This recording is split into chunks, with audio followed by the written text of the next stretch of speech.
Hi guys, my name is Roberto Valenzuela. I'm a Canon Explorer of Light, but more importantly, I am so passionate about lighting. Strap on your seatbelts for this course, guys. You got this course, get yourself ready. You're gonna embark in an exciting lighting journey.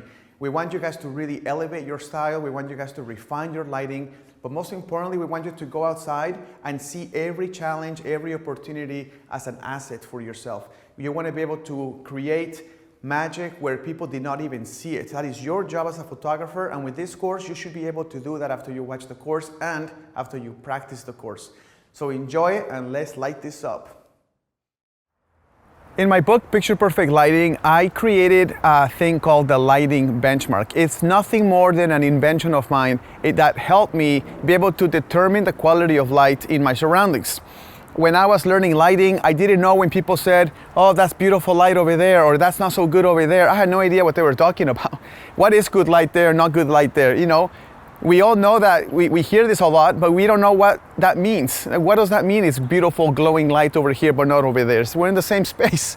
So in order for me to make sense out of this, I created something called the lighting benchmark. Now there's 3 types of benchmarks, and I'll go through them one by one. The first one is the sunny benchmark. The second one is the cloudy day benchmark, which is what we are in now. And the third one is the indoor lighting benchmark, which is using window light as the main lighting source, or just inside, any building inside.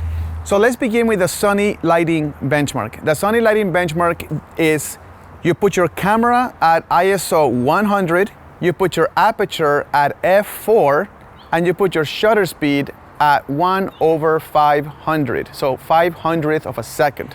If you point your camera at a person with those settings, if you get a proper exposure in their face, then you are what I would call in the glow zone, or in the most beautiful possible light you can possibly have outside with just natural light.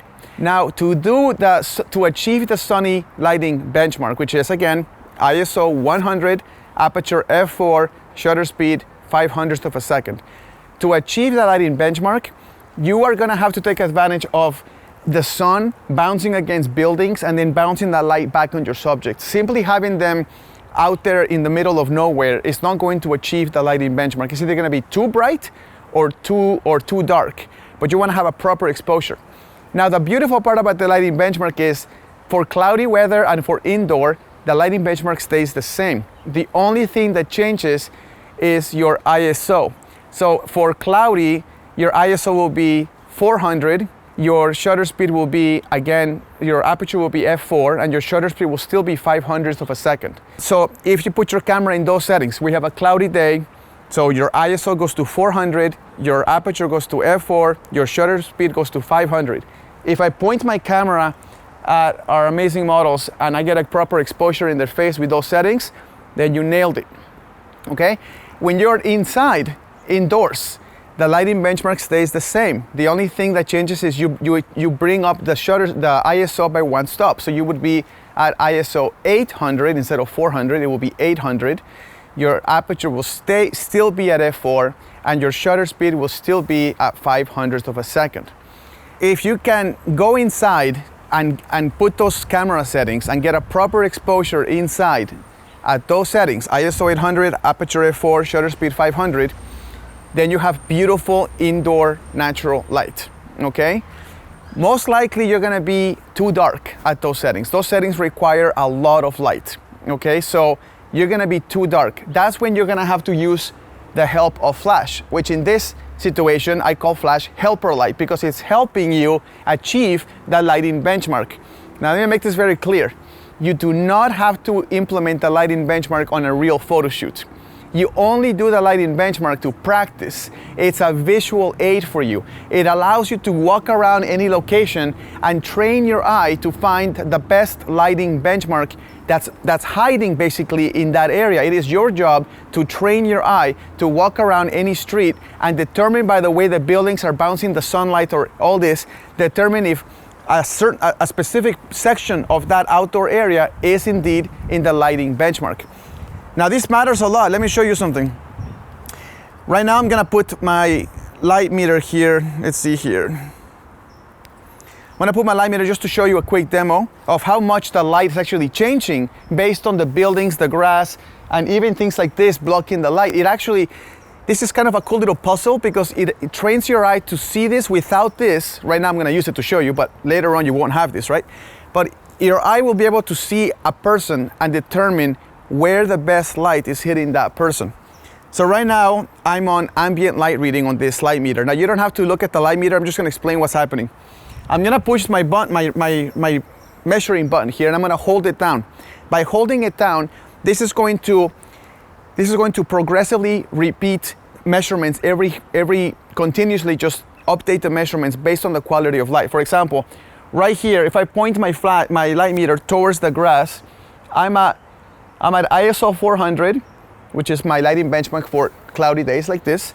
My aperture is f4, but my shutter speed is 1,250 here. This is 1,250.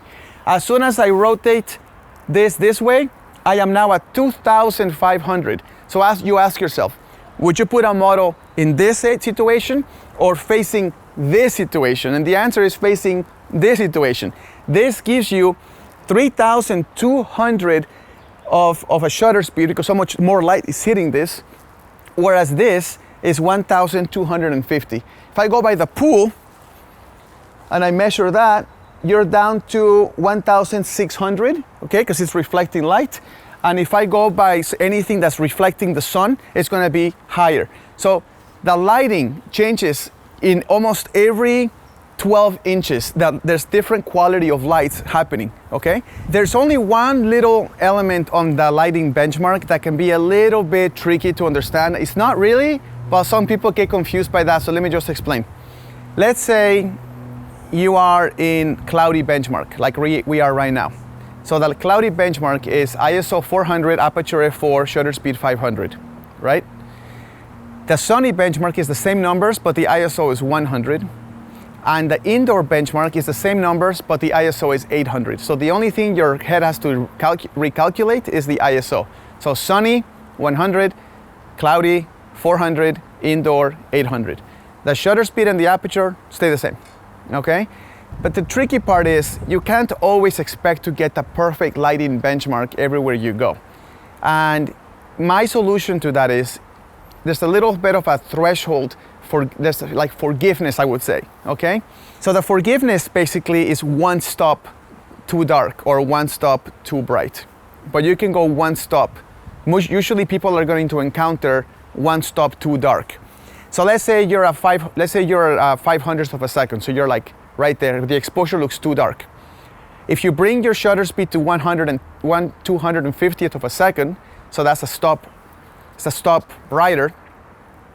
If you get a good exposure there, then you're good. Then you're still within the acceptable range of the lighting benchmark because you're only one stop away from that. You got a perfect exposure on the person's face, okay?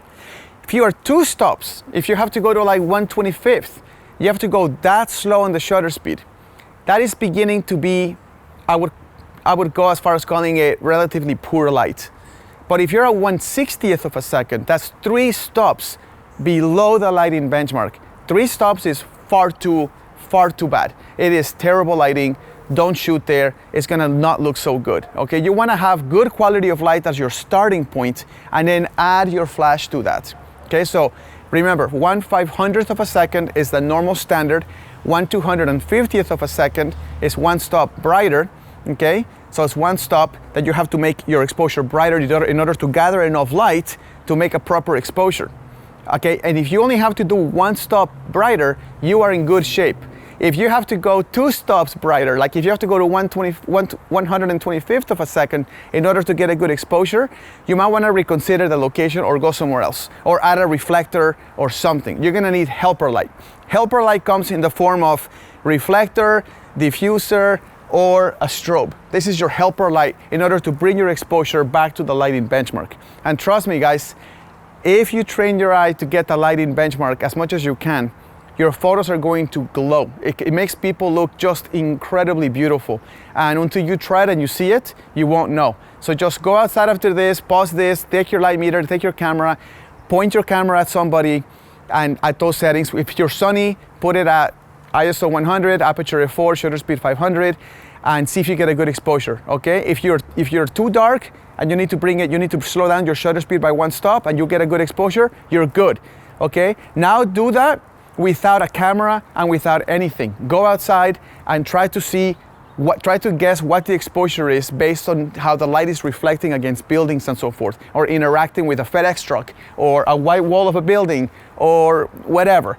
And you will start to see things in a very different way. You will become like a moving light meter. All right, to begin shooting this, I'm gonna have a C-stand obviously with sandbags, because otherwise this will become a sail. So you gotta be safe here. Here's a 5-foot Octabox from Profoto.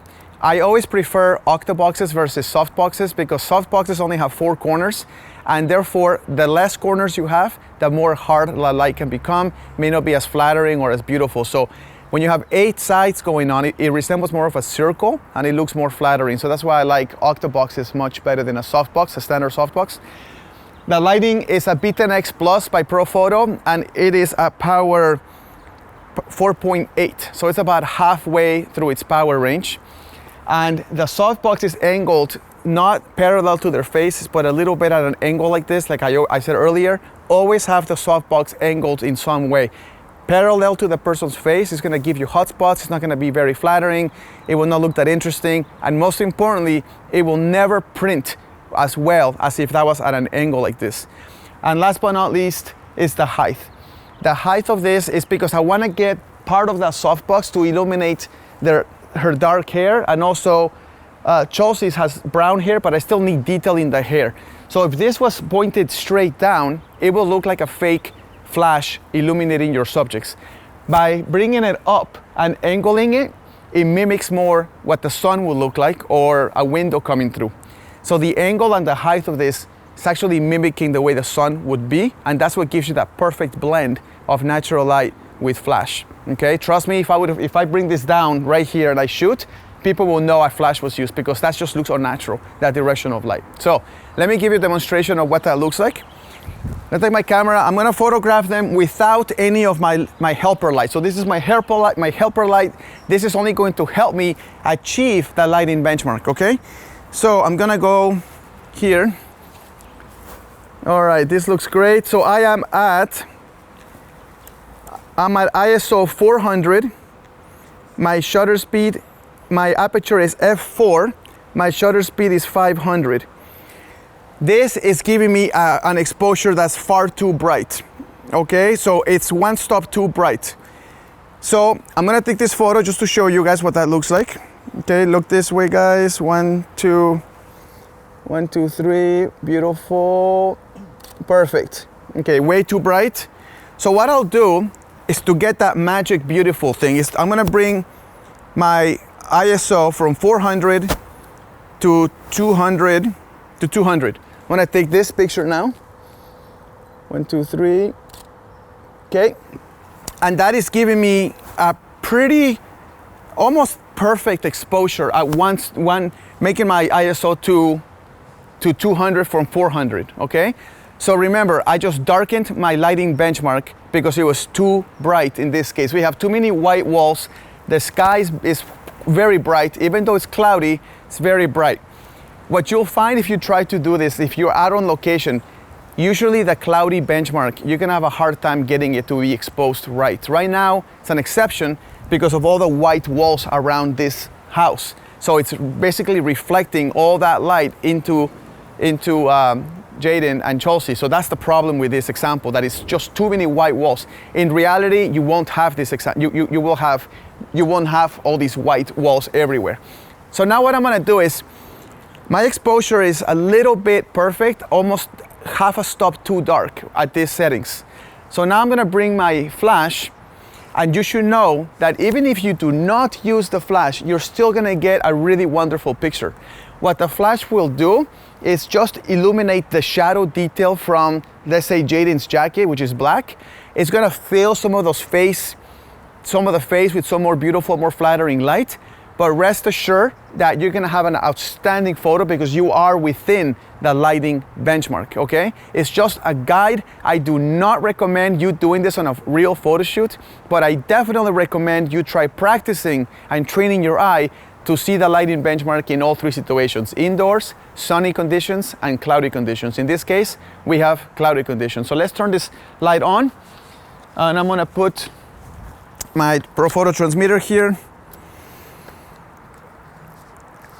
Okay, turn this guy on, and this is gonna be A, so I'm gonna bring this down to just 4.5. I just want a little kiss of light. I don't need this light to take over. I just need a little kiss of light just to give it a little boost of light, okay, from my lighting benchmark. So right now this is angled really well. It's angled a little bit like this. It's not parallel to their face. And I'm gonna do a test shot to see what this looks like. 1, 2, 3, perfect. And that looks super crisp. I'm gonna increase the light of this from 4.5 to 4.8 just to boost the black jacket a little bit more. Right, 1, 2, 3, perfect. And I'm gonna take one more for kicks. 1, 2, 3, perfect. Let's take a look at that. Okay. So guys, this lighting benchmark example actually turned out really beautiful with a little bit of helper light. So if you're confused by anything, just remember there's 3 lighting benchmarks: sunny, cloudy, and indoor. And this is all written in my book, Picture Perfect Lighting. So if you have a question, you can go to that book. All I did was, you have an acceptable threshold of 1 stop too bright or too dark. So I went too dark. I went 1 stop too dark by changing my ISO from 400 to 200, so I made it darker. And then I brought the light back to my lighting benchmark using the flash. That's why I call this helper light. I'm bringing it from, basically this will give me the perfect balance of ambient light with the crispiness and the sharpness that the flash provides, okay? And if you do this with a big diffuser like that, like this Profoto Octa, you should never be able to tell that a flash was used. It will just look incredible, but there will be no evidence that a flash was used. Only the results of the flash will be seen, and nobody will know that you even used the flash, okay? So that's all for this benchmark. It is an incredible exercise, and if you have a light meter like this Iconic one that I have here, you can seriously check out, when you walk around, check out the readings of that area and see where in that spot the best light is. And eventually, you will not need the light meter at all. Your eyes will become the light meter, and trust me, that is very helpful to walk around and your eyes be like a moving, living light meter, okay? And that's the purpose of this, is to train your eye. Please do not go on a real job and start talking about the lighting benchmark to your clients, okay? That's a no-no. Don't even try it. Just do it to train your eye, and do it as an exercise for yourself when you're in the privacy of your home. All right, guys, we're gonna start with why add flash to your already beautiful, uncomplicated life. You're comfortable, things are going well, your business is going, you're taking great portraits, you're using beautiful natural light, window light, everybody loves natural light, so do I. So what's the point of starting to spend money and complicating your life with all of these devices and all the accessories that go to them? And you just think like, I'm doing good as it is now, I wanna keep things organic, what's the point? So, let's begin by understanding what these things are. These things, these flashes allow you to create any kind of light whenever you want, however you want that light to look. So in natural light, if you have a subject out there in the fields and you're shooting natural light, everything in that frame is lit by the same light. You have the sky is illuminating the whole scene, and the subject that you're shooting is in the same scene as the background, as the mountains, as the trees, as the grass, as whatever it is. So you have no separation. You have no separation between the subject and the background. So if you want a photo for the subject to stand out, and you want to say like, look at the subject, how beautiful the subject looks, you're going to have to add some light just to your subject and not to the background. And to do that, is where you welcome the use of flashes. And this is where the whole thing begins. So besides separation between the subject and the background, you may also want to, for example, you're out there in an indoor lighting situation, you're shooting, let's say, a portrait, inside a portrait with a window light or a wedding or something like that. If the sun is hitting the window directly, you're going to have a very high contrast scene. So the side that's far away from the window, not the side that's close to the window, but the side farther away from the window is going to be very dark. And that's going to look not so beautiful. The background is going to look quite dark too, because only the light illuminating the closest part of your subject to the window is going to be well exposed, because you're exposing for that highlight on the face. So everything else drops into very much darkness. So you want to also use flashes, or consider using flashes, not to destroy your beautiful natural light look, but to lift the shadows just enough so it looks like a cohesive photograph and it looks more elevated. I think that's the best word. It elevates your work. And then the third, which is a little more complicated, is be able to create sculpting of the light, create some drama in the portrait. We'll deal with that in another lesson. Right now, we just want to discuss why you would add light of these kind, flashes, to your work. So then let's begin with what we have in the table here. So the first most obvious choice and the most old school choice is to get a hot shoe flash. Every camera manufacturer makes one. Sony, Canon, Nikon, they make their own flashes. This is a hot shoe flash. It's called a hot shoe because it actually has a hot shoe connector inside. And this goes right over your camera. And then once it's in your camera, you can actually rotate it and it communicates with the camera directly. It creates seamless communication between your camera and the flash. That's why people use hot shoe flashes. They want that communication to be seamless. The second reason is these are small. This light is quite large, for example, and quite heavy. But if you have flashes like this, you can not only rotate the head, so this stays fixed in your camera. You can rotate the head and bounce the light off of different walls or whatever, but it's also small enough that you can hide the light in different areas and people won't even see the light. But if you try to hide something more like this, it may be a little more difficult to hide it. So there's a lot of advantages to flashes or hot shoe flashes that you do not get with what we call, these are called portable strobes. These are strobes that have battery power, they're battery powered. Here's a small little battery for this A2. This is a Profoto A2. This is a very nice light. This flash is 75 watts. Most flashes have 50 watts. This is 75 watts. So this one gives you a little bit more power. 75 watts is plenty of power to achieve that separation that we spoke about and lifting the shadows that we spoke about. It may not be enough to create sculpting of the light or create drama in the light. You may need more power for that. Unless you're like really close to your subject, which most likely you're not. For that reason, you get something more powerful. This is a Profoto A2. Every company makes one like this. It doesn't have to be Profoto, but this is what I use. This is a 100 watt light. So 25 more watts than that. Those 25 more watts can come in very handy, especially when you're shooting outdoors. So this is very handy for that reason.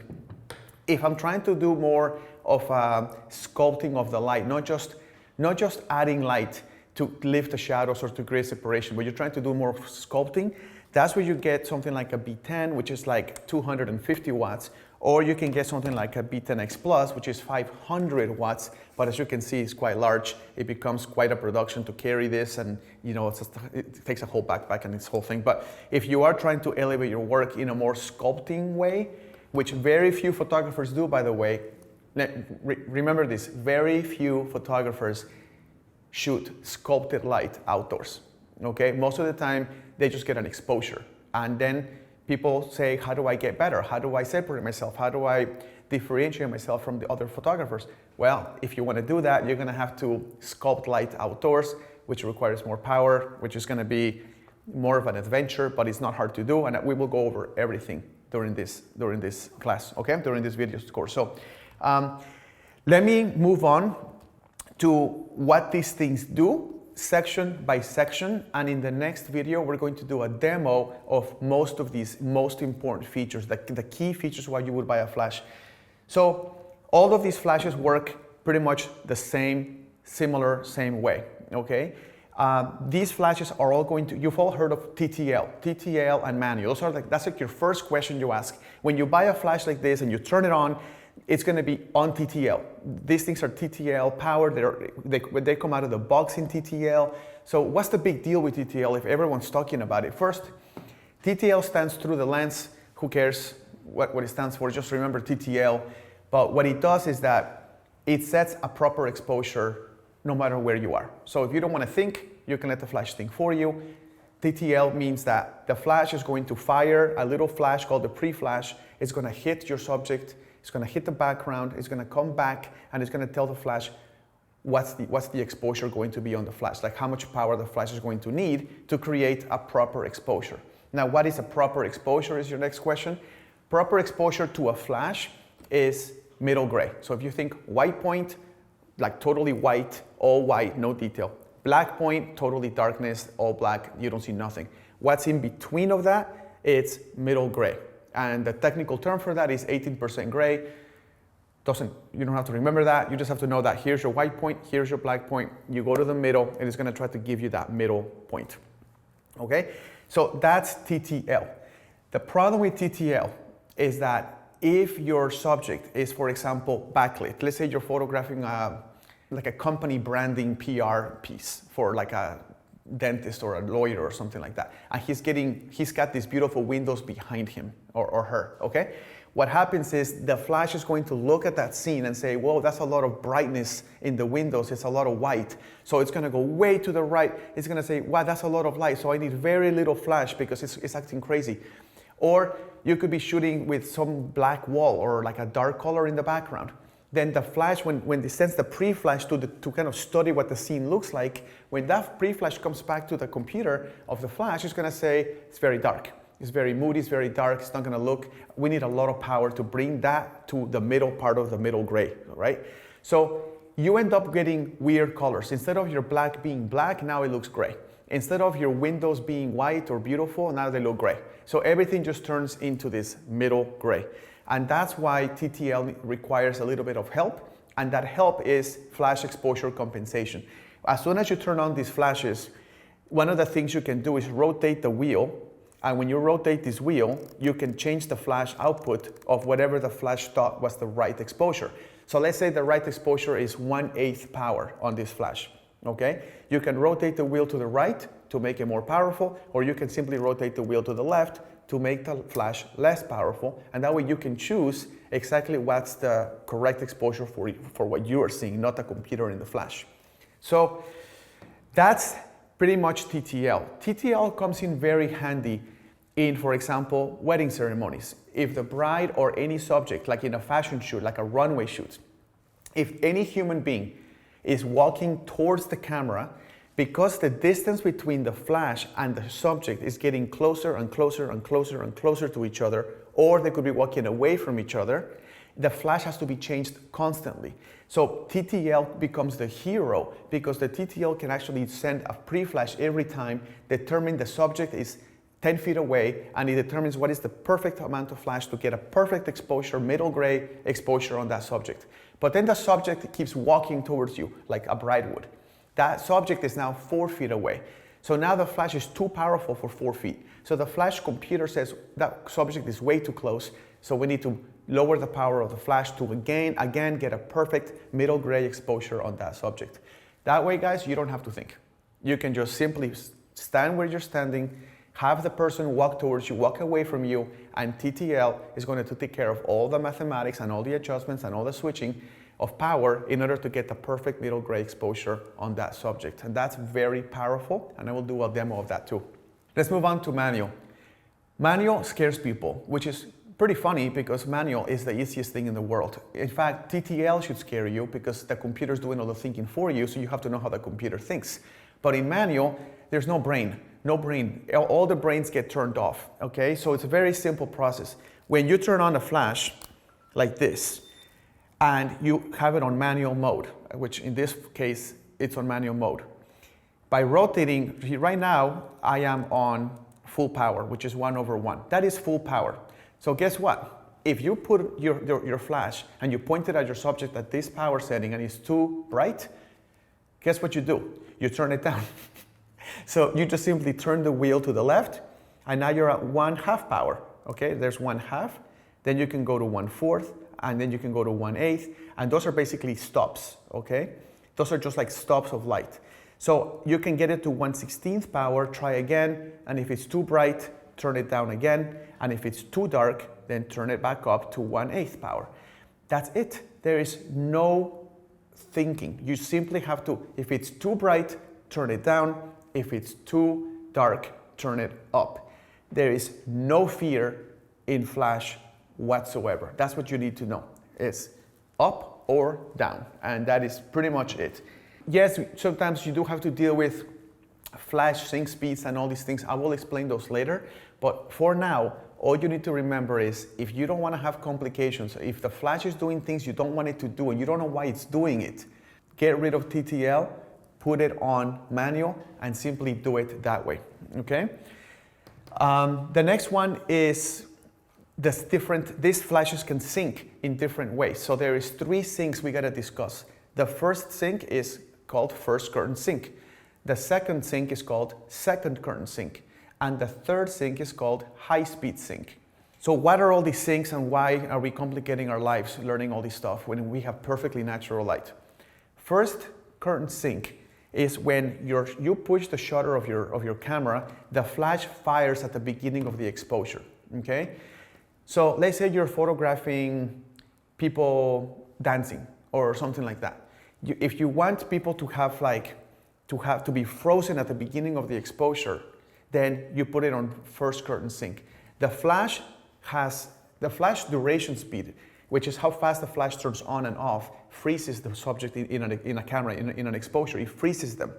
So if you're putting the camera on first current sync, the flash in first current sync, it's going to flash people at the very beginning of the exposure, whatever long the exposure is. If your exposure is 1 second long, which is a very long exposure for a person, it will fire at the beginning of that 1 second, and then it will just drag for the whole second, and then the exposure will close, okay? I don't use that often. I find first current sync to be not as useful as second current sync. Here's why. Second current sync, let's say you have an exposure that's 1 second long. So you push the shutter and a whole second goes by before the exposure ends. On second current sync, the flash and its freezing abilities will fire at the end of the exposure, at the very last part of the exposure. So let me give you an example. Here's my camera, my fake camera. I'm gonna push the button. I'm gonna count to 1 second. 1, flash fires at the end. That flash firing at the end is going to freeze people at the end of the exposure. Why is that cool? It's cool because if you're photographing people in movement, which looks a lot better in posing, by the way. Let's say you're photographing people dancing or whatever. As people move, they usually finish the move and then the flash fires and it freezes them at the last second, at the last fraction of a second. This allows you to use much slower shutter speeds and still be able to freeze them at the end. And that's gonna give you the ability to create more ambience in your photos. Here's why I say that. Many times when people don't know how to use their syncs, they are in a dark, moody room, let's say, I don't know, a wedding reception, for example, or any room with people in it, okay? If people spend money on the lighting, or there's a certain mood in the lighting, and you want to keep that mood, you want to be good to that mood of that beautiful room that people spend a lot of money to make it beautiful, second current sync is going to allow you to slow down the shutter speed to collect all of that beautiful ambient light, okay? Because it's a long exposure, so it's recording all that ambient light. But then at the end of the exposure, your subjects that are moving around, talking to each other, they will be blurred if you don't flash them. But if you flash them, the flash will freeze their movement and they are going to be perfectly exposed and perfectly frozen, even though you collected the entire light from the ambience of that room. That's a win-win. And that's why you really, really need a flash, is for those reasons. So first current sync, the flash fires at the beginning of the exposure. Second current sync, you can go for 2-3 seconds, and at the last microsecond, the flash will fire, allowing you to collect all the ambient light, beautiful ambience, and it still freeze your subjects at the end. The last one is called high-speed sync. High-speed sync is when this is changing now because technology with global shutters and stacked sensors and all these different things happening right now in 2024 and 2025, but the principle is still the same. High-speed sync is whatever your camera's ability to sync its shutter with the full power of the flash, that's called the flash sync speed. Most cameras have 250 or 1/200th of a second. Nowadays it's more like 1/250th of a second. And nowadays with newer stack sensors, you can go much higher, much faster, okay? But if you are shooting outdoors and you want to shoot with your expensive lenses, let's say you have like a 2.8 lens and you want to shoot it outside and you want to blur the background and separate your subject from the background by blurring the background and making your subject super sharp. Well, at 2.8, you're gonna collect a lot of light. And if it's already bright outside, your shutter speed is gonna skyrocket way past that 250th of a second. It's gonna be more like 4,000th of a second. So what do you do then? You put the flash on high speed sync. This changes the dynamics of how the flash works with the camera. It no longer gives you the full blast of light, it gives you a fraction of its power, but it allows you to add light to your subject at any shutter speed and totally bypass the flash sync speed. Okay, so that is very important. So if you want to go outside and you want to put flash on your subjects to give them a little bit of a catch light or lift up the shadows or make their eyes come alive or something more beautiful, and you don't want them to look raccoonized like in a cloudy day, you're going to have to use flash, and you're going to have to use high speed sync because most likely you're going to be way beyond your flash sync speed. So we're going to do a demonstration of that too, so we'll deal with that. And then the last thing I will talk about in this segment is that these flashes are organized in a way that the companies made it. So if people have different flashes or you have different flashes going on in your same setup, you have to find a way to organize them. Just like people have names, like my name is Roberto, that person's name is James, that person's name is Jessica, whatever. Just like people have names, there has to be a way to name what the flashes are, okay? So what they did is they have like a two system basically. The first system is channels, and the second system is groups. Channels is basically like a language, say English, okay? So if you speak English to another person in America, they're probably going to understand you, so you're communicating. If you're in the same channel, they're communicating. It's like their language, okay? And then if you are in groups is like a person's name. It's like my name is Roberto, Jessica, Pablo, Ted, whatever. So the groups can be A, B, C, D, and E, and it's very easy to choose. You can just go to your camera, go to your flash, you can turn it on, and as you can see right there, I'm on channel 6, and my group is B. So that's channel 6. Why am I on channel 6? Because most people, when they buy their flashes, the flashes come on channel 1. So if everybody's on channel 1, they're all going to be talking to each other, they're all going to be firing everybody else's flashes, it's going to be a nightmare. But nobody likes the number 6 unless you like bad luck, which I do. So channel 6 is the channel nobody chooses, so it's a perfect channel for me, and that's what I stick with. So all my flashes are channel 6. I have never been interrupted with that channel. It works great. And then you have A, B, C, D, and E, and whatever. The way I organize my flashes is my main light or my key light is A, and then my accent light is B, my fill light is C, and my background light is D. And that's just kind of the way I organize things. So let's say I'm doing a shoot, and these are my flashes. This will be A. Sorry, this is the main light. So the main light is the biggest, the most powerful one. This will be A. This will be B. This will be C. And then this will be D.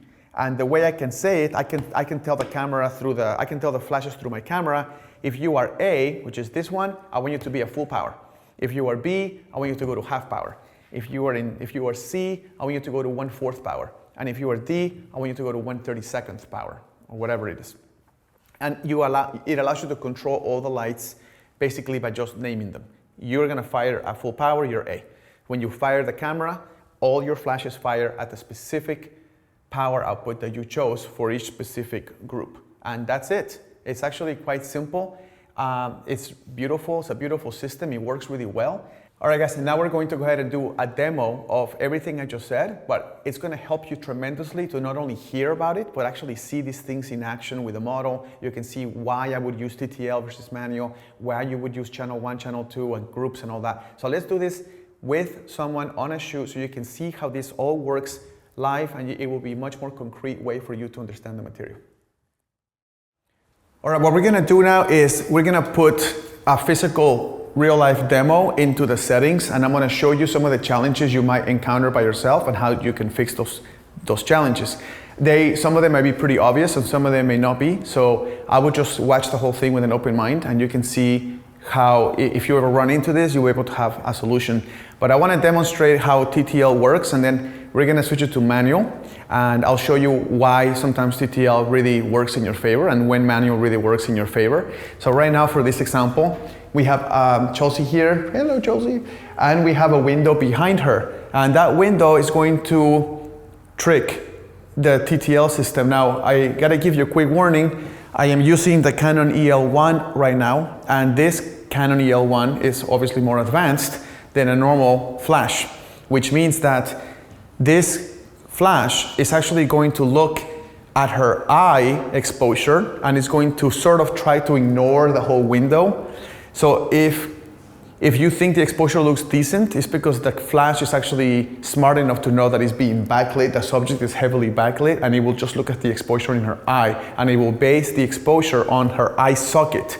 So if you look at her eye socket, even though the window is totally bright behind her, this flash is going to be more focused on the lighting in the eye area, and it will do a pretty good job at ignoring the crazy bright window. Now, if you don't have a Canon EL1, which most of you don't, and most of you never will because they're so expensive, if you have a normal flash, even another Canon flash, like a Canon 600 EXRT2 or something like that, that is not going to have that feature. That is going to look at the whole scene and it's going to notice there's a subject there, but it's going to be tricked by the crazy bright window. It's going to think it's way too bright, so it's going to make the flash barely go off. It's going to make a dark exposure. It's not going to look great. So let's begin by giving you a quick demo. So here I am. The camera's already detecting her eye. The flash is therefore detecting her eye, but the window, and I'll tell you my settings so you know what I'm doing. My ISO is at 100, my aperture is at f4, and my shutter speed is at 200. So at these settings, it's pretty dark. Okay, if I was to turn off my flash right now and just take a picture, she will look like this. She will look very dark. That's not a good exposure. But the beauty of TTL, this is when it comes in very handy, is that let's say you want to stick to those settings. You want ISO 100, you want aperture f4, you want shutter speed 200. Let's say you want that, then you can just simply turn on your flash, put it on TTL, and the camera will tell the flash, these are the settings. So you need to make a perfect exposure at these settings that the user chose. So if you don't want a noisy image, and you don't want to be at ISO 1600, you want to be at ISO 100, but still get a good exposure indoors, you wouldn't do this in natural light. You will need a flash, okay? So let me show you how this works. Here are my settings. Now I have my flash directly pointed at Chelsea, okay? We're in TTL, and my flash exposure compensation is actually 0 right now. So I'm not trying to overrule the flash by telling it to go brighter or darker. I'm just going to keep it at 0. So this is completely what the computer is going to do. So here's Chelsea backlit, and now you can see that the camera did a pretty good job. Let me back up a little bit. I'm going to do a backup of that, and I'm going to show you. So that's starting to look pretty dark, and the reason is the whole walls are white, the window is white. Chelsea is the only thing that's not white. So all that overpowers the sensor. It makes the camera think there's way too much white in the scene, and when the flash fires, it's not trying to add more flash, it's just trying to reduce the amount of flash input. So it's gonna look a little bit dark. Okay, so that's the result of that. Now I'm going to make the frame closer. I'm gonna zoom into Chelsea's face. So I'm gonna remove the white walls, and I'm only gonna keep the window in the back. And you'll see, because there's less white for the camera to deal with, this is going to be a perfect exposure, as you can see. So now if your TTL is failing, maybe zoom in to the subject's face. Here's the secret, the bigger the face is in the frame, the less problems your TTL will have. So if you're trying to do like a nice wide angle shot and the exposure is dark on the face, you're gonna have to use flash exposure compensation, which means you're gonna have to tell the flash, whatever you think is the proper exposure, make it brighter. And then you get to choose 1 stop brighter, 2 stops brighter, or 3 stops brighter, okay? So let's say I want the whole wall, so I want this composition, I want the two light lamp scones, whatever they're called, in the composition, okay? So now we're dealing with white light, white walls, window, and only Chelsea. So as you can see, it's very dark, all right? And I'm going to take a picture of this. She's not gonna look, yep, she looks pretty dark. She's about 1 stop under what she should be. So now I'm gonna go to my camera, and because I'm on TTL, my flash, I'm sorry, I'm just gonna rotate the wheel 2 + 1. That's the flash exposure compensation. That is me telling the TTL system, whatever you think the right exposure is, make it brighter by 1 stop. Now I'm gonna retake this picture, same exact composition, I'm not going to move it. And now we have a perfect exposure on Chelsea. And that's how you can achieve whatever you want. Now, one cool thing is, one huge advantage to using this kind of flashes in this technology is I can actually rotate the flash to that wall, have Chelsea look towards that wall, so turn your face this way. I'm actually gonna aim the flash to that white wall, and now it's going to calculate, it's gonna send the pre-flash, so the flash is gonna fire, it's gonna hit that wall, the door, then it's gonna bounce on Chelsea, then it's gonna come back and it's gonna tell the camera how much power for the flash to put out. Again, I'm gonna do this at 0 flash exposure compensation. Flash is rotating towards the door, and let me try see what that looks like. Yep, definitely darker. Now I'm gonna go ahead and say, I want you to expose by 1 stop more, so 1 stop brighter. Let's see what that does. Perfect. Much better. Now I'm gonna tell you to go 1.5 or 1 2/3, almost 2 stops brighter, to compensate for the distance going to the wall and back. Okay, and that gives me a perfect exposure with the same composition of all the walls and everything. Now, if I don't want to deal with this flash exposure compensation, I can go dial it down to 0, and then I can zoom in right to Chelsea's face, and then take a picture, and it's gonna give you a perfect exposure because it's zoomed in. So her face takes up most of the frame. So the TTL system doesn't have to compute all these walls and the window. It just computes a little bit of the window behind her and mainly her face. A lot easier for the TTL system to deal with. So by adding a little bit of compensation on the wide angle picture, I was able to get the perfect exposure. This is why it's sometimes easier to just shoot manual, you know? So yeah, if she's standing still, like she is now, why would you use TTL? Like, why would you have to go through all these decisions about flash exposure compensation, making the flash go brighter or darker? It's just a lot. Let me show you another method. Since she's not moving towards me, I can just switch it to manual and then dial it right there. But let's say before I do that, she's actually walking towards me to make a more dynamic picture. So let's do a picture where she's walking towards me. So Chelsea, take 2 steps towards me, and on the second step, look at the door. Or see the light switch right there? Look at that light switch on the second step. I'm gonna go pretty wide angle on this, okay? So I'm showing the 2 lights that are on the wall, so that's my composition. I'm gonna have her take 2 steps, and then I'm gonna have the flash bounce against the wall. Let's try this. 1, 2, go. 1, 2. Perfect. Okay, let's back up.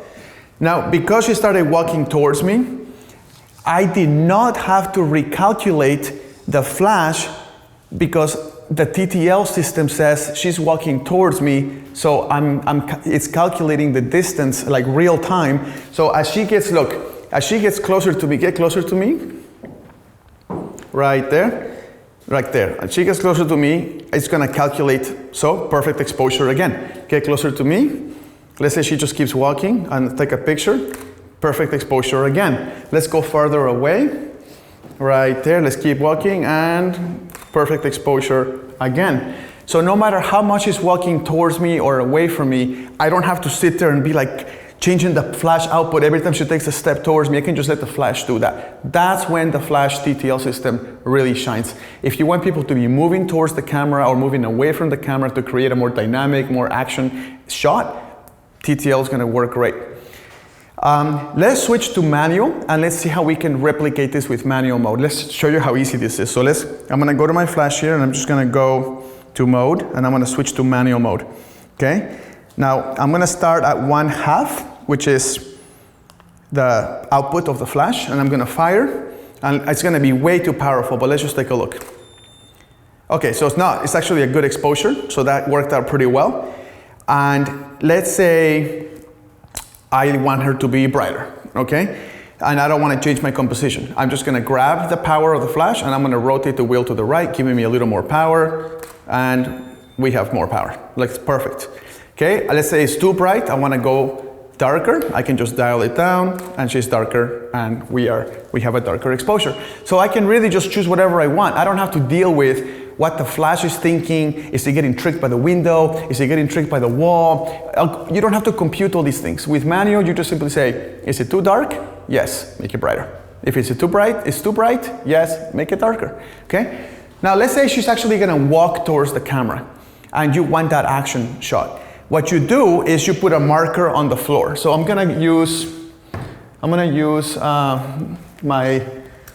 lens cap, okay? Here's the lens cap. I'm just gonna put the lens cap right there.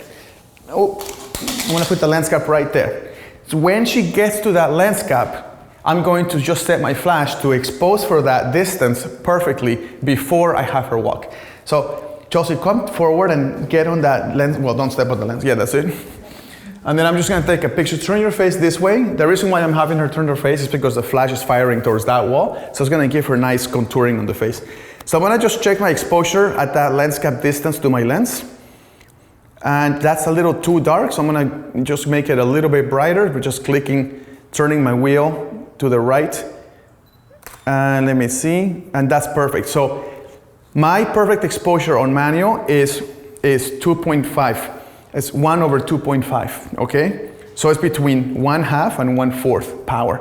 So now what I'll do is I'll have Chelsea go back to the window.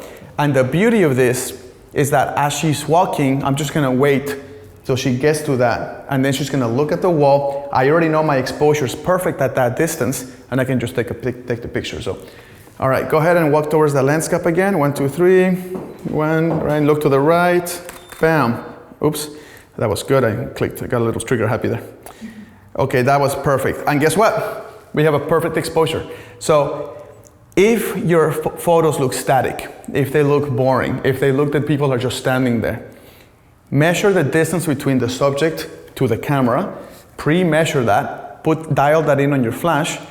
I always advise that you turn the flash head to one direction or the other so it doesn't look flat. If I was to point this flat at Chelsea and take the same exact picture, it's not gonna look, yeah, that's not gonna look how bright that is, and it just looks ugly, okay? Doesn't look good.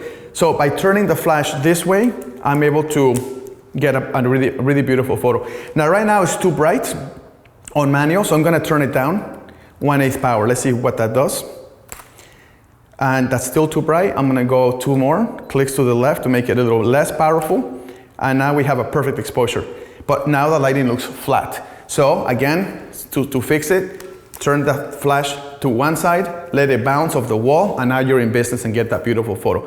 Another thing you can do is you can point the flash up, and you can use a white roof like this to bounce the light off. And if you're thinking, what happens to the TTL system?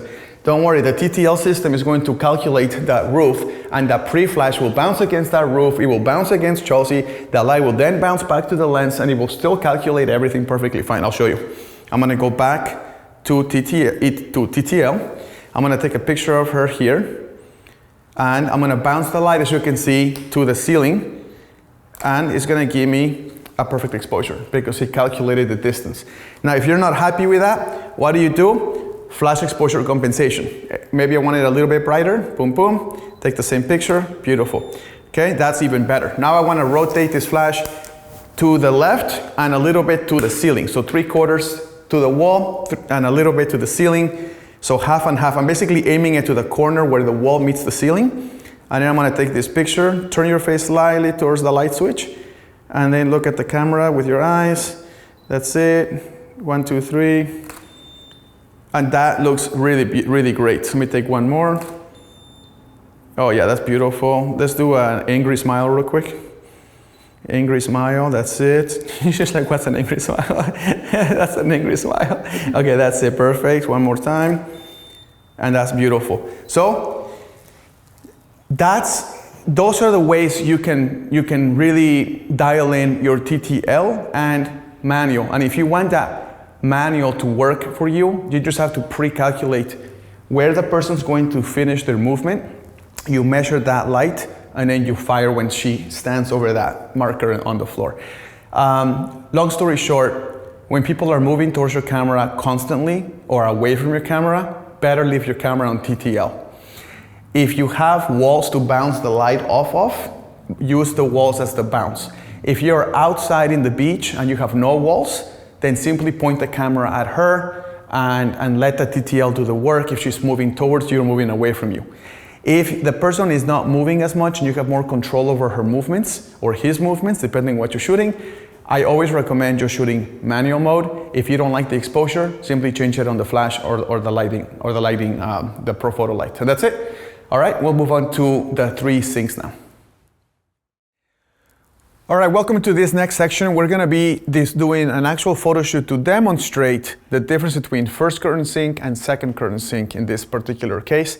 Just so you know, a little bit of some background information. In order for this to work, you have to be in a somewhat darker environment. So if you try to do this blurry second curtain sink action in the middle of the day outside and you don't get it, you're not gonna get it. You need more of a dim room. So what we did in this case is we closed the windows of the room a little bit. We left some light on, some natural light coming in. Some lighting in this case actually works in your favor because that lighting is going to hit Chelsea and it's going to basically help us create an exposure with her. Without that light hitting her, that spill light hitting her, she would just be too much of a ghost. You wouldn't see anything. So some natural light or some artificial light, whatever, you can choose to shoot with another light. For example, you can add like this is a Reflex S by Stella Pro, for example. You can turn this guy on and illuminate her just enough just to get that. When she starts to move and you want to get the ghostly image, this light will help you capture the drag when she's actually moving, dragging through the shutter. Without the light, you would need some natural light to illuminate her or help you illuminate her, so there's that. And also, just so you know, whether you're using a ProPhoto, which we are in this case, or a flash like this, they all have first curtain, second curtain, and also high-speed sync. So right now what we're gonna do is we took the flash off, and we're going to use a ProPhoto remote, and we're gonna use the light right there. This is the A2, and we're gonna put it at full power. Why full power? Because we just need a lot of illumination to hit her. Now, the more power you use, the less freezing capability it will have. So if you're at half power, okay, the light's able to freeze higher at half power than it is at full power. It just has a harder time doing it. So in this case, we are in a situation where full power actually does the job. If it didn't do the job, I would grab a stronger light like a B10X or a B10X Plus, and then I would turn the power to like 6 or 7, and that will give me the freezing power that I need. In this case, because we're trying to use equipment most people have a basic ProPhoto A2, which is a basic ProPhoto basic light. People can afford that one. If you don't have ProPhoto, you can use any other brand you wish, but it's a 100-watt light, and we can still freeze her with a 100-watt light. Now, if you can do that with 100 watts, you can do a much better job with 250 watts and much better job with 500 watts. So let's just do the demo now, and I'll show you. This is gonna be first curtain sync. My settings are ISO 200. My aperture is f11. My shutter speed is almost a second. So it's like a 1/8 of a second. So it's almost a second, okay?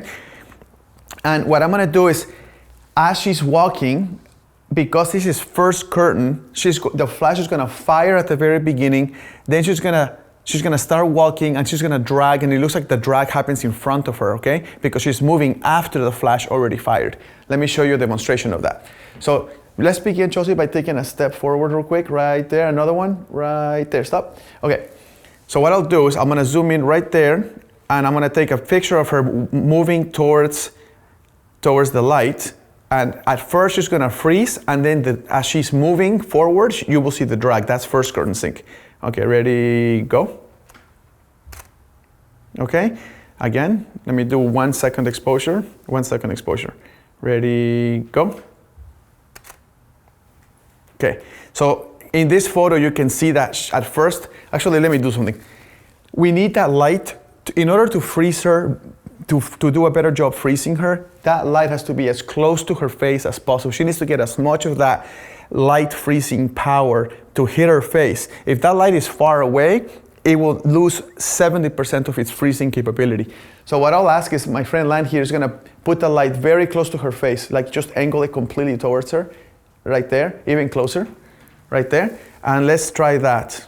So the light will show, but it will show you this better. Okay, ready, go. Yep, that's much better. Let me turn the power down a little bit. It's a little too much at that proximity. Ready, go.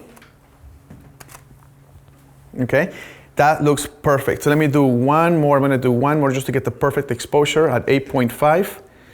And let me try this, 1, 2, 3. Okay, that's perfect. So she has a perfect exposure at the beginning, and then as she's walking, you see the drag, okay? That's the effect you get with first curtain sync. So, you know, if you're using your flash at a fast shutter speed like 1/25 or 180 or 160 or 200, you're not even gonna notice this. But if you're using this with a drag shutter, a slow shutter, you will certainly notice it. And why would you shoot at a slow shutter speed? In order to gain a little bit of movement in the photo. A lot of photographers in fashion do that. You want the photo not to be so tack sharp. It's just a little bit of that natural movement kind of gives it some flavor. And if that's your jam, then go for it. And the second reason is it allows for the ambient light of the room to show through. If you don't do it this way, your shutter speed is at 200 and the whole background will be just pure darkness and people won't like that. So if you want to get the ambience of the room, slow shutter, and then you get to choose. I'm gonna change my sync to second curtain sync now. So now it's second curtain sync. So what's gonna happen is she's gonna start walking, and at the last split microsecond, that flash will fire and it will freeze her at the end of the exposure. So let's begin. So you're gonna have to follow her again, using that light relatively close to her. And take half a step back real quick, Chelsea. Right there, and let's see, 1, 2, go. Perfect, try that again. Let me increase the power of this to 9. Try this one more time. 1, 2, go. Perfect, and you got it right there. So as you can see in this photo, she's blurry at the beginning because the flash hasn't fired. The only reason why you can see her moving or her ghost image of her is because of the ambient light that we talked about earlier at the beginning of the video.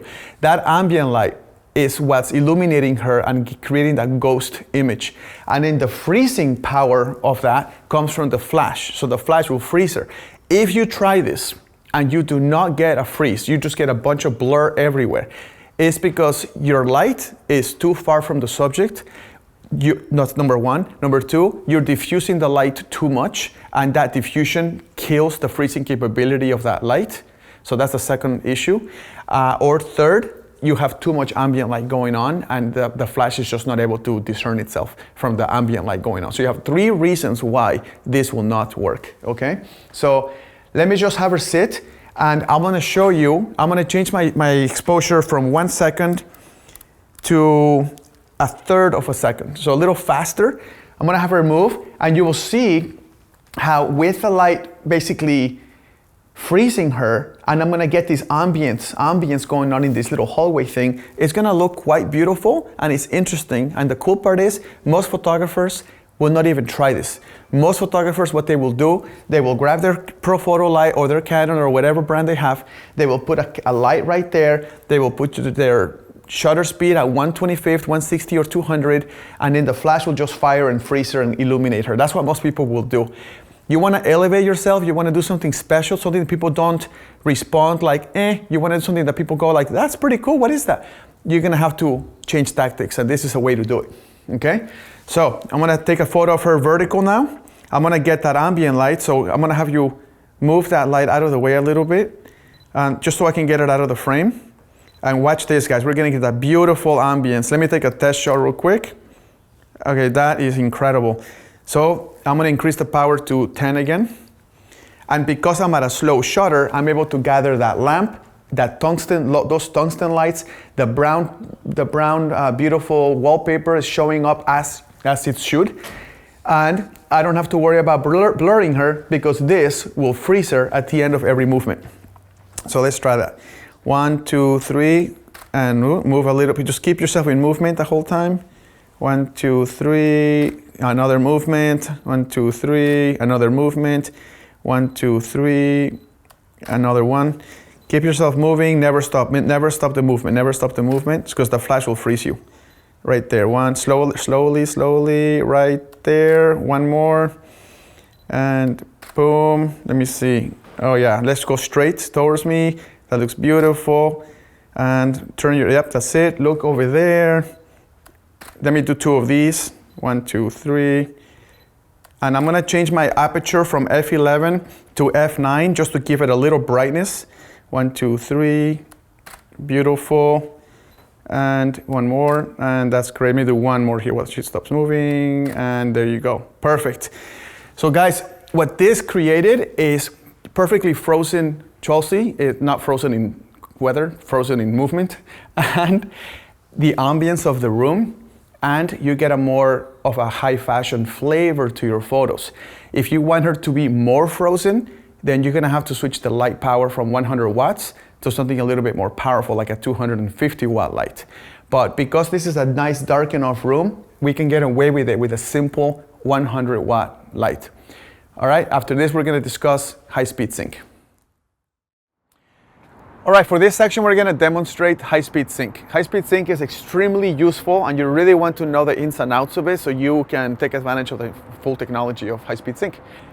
We came outside because that's where high-speed sync will normally be used. I don't know anyone that would use high-speed sync indoors. It wouldn't make sense. But outdoors, for sure, and here we are. So we have Chelsea here. We have this beautiful area. She looks great. We have an overcast sky, and I say that because that's important. The cloud makes Chelsea look nice, but it's beautiful, but it's just normal flat lighting. There's just no dimensionality to it. So once again, I challenge you all watching this.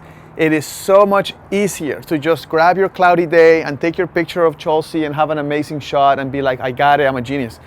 The problem is every photographer and their cousin is gonna get the same exact photograph that you did. And because you got this course, you're obviously trying to elevate yourself. So let's learn how to elevate ourselves from average. So to do that, we're gonna implement high-speed sync. We're gonna still keep the light looking natural. That's the key. We don't wanna show that we use the flash. For all those people that say flash doesn't look natural, it's not true. It just has to be diffused properly and it has to be angled right. But it can look completely like natural light.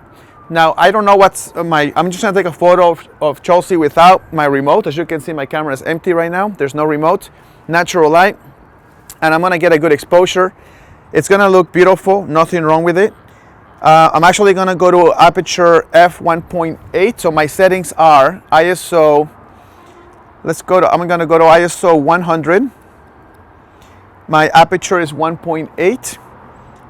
And my shutter speed is gonna be, let me see.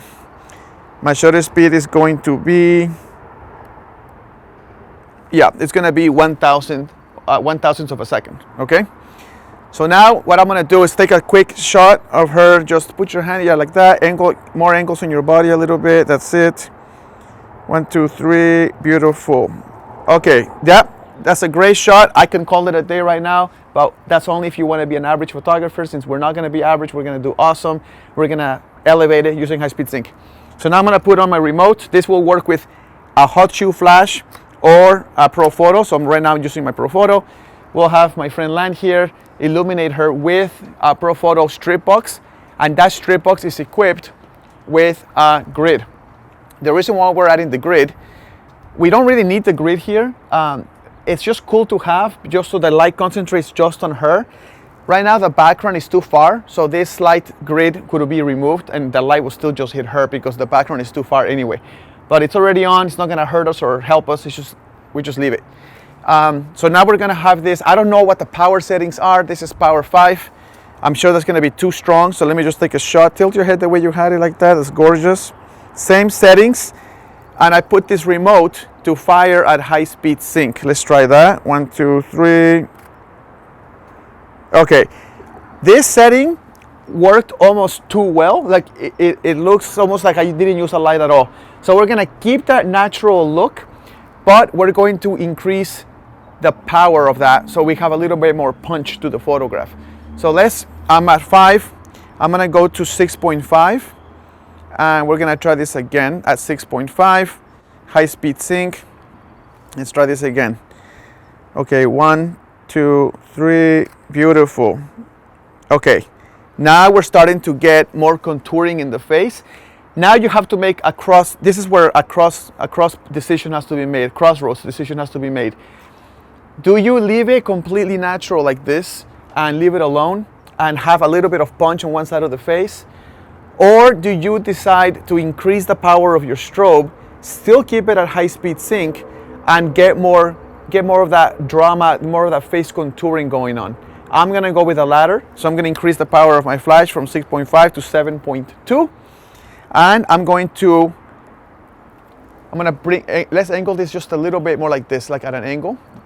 The reason why I'm adding an angle to this, so that the light hits her in the forehead first, and then the light will get increasingly darker as it goes from her forehead to her chin, just giving more sculpting to the light that's already there. Another thing I would say is, try not to illuminate a subject with the light parallel to the person's face. Always have the light at an angle to the face. It creates more beauty, more contouring, and it will elevate your work, which is the whole point of this. Okay, you look great. I'm gonna back up a little bit. When I use my screen here to do this, I can see it better. Okay, that looks really great. 1, 2, 3. That looks so good. I'm gonna increase the power just a little more. I'm gonna go to power 8. 1, go ahead and tilt your head forward the way you had it, like that. And look at the camera, that's it. 1, 2, 3. That looks amazing. And let me just do one. Let me just check one thing real quick. Yeah, just want to make sure. Okay, I'm gonna increase the power from 8 to 8.5, and that should be perfect. Okay, and because I'm at aperture f1.8, my shutter speed is very fast. It's at 1000. 1, 2, 3. Okay, so now it's starting to look a little flashy, and that's the risk with high-speed sync. So obviously 8.5 was too far. I'm gonna go to 8.2 and try it again. Turn that a little more that way, and then turn it towards her face, where it illuminates her on one side of the face more than the other, not flat. So maybe put it right there. Another step down on the light, and then bring it way back so it's not on my shot, and illuminate her from, yep, that's it. Tilt your face towards the light a little bit the other way. There you go. Okay, and that arm, put it down. The other one, yeah, like that, or put both on the wall. There you go. Okay, arch. That's it. Okay, 1, 2, 3. Shoulder back a little bit. 1, 2, 3, and picture. Okay, that looks really good. One more. 1, 2, 3, and picture. And now I'm gonna do one cool shot. Is it possible for you to illuminate her from this side? So you have to put the stick way down and then just do it that way. The reason why I'm doing this is because in high speed sync, you're trying to basically boost the natural light. You're not trying to recreate the light. You're never going to be able to sculpt the light in high speed sync. You are able to improve the natural light in high speed sync. So what I'm doing is, it looks like the sun would be more likely coming from the left side of the frame than from the other side. The other side has bushes, so it's more natural for my eye. This is again trying to elevate your work. This is how you have to think.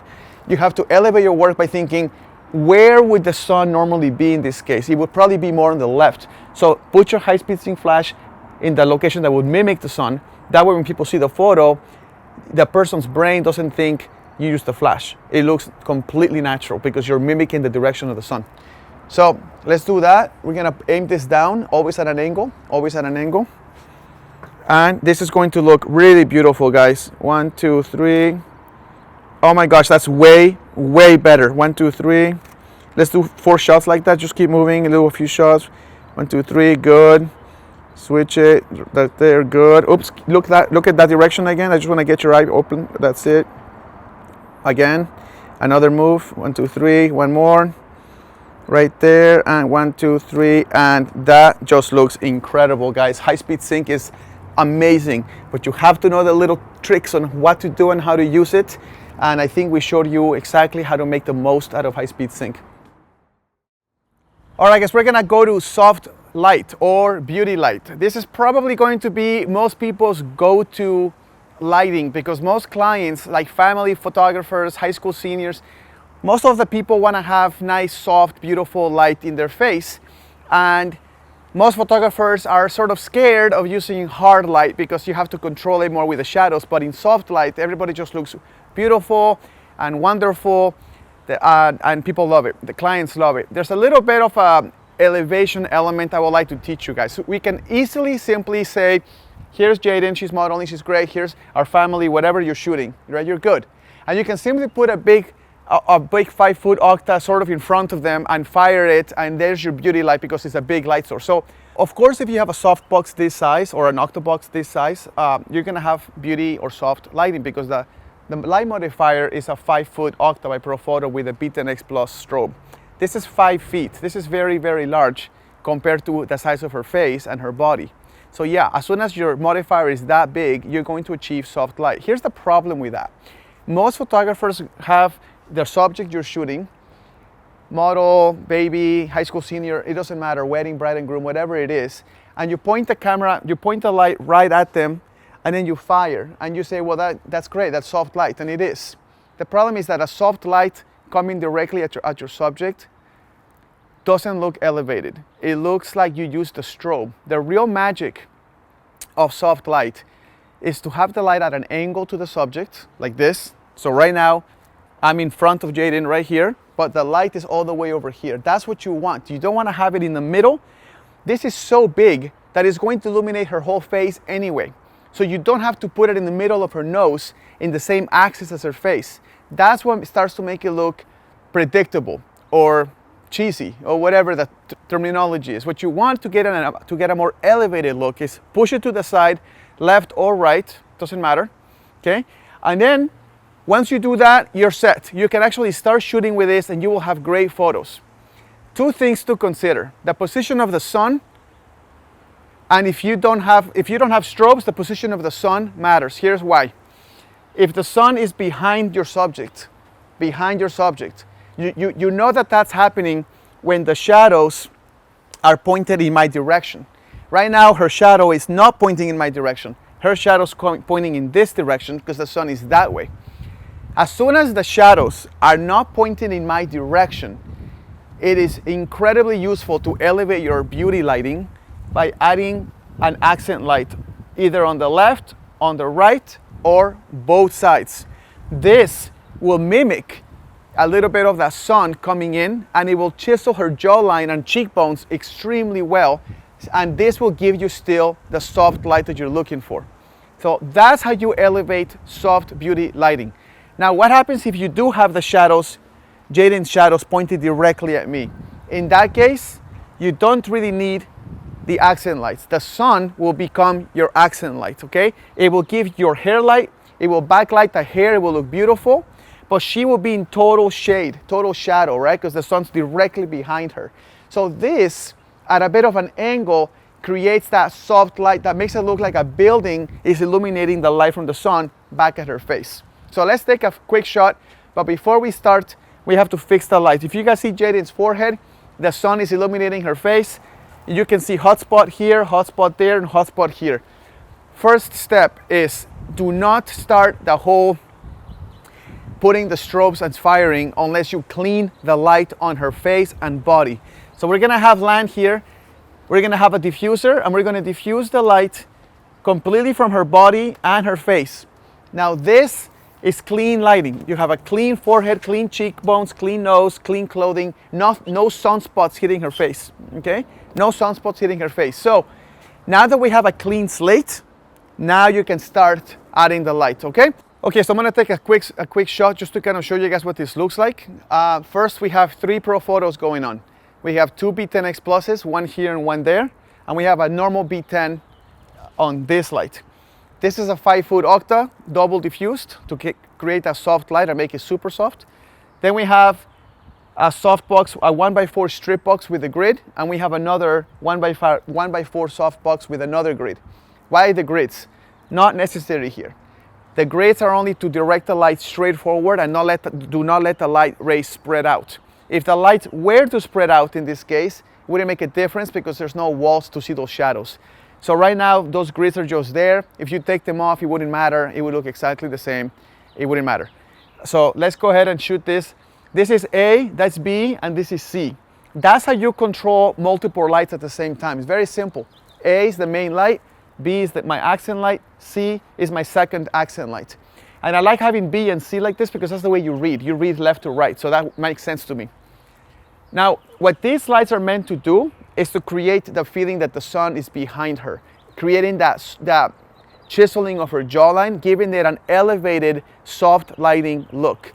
This light here is then going to come in and mimic the sun and basically mimic like reflective light coming through and get that soft, crisp lighting in the front of her face. For that reason, this is way up. It cannot be at her level. That would look terrible. This has to be pretty high up, and it has to come at an angle so it looks like the sun is coming down on her like that. That's gonna give you a more realistic look, and it's gonna be a better blend for you. Okay, so let's fix the light. So this is being fixed. We have a clean forehead. That's what you want us to start with. So just so you know, we're gonna start shooting now, but just in case you don't have all this equipment with you on every shoot, which most of you don't, you can simply use a reflector and put it on a reflector stand, and that will also create the light coming from the back. Remember, that light coming from the back could come from a strobe, could come from a reflector, or it could come from the sun itself if you have the sun in the right position. In this case, we don't, so we have to use the strobes. But if I had a reflector, they would do this job too. So let me take a shot here. And we have clean slate on the forehead and cheeks, and her necklace and dress, everything looks great. So we can probably start with this. Let me begin. Just gonna climb up a little bit here. Now you're not gonna see a huge difference. We're trying to keep it soft. Okay, 1, 2, 3, let's take a look. I'm at ISO 100, my aperture is f8, my shutter speed is 200. 1, 2, 3, bam. Okay, take a look. Yep, so you can see that light is actually chiseling her right cheekbone, and it looks really beautiful. Okay, let's try that one more time. Let's do a few other shots. Let's say 1, 2, 3, gorgeous. 1, 2, 3, gorgeous. And 1, 2, 3, beautiful. Now, because you're shooting in soft light, you don't have to worry about which direction she's moving. You're gonna be covered by the size of the light, so you have more freedom here. So if Jaden wants to move left or right, you're good. Don't worry about the light being in the perfect place. If you want to be more artsy about it, you can move the big light to the left, and then you have to make sure you aim her face in that direction if you want to get that light on her face. If you want to create a more mysterious look, more moody look, then put that big light on this section and then actually have her look opposite of the light. Basically, she's getting backlit, but her face will be a little bit darker, and it will give you a more moody, soft beauty light. So let's, I'm gonna finish this, and then I'm going to do 2 more shots, and I'm gonna have her stand and do some in action. Okay, so let me do 2 more shots here. Okay, 1, 2, 3, good, and last one. 1, 2, 3, beautiful, and that's it. All right, that looks really beautiful. That looks great. And the key here is to have the light fixed with a diffuser like that before you start. Now you're probably thinking, I don't have 25 assistants to do a shoot with me, You're right, you don't. Most of us don't. So in that case, look where the shadows are. So my shadows is in that direction, okay? So position the model with the sun directly behind her head, and then you position yourself in the direction of the shadow, and then you don't need that light or that light anymore. The sun will take care of that for you, and then you don't need any of this stuff or an assistant to block the light. So if I stand here, she still has, well, right now she has a hot spot because she's pointed her forehead up, but if she brings her forehead down, clean light. See, clean light. So from here she can turn left, she can turn right, but her forehead would have to stay down. Okay, so that's the only difference. Next, we're gonna move on to my favorite lighting. Well, my favorite lighting is all the lighting, but my hard light gets a bad reputation because it's more difficult to use. But it's not really difficult. It's just the shadows are more defined. So yeah, if you don't watch out where the model's head goes, or your family or your subject, and they're just looking all over the place, then hard light is not gonna be your friend. But if you have somewhat control, let's say you're not shooting a child, okay? If you have some control on your subjects and you can control where they look, hard light is going to look 10 times more dynamic, 10 times more amazing. It's going to have more shock value. It's going to have more drama to it. It's going to have more contouring to it. People are going to look at the photo and they can't stop looking at it. There's something beautiful about it because it's not normal to see lighting like that. What's normal is to see beautiful sunlight coming through a window and illuminating a person with natural light. That's great, but if everyone does that, that's not exciting. That's like normal. To elevate, we're going to change the setup to a hard light setup. Now, all hard light works very much the same. All you're getting is a smaller modifier, which creates harder shadow edges, okay? Harder light. If you put the person, especially in this case, when we have a grid on this beauty dish right here, we have a hard light with a beauty dish. This is a beauty dish with a grid. That grid is going to prevent the light from hitting that wallpaper behind Jaden. Without that grid, that hard modifier will look great on her face. The problem is that it would also illuminate the wallpaper. And then it becomes, she doesn't separate herself from that wallpaper. So my suggestion is if you ever want to dip your feet into the hard modifiers, by the way, they're called hard modifiers, not because they create hard light. They're called hard modifiers because they're just made out of metal. It's a hard modifier. That's what it is. It's hard, okay? But people think it's because it's creating hard light, which they do. But to do it, make sure that you always buy a grid with your modifiers. Hard modifiers without a grid is like a car without a steering wheel. Okay, you don't want that, you're wasting your money. If you can't afford the grid, then don't buy the modifier at all because it's a waste of your money. Sounds harsh, but it's just the truth. I've tried it, it doesn't work. And the problem with this is that this is going to narrow the light so much in such a small, narrow beam. It's going to create some really exciting shadows on Jaden. The problem is it's going to make the whole wallpaper away from her totally dark. To compensate for that, I'm going to add another light right here. It's another B10X Plus. There's no modifier on this guy, it's just bare bulb. And I'm going to bounce it against that white wall. That white wall will become a big light modifier and it will bounce light where it's going to go dark. It's going to go on this side, will go dark because the light's going to hit Jaden at such strong force. Everything here will look dark. And I look at this wallpaper, it's absolutely beautiful. It's inspiring. And I don't want to have it go dark. So that's going to be only for Jaden's face. This light is going to be to counter the effects of a beauty dish with a grid. So you got to do that sometimes twice. Let me explain. In fashion photography, for example, you would use the beauty dish for the model's face and you would use a soft light, not for the wallpaper, but for the clothing. Okay? If the clothing has a lot of texture, in this case it doesn't, but if it has a lot of like sequins or ruffles or anything like that, then you would use a medium-sized modifier and aim it down towards the clothing to create shadows of the texture of the dress. But you're still working like Batman and Robin. Batman is the light modifier that's hard, and then it always gets compensated with a softer modifier to compensate for the look of this one.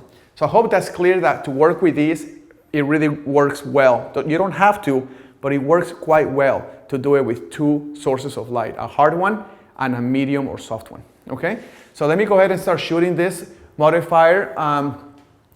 This is an exciting photo. It's gonna look beautiful because I'm inspired by this, and I'm also, her earrings and her belt look blue like the wallpaper, so I wanna make it all look clean, all right? This is gonna be my bounce light and it's gonna look amazing. The reason why I'm shooting from this angle is because I'm gonna get the wallpaper to go blurry as the photo goes through. If I stood here and I photographed her this way, then the wallpaper will be lit in almost the same and the blur will be non-existent because it will just be all the same focal length. But if I go this way, now this wallpaper is closer to the camera than the far away wallpaper, so it's gonna go into a blur. It's gonna look more dreamy. And when you combine dreamy with a hard modifier, it's beautiful. So guys, this is elevating hard modifiers. Let's take a look at these pictures and it looks so beautiful and I'm excited. Okay, just so you know, my settings are ISO 100. When you're shooting with strobes, you can shoot at ISO 100 because you have enough power to compensate for the 100 ISO. My aperture is f4 and, sorry, it's f4.5 and my shutter speed is 1/60th, okay? The power of the fill light is at 8 and the power of the beauty dish light is at 3.5 because it's so close to Jaden. So let's take a picture with this. In my screen, she looks totally dark, but this is gonna look really beautiful. All right, See, Remy, lift that up a little bit. Okay, 1, 2, 3. Oh my gosh, that looks so nice. Okay, one more time. 1, 2, 3. Good, bring your chin up, that's it. 1, 2, 3, beautiful. Last one right there, 1, 2, 3. That is incredible. Right there, 1, 2, 3, gorgeous. Oh, that's gonna be the one. 1, 2, 3, beautiful. And last one. 1, 2, 3, beautiful. Okay, let's take a look at that. Yeah, let me do a couple more with your chin down a little bit. Right there, 1, 2, 3. And chin down a little, 1, 2, 3. And last one. Yep, just you can go in this direction with your eyes. That's it. 1, 2, 3. And I'll just bring your eyes to me. Chin down a bit, 1, 2, 3. Okay, let's take a look at that. Yep. Okay, so it now because of this fill light, it actually looks like she's almost in water. Without this fill light, this whole thing will just look, yeah, it would just not look very good at all. Let's turn this off just to show you. Okay, no fill light now, just the hard modifier, and it won't be pretty. 1, 2, 3. That's it. Yep, that does not look good. So I'll definitely show you guys what that looks like, but that's not a good one. Let me see something. Did that fire? Yeah. Yeah, it does not look good at all. Let me do one more thing real quick. Let me bring this power up just so I can see what it does. Okay, 1, 2, 3. Let me just take a look. Yeah, that's not good. So you're getting exactly what I thought. The light is hitting her beautifully and really well, and then everything else goes into a complete vignette. And it doesn't look good. It looks like something's wrong. So this fill light combination of hard light with an element of a soft light is the key to elevate beautiful hard light modifiers and a hard light look. So, all right, we'll move on to the next video. Okay guys, we're gonna begin this section with the most common use of natural light in the world, which is your typical indoor space with beautiful window light, and you have a beautiful person and you're photographing them. This is so typical, everyone does this exact look. Let's discuss the challenges of this, let's discuss how to solve these challenges, and let's learn how to elevate this look to a much more beautiful, sophisticated level, okay? So here's the benefits. The benefits is this window light, you can never go wrong. You have beautiful light.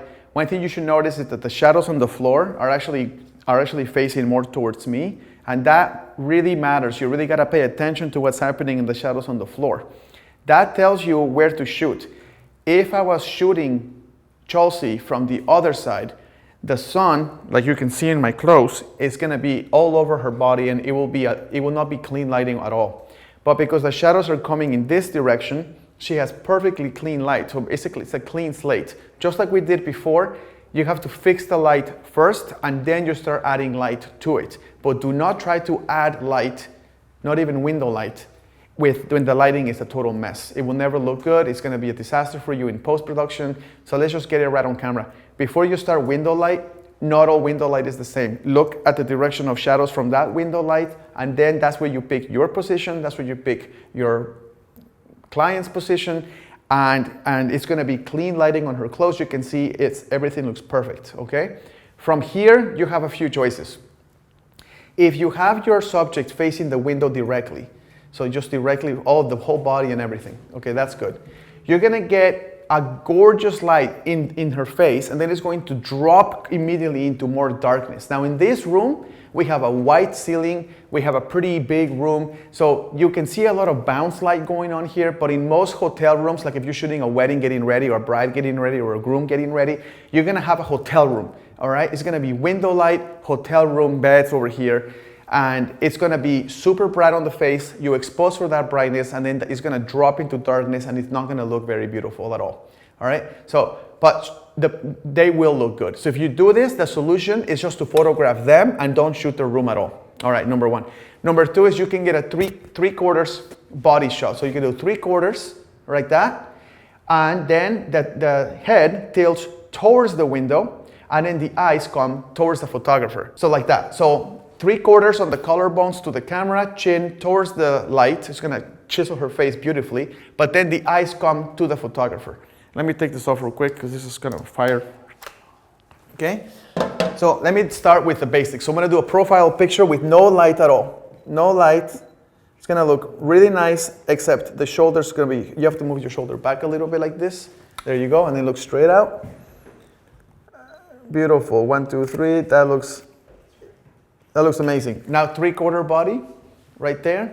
And then your chin towards the window, but your eyes just to me. That's gonna be beautiful right there. 1, 2, 3. Another one. Relax your whole face. Relax everything. Okay, beautiful. Now 1, 2, 3. There you go. That was great. That's gonna give you some shadowing on the far away side of the face. It's gonna give you that contouring that we're looking for. The problem is now the whole rest of the room is still going to drop into darkness. To avoid that, you notice I'm shooting vertically, okay? But in reality, if you wanna show, let's say, there's action happening in the other side of the room, or there's beautiful furniture, a library or something, and you want to showcase that, then you're going to have to bring in the magic. Now the magic is very simple. So let me do a demo of that real quick. We have a flash here, but do not let the size of this light make you think that you need to have this for this to work. In fact, a simple a simple off-camera flash would work just as good for this case. In fact, I work with this technique with regular hot shoe flashes all the time. In this case, we just have our regular Betanex Plus. It was just handy, so we just put it on, okay? Now, the funny part here is that if you see this wallpaper is it's like a turquoise looking color, okay? So what we did, look at there's my friend Remy right there, guys. That's a person there, okay? Everybody say hi to Remy. So the problem is that if you don't use this, the light from here, this is gonna be your fill light, okay? This is gonna bring light to the shadow side of the face. The problem is that it's going to bounce off of that turquoise color wallpaper, and it's gonna create a color cast on its way back. So that's not gonna work too well.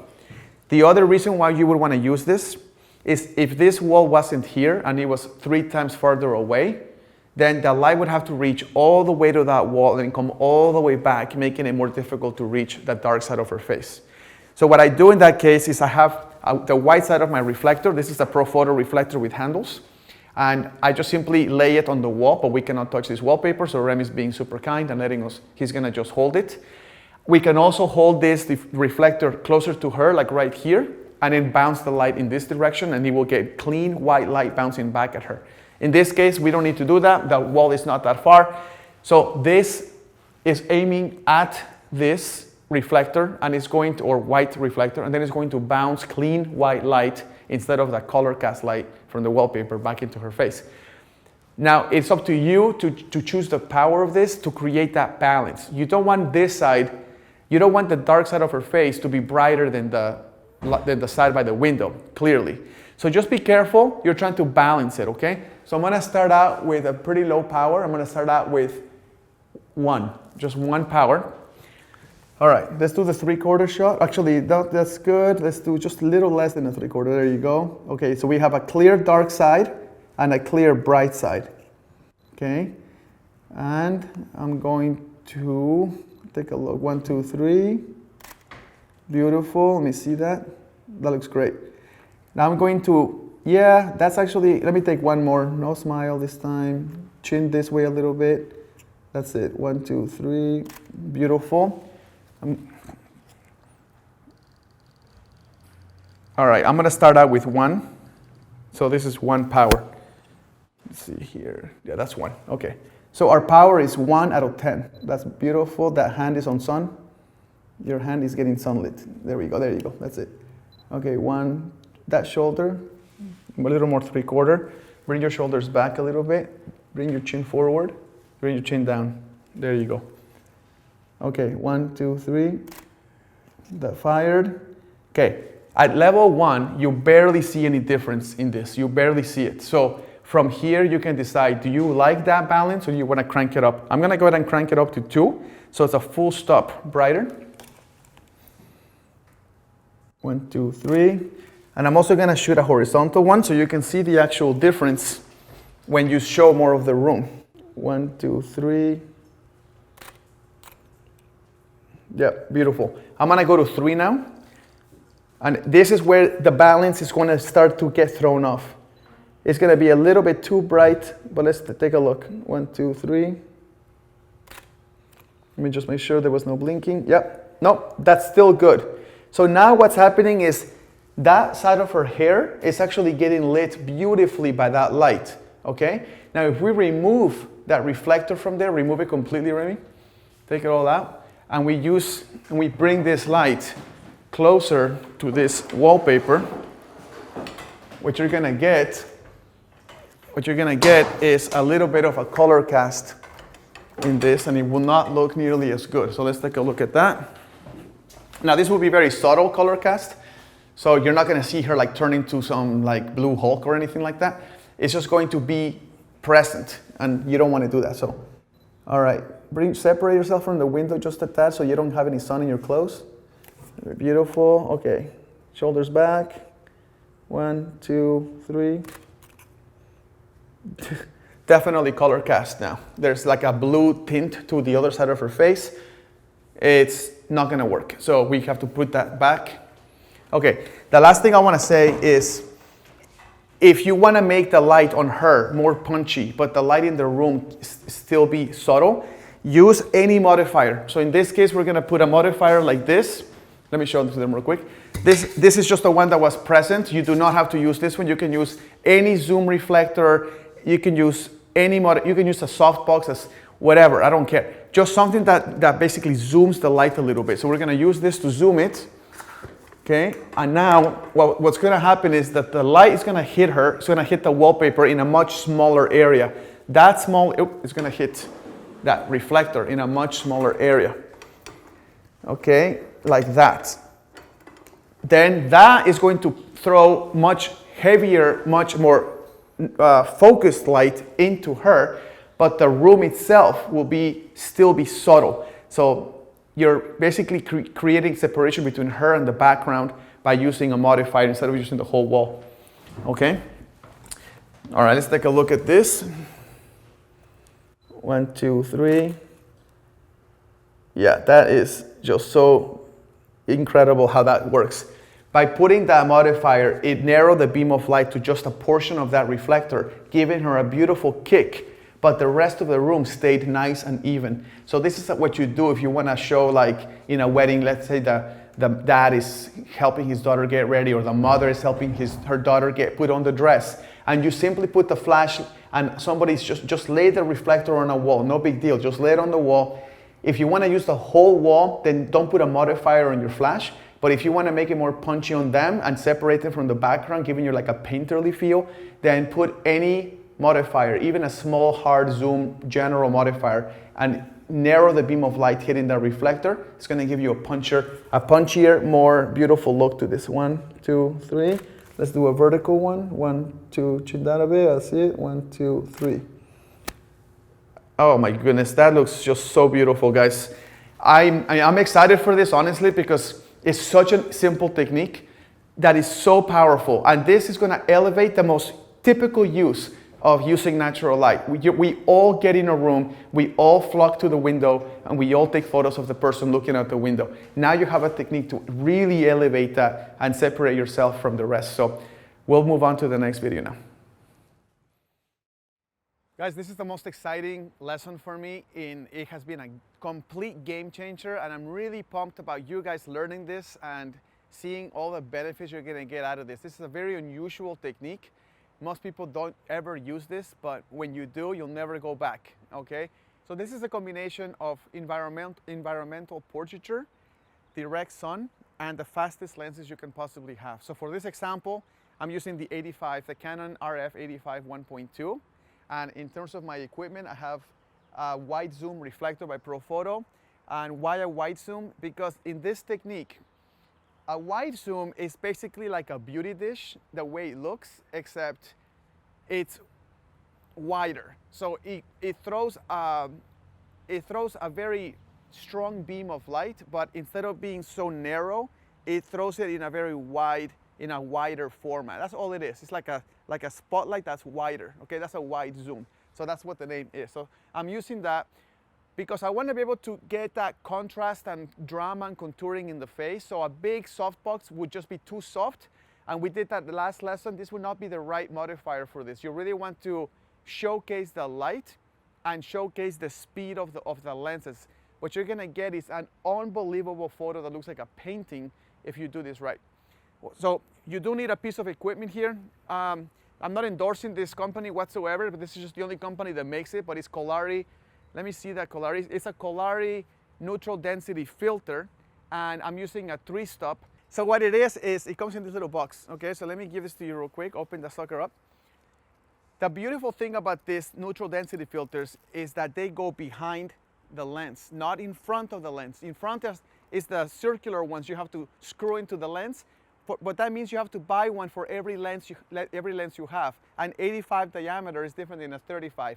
At 70 to 200 would require a different one than a 100 millimeter macro. But if it's behind the lens, they're all the same. So you can use one neutral density filter for all your lenses. So I'll show you how this works. I'm gonna take this lens out, give this to him, and very carefully, without touching, this is what the Kolari looks like. It's a 3-stop.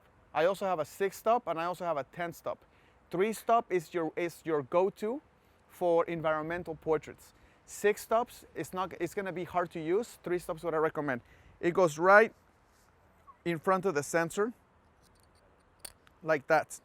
Just like that, right in front of the sensor, okay? It will not interfere with any of your electronics. It will just put it flush against it with your finger. Just don't touch the glass, just touch the thing.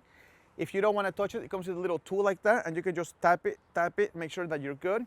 Then grab your lens, and this goes right over, and now you can switch to any lens you want using the same 3-stop neutral density filter, which is basically sunglasses for your lens. Now I'm going to turn on the camera, and I want to use my aperture to be fast, like 2.0, and my shutter speed, or I'll even go 1.8, because I have the 3-stop, I can do that. And then I'm going to use this. It's going to be pointed right. You want this at an angle again, otherwise the light will hit them straight in the face, and that will look just horrible, okay? So let me do a test shot right with this. Let's take a look. So it's quite, see, this is perfect.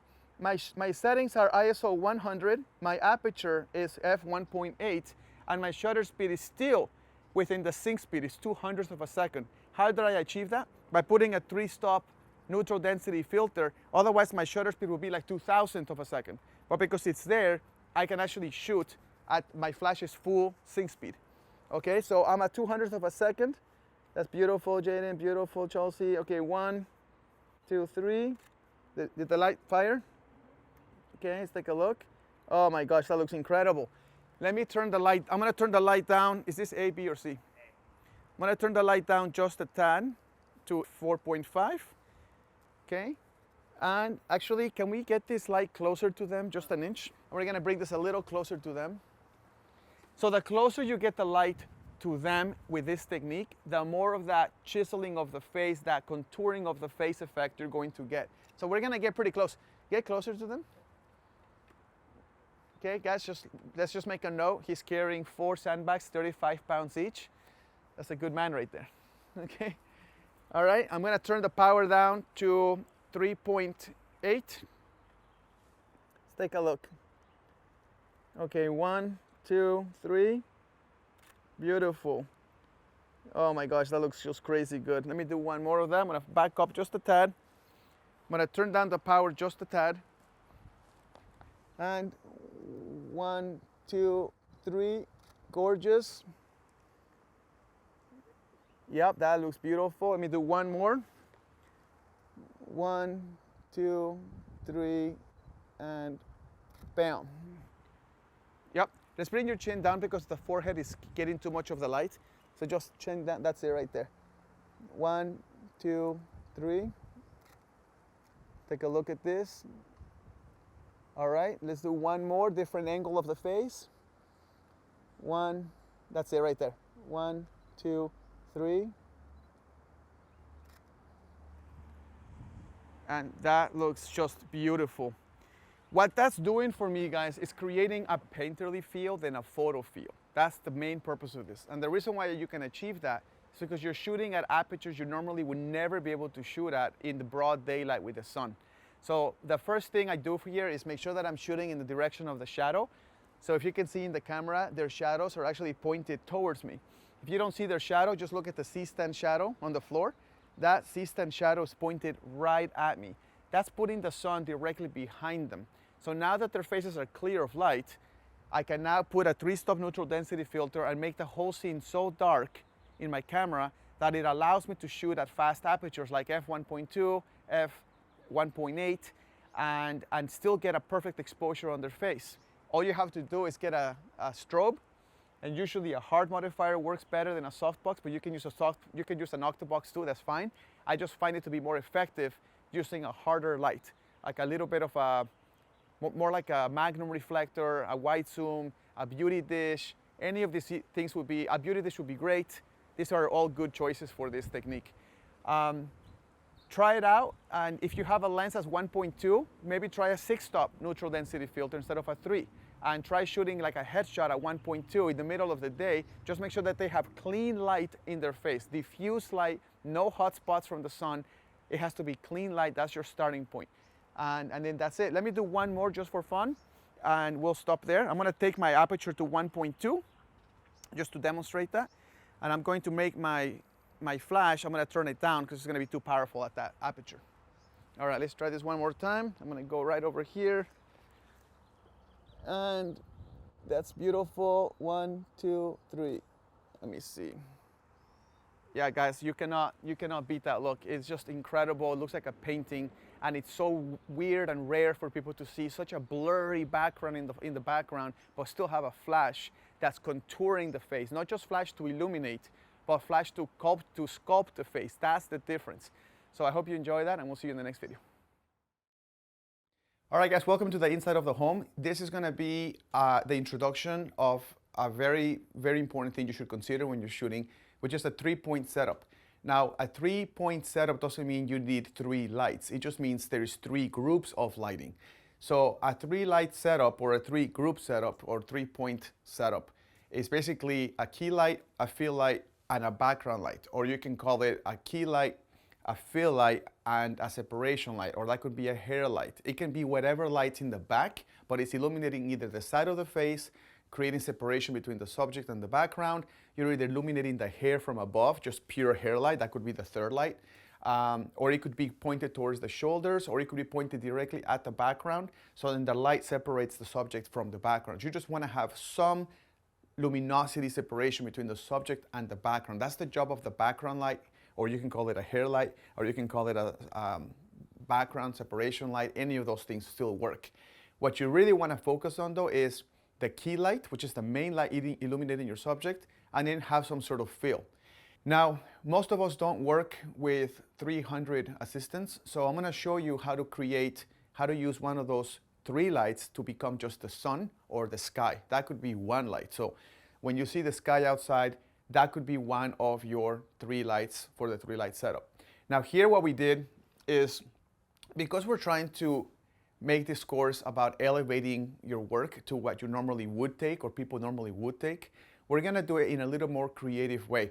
I noticed here in this window that there is access through this window to the balcony in the other side of the, well, not the other side of the house, but about 10 feet that way. There's a balcony, and that balcony, we're gonna have this beautiful Hollywood style portrait, and it's gonna look incredible. But to make it look even more, give it more spicy, we're gonna add this light here. So this is a Profoto B10X Plus. We need a lot of power. This is gonna be at full power. That is equipped with a Magnum reflector to increase the power by even 2 stops more. And that's gonna shoot through all the way, hitting this window. This window will be fully illuminated by the strobe, which will then travel to the balcony on the other side, and that will become our separation light. So you're probably asking yourself, why not just open the window and put it there? You totally could, and that would work pretty well.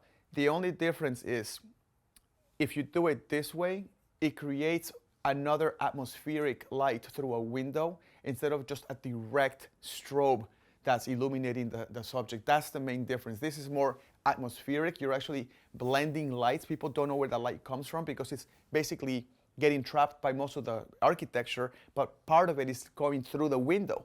So that makes it look like an atmospheric light.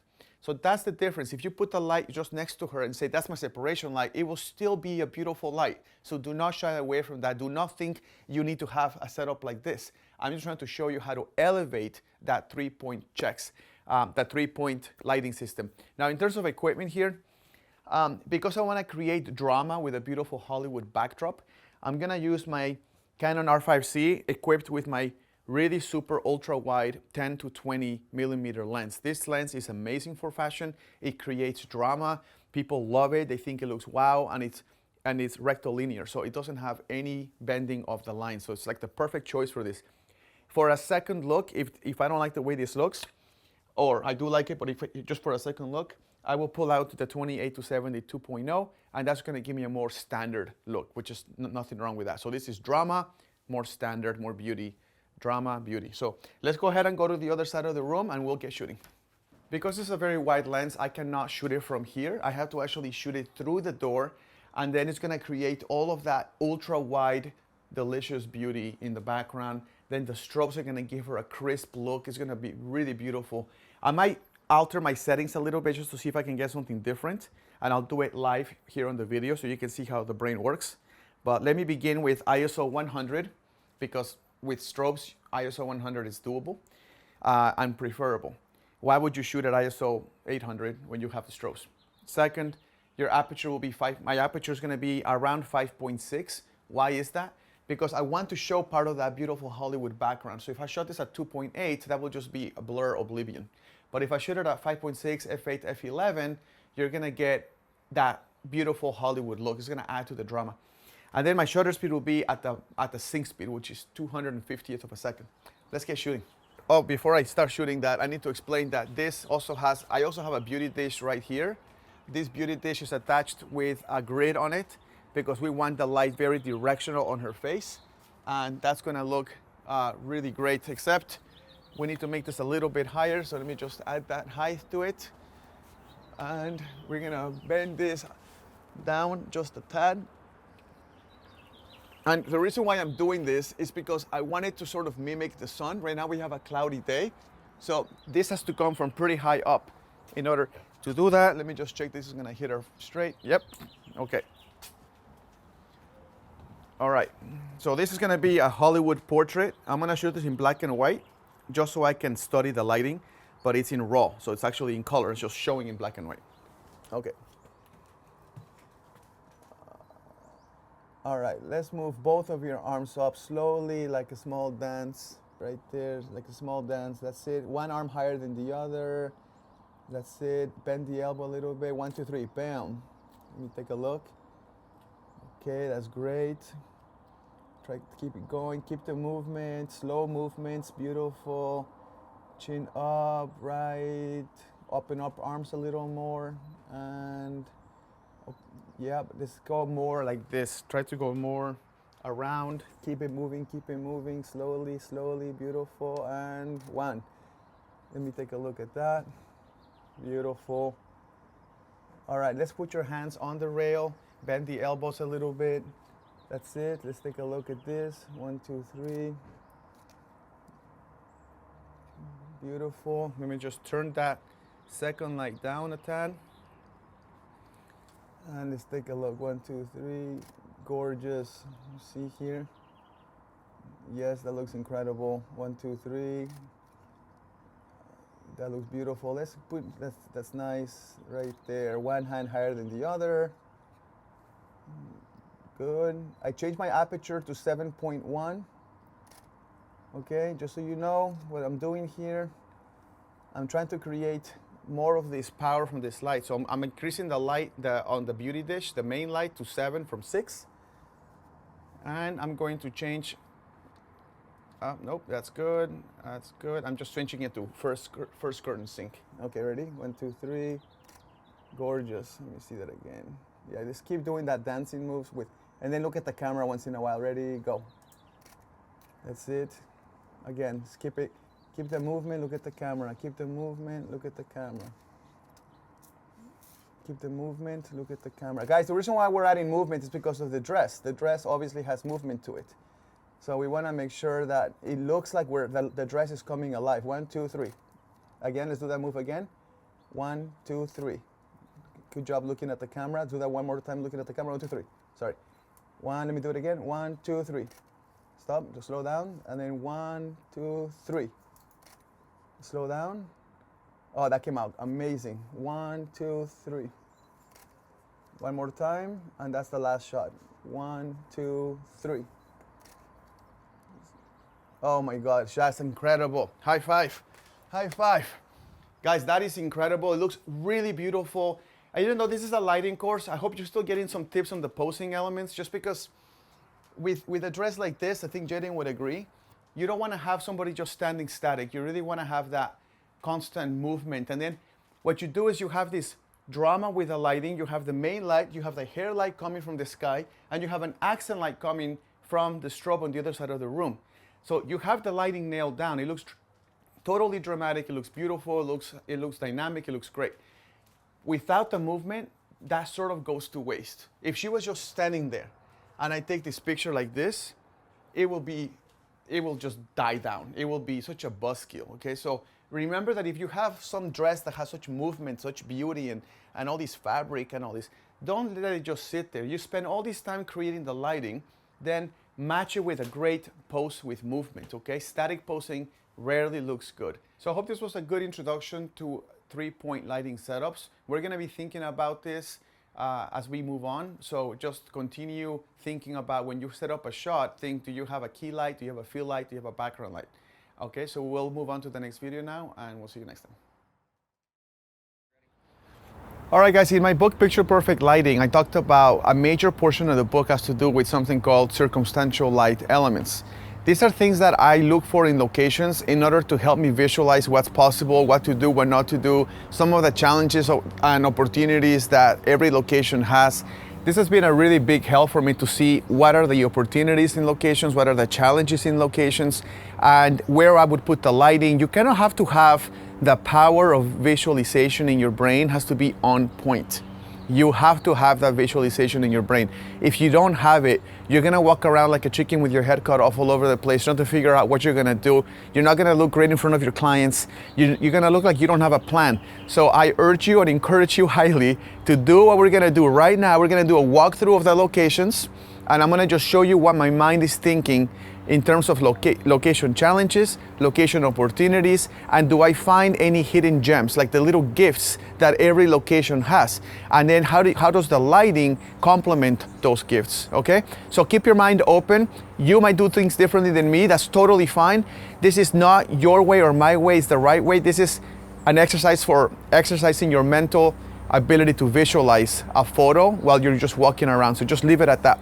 Let's begin with this staircase. We have a very beautiful staircase here, and if you think about it from a normal person's perspective, they will stand in the symmetrical way. They would probably stand somewhere here, and there's symmetry on the left, there's symmetry on the right.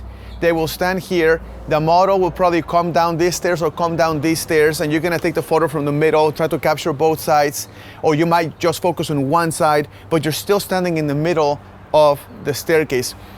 Is that wrong? Absolutely not. That is an incredible shot. It will be a successful shot. It will be beautiful, but you're not exercising your brain with this shot. What you're doing is doing the obvious shot, which, let me say again, nothing wrong with that shot. It's just not, it's not a creative angle. So what's the creative angle? Let's take a look. If you look at the staircase, try to work around the clock. Look at it from a different perspective. Stand here, stand there, stand there, stand from above. Make an exercise to look at these things from a different angle, okay? Don't go to the clear, obvious angle and say, I'm done, this is it, and I'll never change myself, okay? So what I noticed here is there's a balcony on the other side of the house over there. So if you can see the balcony all the way over there, that balcony provides a perspective of this staircase. That is a little hidden gem because of the background being green, the white accents, the bushes. From that perspective, it is a photo that most people have never seen. In fact, if you grab this location and you put 1,000 photographers here, rarely would you see a photographer going from that perspective shooting into this staircase from that angle. Okay, so I'm just gonna take one photo real quick. We're not gonna light it, we're not gonna make it look good. I'm just gonna show you the perspective, and that's the end of that, okay? So I might need a wider angle lens for this just to show the full perspective, but let me just take a simple photo right now. So this is just showing in black and white, but here's James right here. This is a nice photo, nothing wrong with it. It's gonna be great, okay? The second photo I would take, if you want to take the normal angle, is to do a wide angle lens like my Canon RF10-20 and be able to get both sides of the staircase with the model coming down with her long gown or something like that. That would be the other obvious shot. Great shot, but obvious shot, okay? Remember, we're exercising our minds, okay? You're trying to look for things a normal person would not see, so that's the exercise. So let's move forward. Okay, here's another interesting perspective that this is one of those gems, okay? Here we have a grassy area, and then we have this little sidewalk thing, and then we have this little balcony thing that lifts up, this little wall divider here, okay?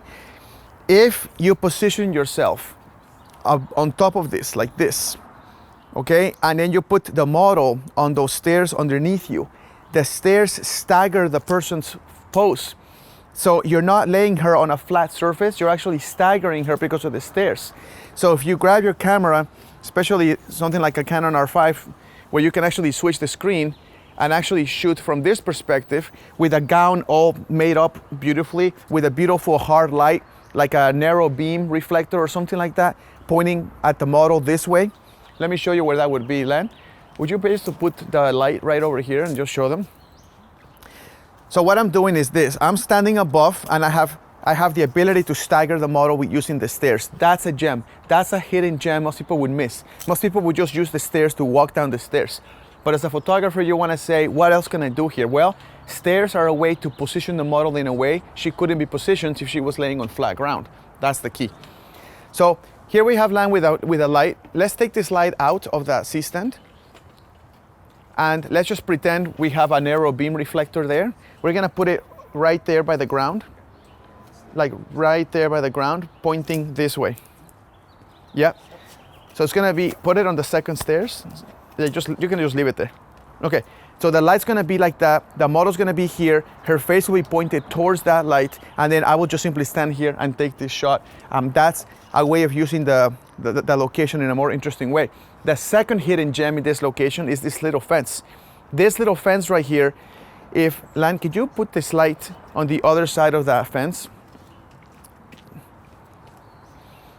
So in this case, we're like doubling down here, okay? So if Lan grabs this light and we put it through this fence, he's gonna have to go further away. So he's gonna have to go further away about 15 feet, right there, okay? It's gonna go right there. Why do you need that distance? The longer the distance is from the bars, the sharper the shadows are going to show up on the model or on the wall. If the light is very close to those vertical rails, the shadow will become too soft and it will be not noticeable. So the light has to be this far away. You might want to put like a magnum reflector to focus the light even more with the grid on it. It will shine through those bars. Those bars will then cast a vertical shadow graphic design on these walls or on her body or on her face, making the photo way more interesting. And it's all thanks to all the little hidden gifts in this location. Let's move on. All right, guys, another little fun location to think about.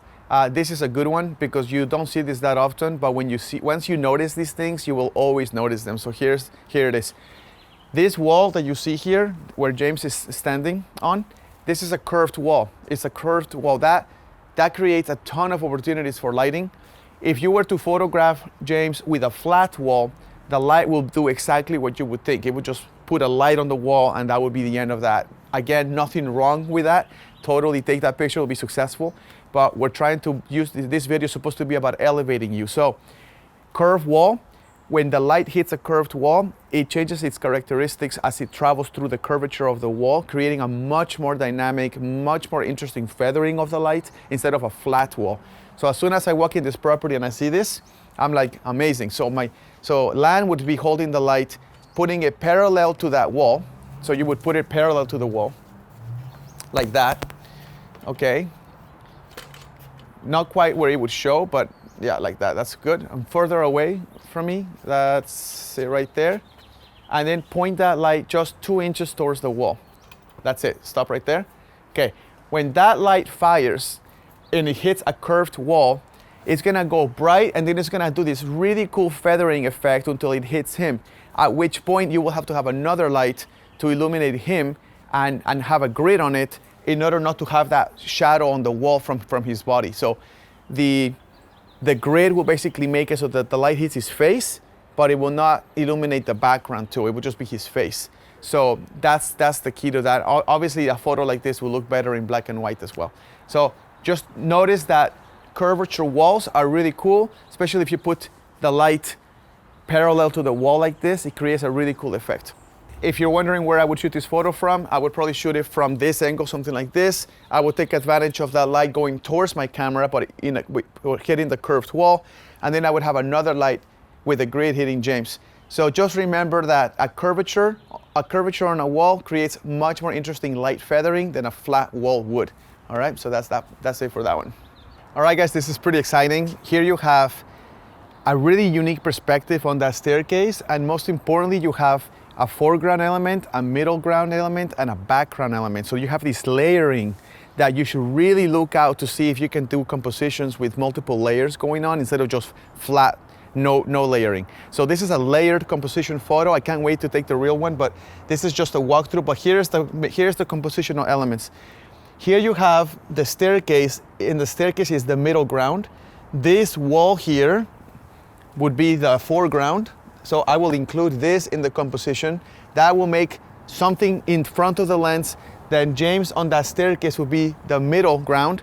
And then the rest of the bush and the house in the background will become the background. So then when people look at this photo, James will be in focus. This wall will be a little bit out of focus and the background will be out of focus as well. Now, from this perspective, you get a really unique photo of that staircase that is unusual. And most people would not think of taking that staircase photo from here. Like we said earlier, that photo would probably be taken from the bottom of the staircase using the symmetry of the staircase. That's what most photographers would do. Unfortunately, that's also what most people would do who are not even photographers. So the impact value of that photo would not be as high as something from this perspective. And it is your job to be higher level perspective and your ability to think in more creative ways using the same architecture, the same landscape, the same opportunities that you see that everyone sees. You as the photographer has to be elevated. You must be elevated in the way you use those elements for your photography perspectives. So I'm gonna take this quick picture just to see what's happening. Sometimes you just gotta take the photo. You can visualize a lot, but sometimes it just helps to take the actual photograph. So I'm gonna take a picture of James right here. That looks great, James. 1, 2, 3. Great. And just by taking the photo, I noticed that the bush, the green bush, is definitely behind him. Then there's the house on the right side, and then there's a piece of sky, like a rectangular piece of sky going on in the middle between those two. So I might go ahead and just use that as a framing, and then when the light from my strobe hits James, it will separate him from the sky. So James, can you move up like 4 feet that way without falling? That's it right there. Right there, right there. And then move down a little bit. So your head is in between in that sky area. Right there, stop. Right there. And then move back an inch. Right there, stop right there. Perfect. So now James, from my perspective, he's in between the bushes and the background of the house, but I'm still getting this unique perspective. So go ahead and take a look that way. Of course, I would put a strobe in front of him. And let me take a look. 1, 2, 1, 2, 3. Let's take a look at this. Take one more. 1, 2, 3. Beautiful, man. Oh yeah.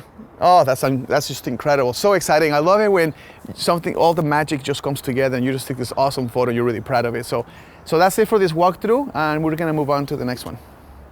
At this location, we found another thing that happens quite often that is easy to miss. So I wanted to point it out to you so you notice it next time. If you feel like taking a creative shot that's quickly to do and it's not such a big production, if you find something like this, like we found in this location, we found this little poolside bed things, and it has this little horizontal slates made out of metal. Well, if you were to pick those things up and point the strobe through those slates, you can create that shadow of those slates into James. And what you can do is, because they're horizontal, you can actually do something where it will be shadow here, and it will be light just on his eyes. And that will look super cool. And if you don't want it to look so contrasty, then add another light just to fill in the shadow, so like as a fill. But the main light will be used to be shot through these horizontal slates, And then you would just position those lights so that the shadow will be above his eyes, underneath his eyes, and a clear light strip right through his eyes. Super cool, very creative. Not very practical for a normal client, but if you're trying to do creative work, that's a good way to do it. So we're gonna go ahead and I'm gonna pick this up. I'm not sure how I would do it, but in reality, you would have to really experiment with that thing up and down, but trust me, it will look super cool, super beautiful. So I'm gonna pick this guy up and basically bring it down, something like this. And then I would have a light over there illuminating this. And if you want, you can use like your ProPhoto, the light that comes with the ProPhoto, the ambient light that you can turn on, the LED light, and you can see where the slabs are going to be relative to his face. And once you have the slabs perfect, you go ahead and fire the strobe. It will fire through this, and it will create a really cool shadow effect, making the photo way more interesting using just regular items, household items that people will or may not notice. So that's it for that. All right, guys, welcome to the next spot. I'm pretty excited about this spot because this is a real hidden gem here that, unless you have a trained eye, you really don't notice these things. You walk right through them. So as part of this exercise, I'm gonna invite you to what's happening inside and tell you what I'm thinking about. So here we have a less than ideal situation. It's nothing exciting here, as you can see. This is like the side of the house, like the alley, that there's nothing exciting. But is there? There's something exciting, totally is. Let me show you what's happening. We have a wall here, and every wall can be used to pose, and it can be used to put cool graphics of lighting or shadows into that wall. So remember, walls can be used for shaping light, can be used for posing a subject, and it can be used to painting a shadow or some sort of graphic design from an object through light onto that wall. So if you can keep those things in mind, you will see walls in a very different light. No pun intended, because it's a lighting course. Okay, anyway. So what we're gonna do is, there is a kitchen here, and the kitchen has a big, large window, and those windows they're square windows. So if you were to put a light pretty far back with say like a CTO, like a color temperature orange or a half CTO, and you put it pretty far back, the shadows of the framing of that window, those squares, are gonna basically frame James on this white wall. And because of the orange gel on that light, it will give it a little pop of color. You don't need the pop of color, you can just do it without, but it just adds another element of interest because it's a white wall with white light, not so interesting. But if you have a white wall with a bit of an orange light, with a bit of the graphics of the window, you're piling the elements of interest into that photo. So when people look at it, they're like, wow, that looks so cool. And then when they see where you took it, they'll think you're some sort of genius. Does that make sense? You're totally not. You're just a trained photographer. But people will think that. So enjoy the compliments because they will come. All right? So that's the way it was shot. Let me show you that one last shot that I think will look really cool here. That's a little more predictable, but still hidden. Let's come this way. All right, here's the second spot that I thought was quite interesting. There's a lot of opportunities here. Here's why. This is another wall, another piece of architecture here. This can be used to pose, just like a wall can be used to pose. You can use this to pose. Look at James. James just sitting on the wall, sitting on this thing. Perfect, okay? So you can have a person here. You can have another model, like doing something different here. And then you have this window. This window can be used the same way we used the other light, the other window just a little bit ago. So you can put a light inside that window shooting into this area, getting that beautiful side light going on, okay? And then what we're gonna do is we're gonna use this curtain as a third option because this curtain opens up and you can open it or close it in any way you want, and it has like a flowy feel to it. It's gonna look pretty beautiful if you were to backlight it at full power. Why full power? Because it's dirty. All this dirt is gonna go away when the light blasts right through it. It will just create the shape of the curtain. So one of the models could be coming in, she could be coming out of this. She could be, you could post this. You could kind of leave it open, have a rectangular shape here. Put the light back there, full power light blasting this way. You could put a model receiving that light this way, not looking at James, but looking at the corner of the room. And another model could be sitting over here, getting that side window light. When you put all these elements together, this location that was probably the worst location in this home becomes the most epic photo that people could have never imagined that you could have taken it here. And that's why I'm excited about this course for you guys, to elevate what you guys are doing, what you guys are thinking, how you guys are executing, and how you guys are pre-visualizing shots. So I challenge you to go to places that are not ideal and figure it out. Figure out what can be used for posing, what can be used for lighting. Do you have graphics? Do you have things with cool geometric shapes? Do you have walls? Can you paste shadows into those walls? Can you create backlight situations that can make something look very angelic using ugly curtains like this? It's just so much fun to be able to be, look, it's more fun to be a better photographer, okay? It is just more fun. No one's gonna, you're buying all this equipment, you wanna get the most intense, most incredible photos with that investment that you made, but you need your brain to help you. The gear alone just won't do it for you. The lighting, the camera, the lenses, doesn't matter how much you spend, it's not gonna think for you. So let's go out there and look for this location, hidden gems, and it's gonna be a lot of fun. Make sure you let me know what you guys think about all this. Guys, this is gonna be an opportunity you're gonna come across a lot. So pay attention, open your eyes, make sure you have like some sugar drink or something, because you're gonna need to be alert. This is where lighting goes from vertical, sun coming down to the floor and back up, which is the way we normally shoot, with light coming from the sky down, and then we take advantage of that. And now we're gonna switch the light to travel completely horizontal, no vertical light going on. So this is horizontal lighting. When are you gonna use this? You're gonna use this quite a bit on outdoors or any kind of doorways like this. If you have like a garage, like in an alley and you see a garage, you can open up the garage door. As long as one of the doors leads to the outside and some of that ambient light can come into that room, you have an open structure inside, which is one of my circumstantial light elements that I wrote in my book, Picture Perfect Lighting.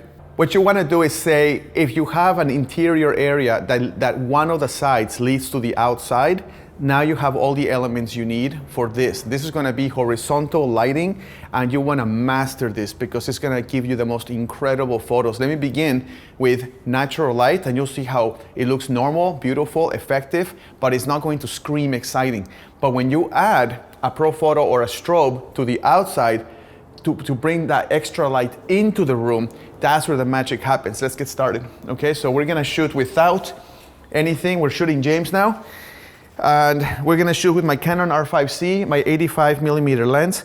My ISO is gonna be 200 because I'm still shooting ambient light. I'm not shooting any kind of strobes. I'm gonna shoot this with my aperture at 2.0, and then whatever my shutter speed is. Let's bring that hand slightly down so it's curved more. Okay, give me a second. All right. Yeah, that's just that arm. Yeah, it's not working. Just put it somewhere else. There you go. That's it right there. That's it. All right, I'm gonna go ahead and take this picture. It's gonna look quite cool, but it's not gonna scream like, wow, this is the most incredible thing. It's just gonna look good, like a good solid photo. Okay. All right, so there we go. We have a nice picture. This is natural light. It looks good, but it's not going to blow anybody away or anything like that. What we're gonna do now is take matters into our own hands, and we're going to turn on the ProPhoto light. So, and just to show you, we're working with a very interesting light modifier because we're shooting James, and James has cool skin and he looks sexy. We're gonna go ahead and use a silver beauty dish, not a white one, so it won't be soft lighting, it will be a silver one. And all that does, if you don't know what I'm doing, is simply creating harder light because it's silver, it's not white, it's almost like a mirror, okay? Why did I choose that? Because of his skin. If you're photographing somebody like an old person and you want to make them look older, use a silver beauty dish. It's like Willie Nelson. Let's say you're photographing Willie Nelson. Put him on profile, shoot the light on his face, something like that. Somebody with a lot of weathered skin will look cool. Now, James does not have weathered skin, but he's got the Western look. And that Western look goes well with this kind of hard light. It has like this harshness to it, like this manly harshness to it. So it kind of goes with it. Imagine having somebody dressed like this with a cool look like that and then using soft light. It just would not work. So let's turn this on. Let me make sure this is gonna work here. Let me test. Got it? And now what I'm gonna do is I'm gonna turn the light. It's a full power. I'm gonna go to 8 just to kind of test it. I don't wanna be testing it at full power. Okay, and we are going to start with, I'm gonna back up a little bit here, and we're gonna create a very dynamic photograph now. 1, 2, 3. Let's take a look at that. Oh my God, yeah, that is definitely next level of cool lighting and beauty and all that. 1, 2, 3. Yeah, that looks amazing. Okay, let's start to move your head towards me a little bit and start to gauge. Start look towards me, and then now keep your face slightly that way and turn your eyes towards me like you just noticed me. That's it. Let me take a look at this. Yeah, this looks crazy. Chin down a bit. That's it. Keep your eyes, yep, keep your eyes away from me this way. That's beautiful. Okay, go ahead and rotate your, so now we're using split lighting, guys. So this is split light. Okay, so this is a split lighting situation. Beautiful, take a look at that. That looks amazing. And 1, 2, 3. Okay, we're still using split light.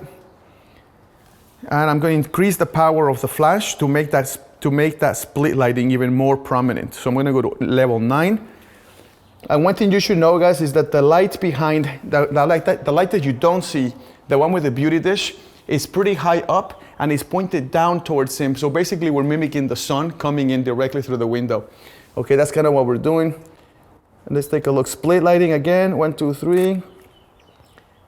Yeah, this looks really good. And then just do a 3/4 lighting now, like that. That's a 3/4.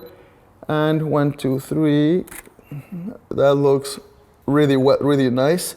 Now what I'm gonna do, I actually haven't tried this, but let me try this. I'm gonna shoot the light from behind him, going through his ear, across his bones, across his cheekbone and his jawline.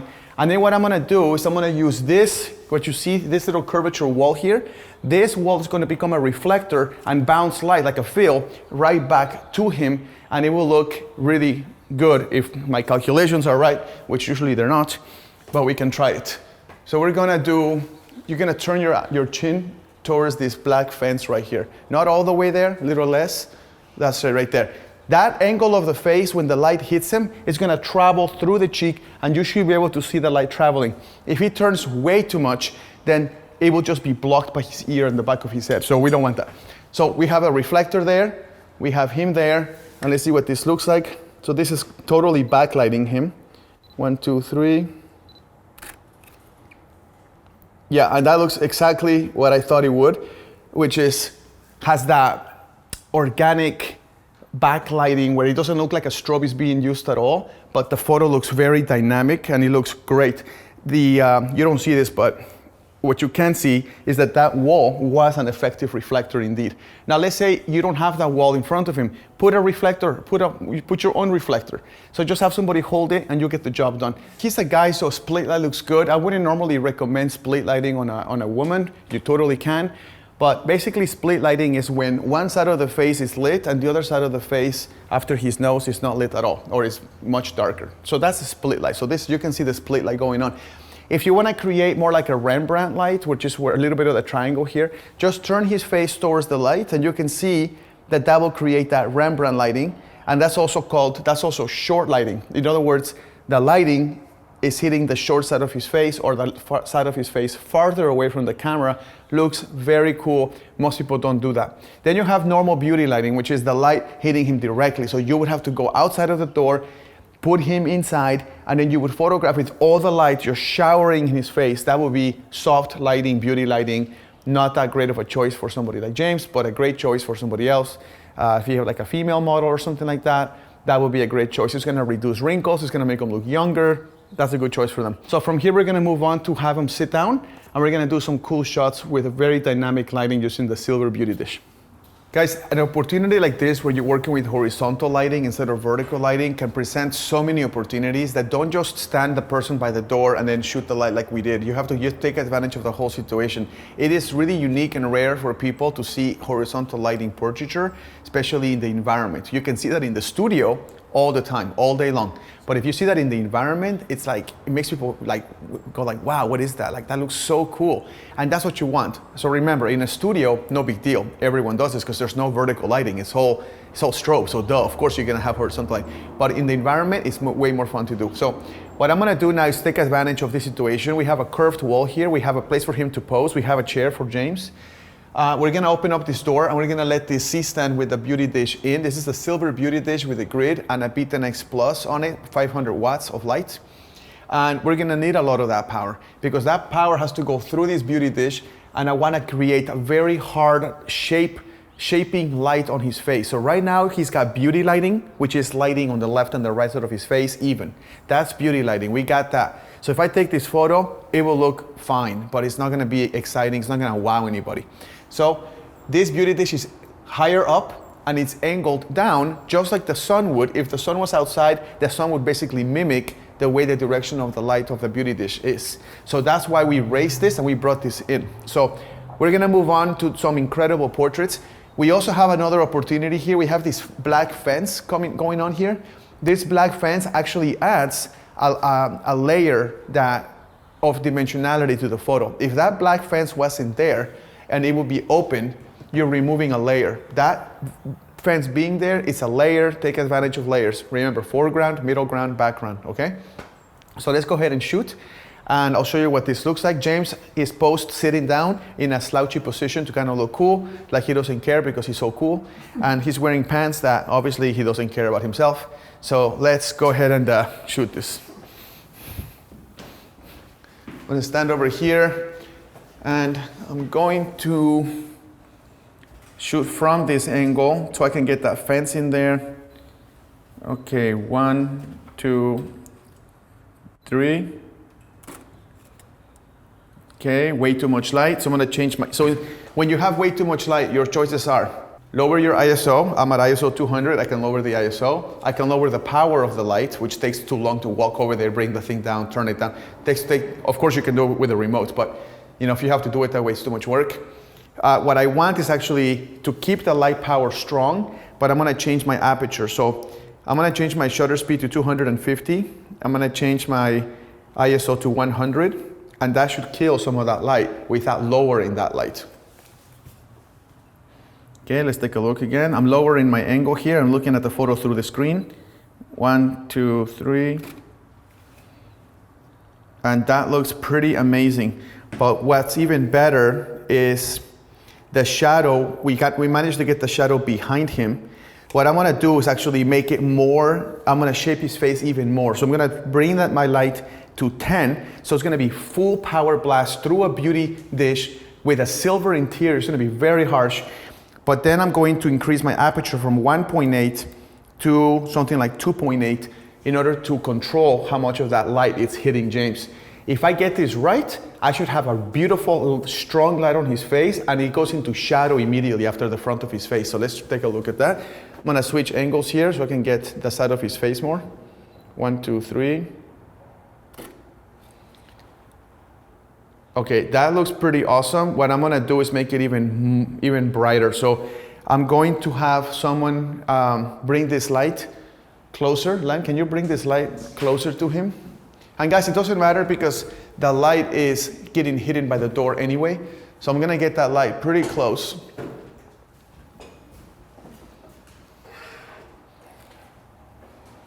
Right there.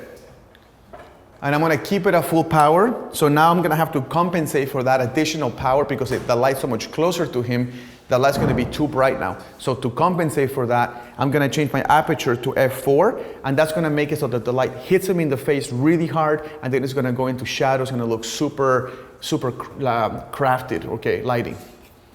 So, all right, let's take a look at this. All right, James, I'm gonna start moving you a little bit, just small movements here and there, just very small, 1, 2, 3. Look slightly to your right, not quite at the camera, but like over here. Okay, 1, 2, 3. Oh yeah, that's the shot. That's the shot. So now that I have the photo, I'm gonna do two things. I'm gonna move him around so I can show you the different variations. And I'm also gonna take the trigger off and I'll show you what this looks like with just beauty lighting. And you'll see how much better it is when you add a strobe to the photograph, okay? All right, it looks just like the sun. So I'm gonna do some movements here. So this is gonna be a split lighting because of the angle of his face. Yeah, there you go. And then we're gonna have him look outside. Perfect.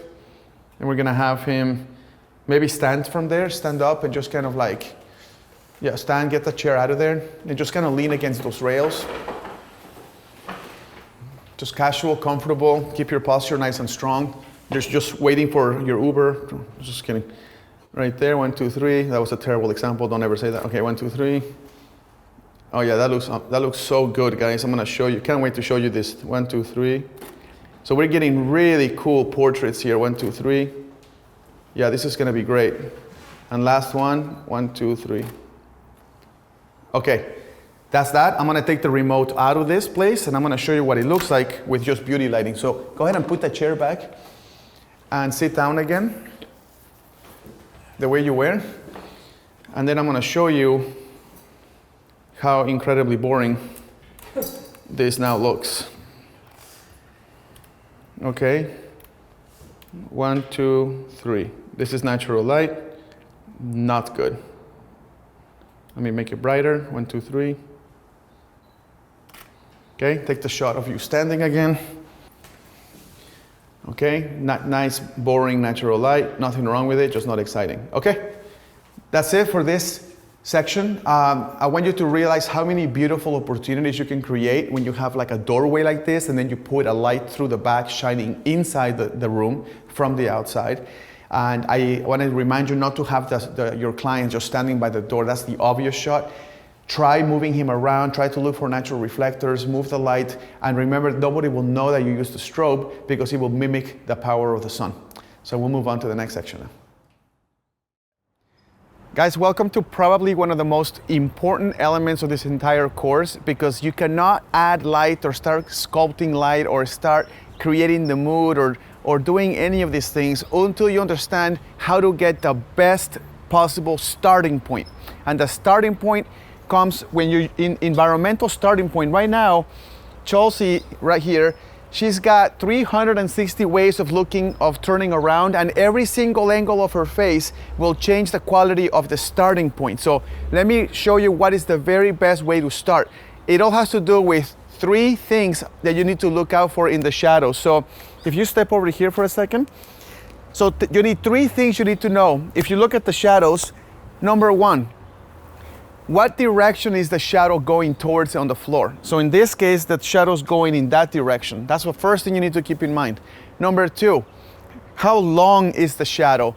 Right now her shadow's about maybe 15, 18, 25 inches. So it's about this long, okay? So this tells you that the intensity of light hitting the floor is very high. The shorter the shadow, the more intense the light is bouncing from the floor. That's very important. The longer the shadow, the less intense the lighting is bouncing off the floor. So you need to keep that in mind. And third and last is how strong or how soft are the edges of this shadow. Right now that shadow is not totally hard. It has a little bit of a soft edge to it, which means that there is a little bit of diffusion happening with a small cloud in the sky. This is going to weaken your ability to create very dynamic lighting because it's not a strong edge shadow, okay? So 3 things: direction of the shadow, length of the shadow, and edges of the shadow, how sharp or how diffused those edges are. Now let's talk about what you can use with this, what you can do with this information. If you put Chelsea facing that way, so if we face her this way, so what we're gonna do is if we ignore the shadow, if you don't know what I'm talking about and you have no idea what you're doing and you just ignore the shadow, if you look at Chelsea's face, you have sun in her nose, some sun in her lips, some sun in her chin, some spill in the hair, some sun in her forehead. This is what you would call a total mess. Okay, this is the opposite of a good starting point. But if you point her nose towards the direction of her shadow, so if here's her shadow's going this way, If you point her face this way, you can do 3/4 of your body and then turn your face. Now you have clean lighting on her face, totally clean. Look, forehead, cheekbones, nose, lips, chin, all in the same beautiful light. Because now that she's turning her face towards the shadow, that means that the sun is mathematically exactly behind her head, leaving her the front of her face in pure fill light, clean fill light. So this is a good starting point. If I was to take a photo of her this way, you're gonna get a soft romantic lighting, okay? So let's take a photo of that and I will show you what that looks like in the video. My camera is the R5C. I'm shooting at ISO 100 because we have plenty of light. My aperture is gonna be 1.2 because I'm shooting her by herself. I don't have another person to worry about and I wanna blur the background. And my shutter speed is gonna be whatever that exposure is going to be. So let me see here. Okay, turn. So I'm gonna stand. You wanna keep your nose in the direction of the shadow. Yeah, like that, like that. And bring your shoulder, that's it. Hold it, hold it, hold it, hold it. Don't move, don't move, don't move. Give me 1 second. Got it. Take this off. All right, here we go. Let me take a picture of this. This is gonna look really beautiful. 1, 2, 3. Gorgeous again. 1, 2, 3. Got it.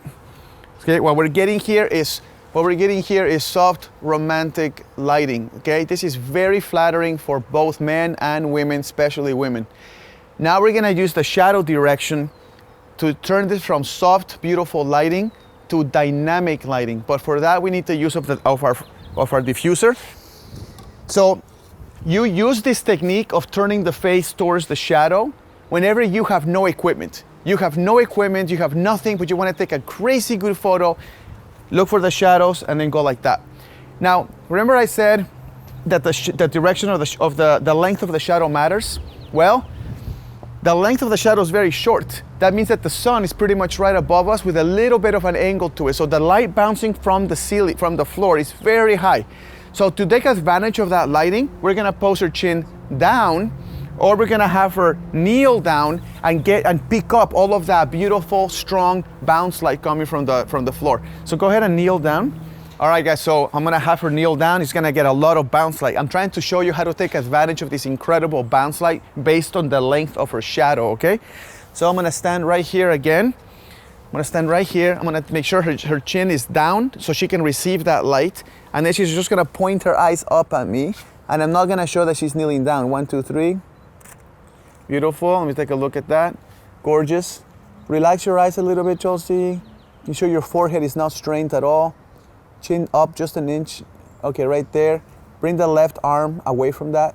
Yeah, there you go. And then use the scarf just to kind of cover a little bit. Not the scarf, the scarf itself. Okay. On the left, yeah, that's it. Just gonna. All right, let's take a look at that. Chin, there you go. I'm gonna take a picture of this. 1, 2, 3. Beautiful. Okay, that is really nice. Her chin is down. There you go. 1, 2, 3. And 1, 2, 3. Got it. Okay, one shoulders back a little bit. Use the scarf again. There you go. Okay, 1, 2, 3. Okay, keep your chin slightly down. Just notice me look up. 1, 2, 3. Perfect. Okay. All right, let me do one more real quick. 1, 2, 3. Beautiful. All right. Now what we're gonna do is we took advantage of her face with her nose or her face going towards the direction of the shadow. That's gonna give you soft, romantic lighting, okay? Now we're gonna switch it up, and you can stand up now. Then we're gonna switch it up, and we're gonna use the opposite. So stand right here so that everyone can see the shadow right there. So now the shadow's pointing in this direction, which means that the sun is then coming from this exact direction. That means that if I was to diffuse the light with a diffuser here, she's gonna look like she has a beauty dish on her. It's gonna be very dynamic lighting because the sun is so strong, hitting her face directly, but then it will be diffused by the diffuser. It's gonna make her look just like you have a photo taken in a studio. That is gonna be a more dynamic lighting when her face turns away from her shadow, okay? So we'll wait for the sun and we will show you how to do that. So let me get the reflector ready, diffuser ready. The beautiful thing about this exercise, guys, is that this is going to be so important to you because sometimes you're gonna be out there shooting people and you don't know how to get clean light. All you have to do is tell them, Look at the direction of their shadow, stand in that direction, and that way the sun is directly behind them. They'll have clean lighting in their face. It's gonna be so easy and so practical for you. But let's say you're outside doing an environmental portrait. Then point their nose away from their shadow, so this way. So their shadow's going that way, so she's gonna look this way. And then use the diffuser to basically block the sun directly from her face. Get this as close to her face as you possibly can. The closer this is to her face, the more beauty dish look this is going to have, and that's what you want. So, all right guys, we're gonna switch from romantic soft lighting to more dynamic lighting. All you have to do is switch your model's face or your subject's face or your client's face opposite of her shadow. Her shadow's going in that direction, as you can see by the floor. So we're gonna point her nose in the complete opposite side, which is this way.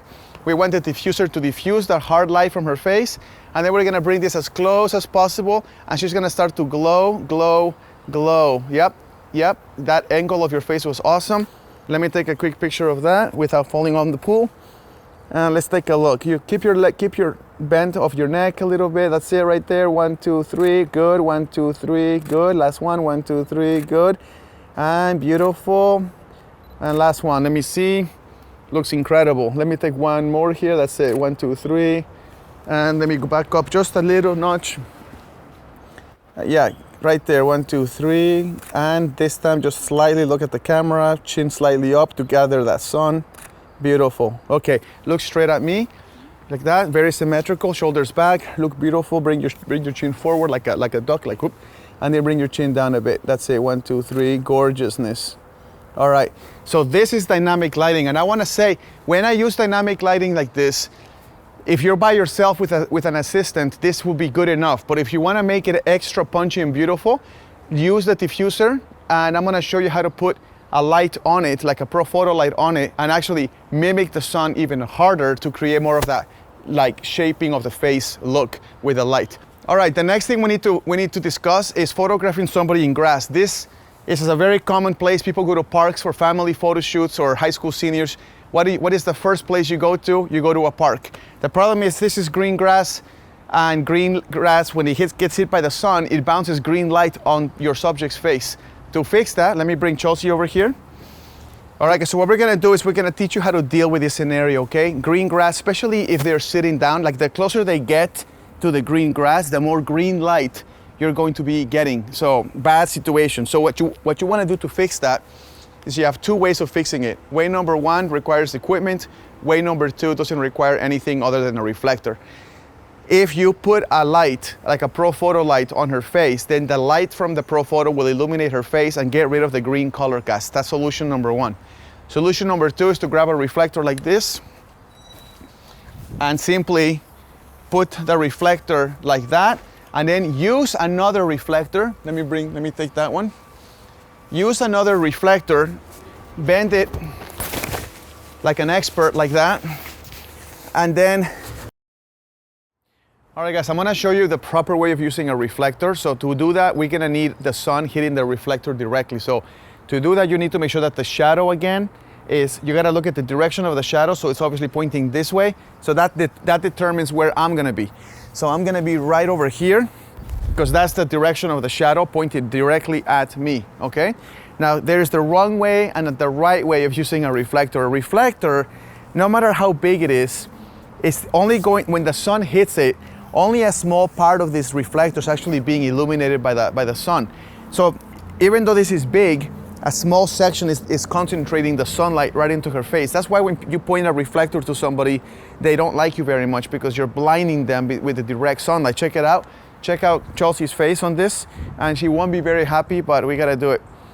But take a look at that. That is a direct hit, okay? Nobody wants that. So if you buy your fancy reflector and you start throwing the light at them like this, they're not gonna be very happy with you. So what you wanna do is, it helps to have a reflector with handles like this, and you wanna actually convex and concave the reflector. So this is, here you're gonna convex, see, look at that, it's much softer. Okay, then you get the beautiful light, catch lights on her eyes, but you don't blind her like that. Now here's blinding her. This is not blinding her. So the more you bend it, the softer the light on her becomes. When you bend it less, you get more light. So you control the amount of light based on the bend of the reflector, okay? So here's a little bit of light, a little less, a little less, a little less, and full on. This is full on. Sounds good? So now if you're relatively close to the person, you don't have to do the silver side, you can do the white side, and that will actually just add really beautiful feel, just like this. And that here's without, and then here's with. You can see that beautiful soft light on her. And if somebody can hold this, I'll take a picture of that and I can show people what that looks like. So you wanna get it like that, okay? Picture, just you'll see it, chin down an inch. All right, there, straight on. 1, 2, 3. 1, 2, 3. And last 1, 2, 3. Now go ahead and shift it to the silver side and blast her with all the light possible, all the light. The worse the better. You might want to close your eyes. 1, 2, 3. Okay, now go ahead and start bending the reflector with your arms. That's it. Just enough. There you go. A little more bend. A little more bend. That's it right there. Open your eyes. 1, 2, 3. Close your eyes. Turn your chin to one direction. Open your eyes. One chin down an inch. 1, 2, 3. Again. 1, 2, 3. Okay, bend that reflector a little more. 1, 2, 3. Gorgeous. Okay, oops, I got her blinking, sorry. And 1, 2, 3. Got it, okay? That is the proper way of holding a reflector. You gotta get that bend. What you don't wanna do, let's hold this for a second. What you don't wanna do is put it underneath the subject. Like this is, I see dead people look. Look at that, look at her face. Guys, don't do this, please, okay? You buy this course. If I see you buying this course and doing this, no, not gonna be good, all right? Go like that. This has to be above, not underneath. You don't do this. This is amateur hour. This is good, all right? You wanna do like that, and then you wanna bend it to create just the right amount of light. See the catch light? Look, no catch light, but soft light, okay? So you can also do a concave, which is bending it this way, and you'll get a little bit of a punch like this, a little more of a punch situation like that, but it's still softer, okay? So that's nice and soft. And then this is convex, where you go this way, and that's gonna give you a softer light like that, okay? But you gotta hold it up to the face level, not underneath her face. Sounds good? All right, guys, that's how you properly use a reflector, and that's how you properly use a diffuser. The last thing I wanna show you is I'm gonna put Chelsea in a dynamic lighting, which means her nose will be opposite of her shadow. And then I'm gonna put that diffuser in front of her like we did before. But this time we're gonna help the sun by putting a Profoto light and faking that the sun is the Profoto. Sorry, faking that the Profoto is the sun. And we're gonna throw some light from my strobe into her until it shapes her face, but it's gonna look just like the sun did. It's gonna look absolutely beautiful. So let's try that. All right, guys, this is gonna be one of those lifesaver situations because sometimes you don't wanna be carrying 25 softboxes or octaboxes on location to do a shoot. So I'm gonna show you a technique that I developed out of pure lack of having all this money to buy all these things, and I had to just figure it out. And even till today, I still use this technique because it's actually far superior than any softbox. So here's how what it works. We're gonna fake having a softbox or an octabox by using a diffuser and a flash. The reason why I like this so much is because you can make as many size softboxes as you possibly wish by just using this and this and changing the distance between the flash and the diffuser. Let me show you what I mean. If I put the diffuser super close to the flash, look how much of the flash gets, look how much of the diffuser gets illuminated. It's just about 3 to 4 inches. Look at that. I'll do it again, okay? But now, if I bring this flash and I bring it far, if I double the distance, then I'm doubling the amount of diffusion material that's actually being used. So the light is getting softer every time you bring this farther away, and the light is getting more dynamic every time you bring it closer. So if you don't have a beauty dish and you can afford it, it's $500 or whatever, grab one of these guys, put a flash very close, angle it like that, and fire, and it will look very similar, not exactly, but very similar or as close as you possibly can get to a beauty dish. Now, if you're shooting somebody and they want beauty lighting, put the flash as far away from the diffuser as you possibly can reach, and you will illuminate the entire diffuser. Let me show you. The whole diffuser gets illuminated. So now you created a huge 4 foot or 4 foot, 5 foot soft box by just using this. If you want a 3 foot soft box, simply go like that. Here's a 2 foot soft box. Here's a beauty dish, and here's a complete beauty, like a 6 foot soft box right there. So that's how you do it. I'm gonna show you that right now. Okay, let's take a look at what this looks like.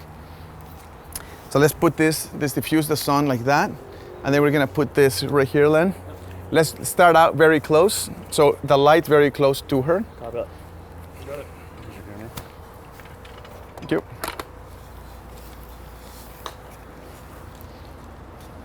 And you know, you can also hand hold this. You don't have to have a C-stand, but you know, if you don't have another assistant, you could bring a C-stand and a reflector stand, a reflector holder, and hold the diffuser with that. She's still getting, there you go. Yeah, you're getting lit by the sun, okay. All right, let me see what this looks like. So this is without a flash. Bring it up an inch. Right there, 1, 2, 3. That's without a flash. Now, where's the remote? Now let's put this on, and I want to show you what it's going to look more like a beauty dish now, because it's going to be very close, okay? I'm going to lower the power from 9 to, say, 6.5 and just test it, okay? I'm going to have to change my aperture a little bit, but let's take a look first. 1, 2, 3.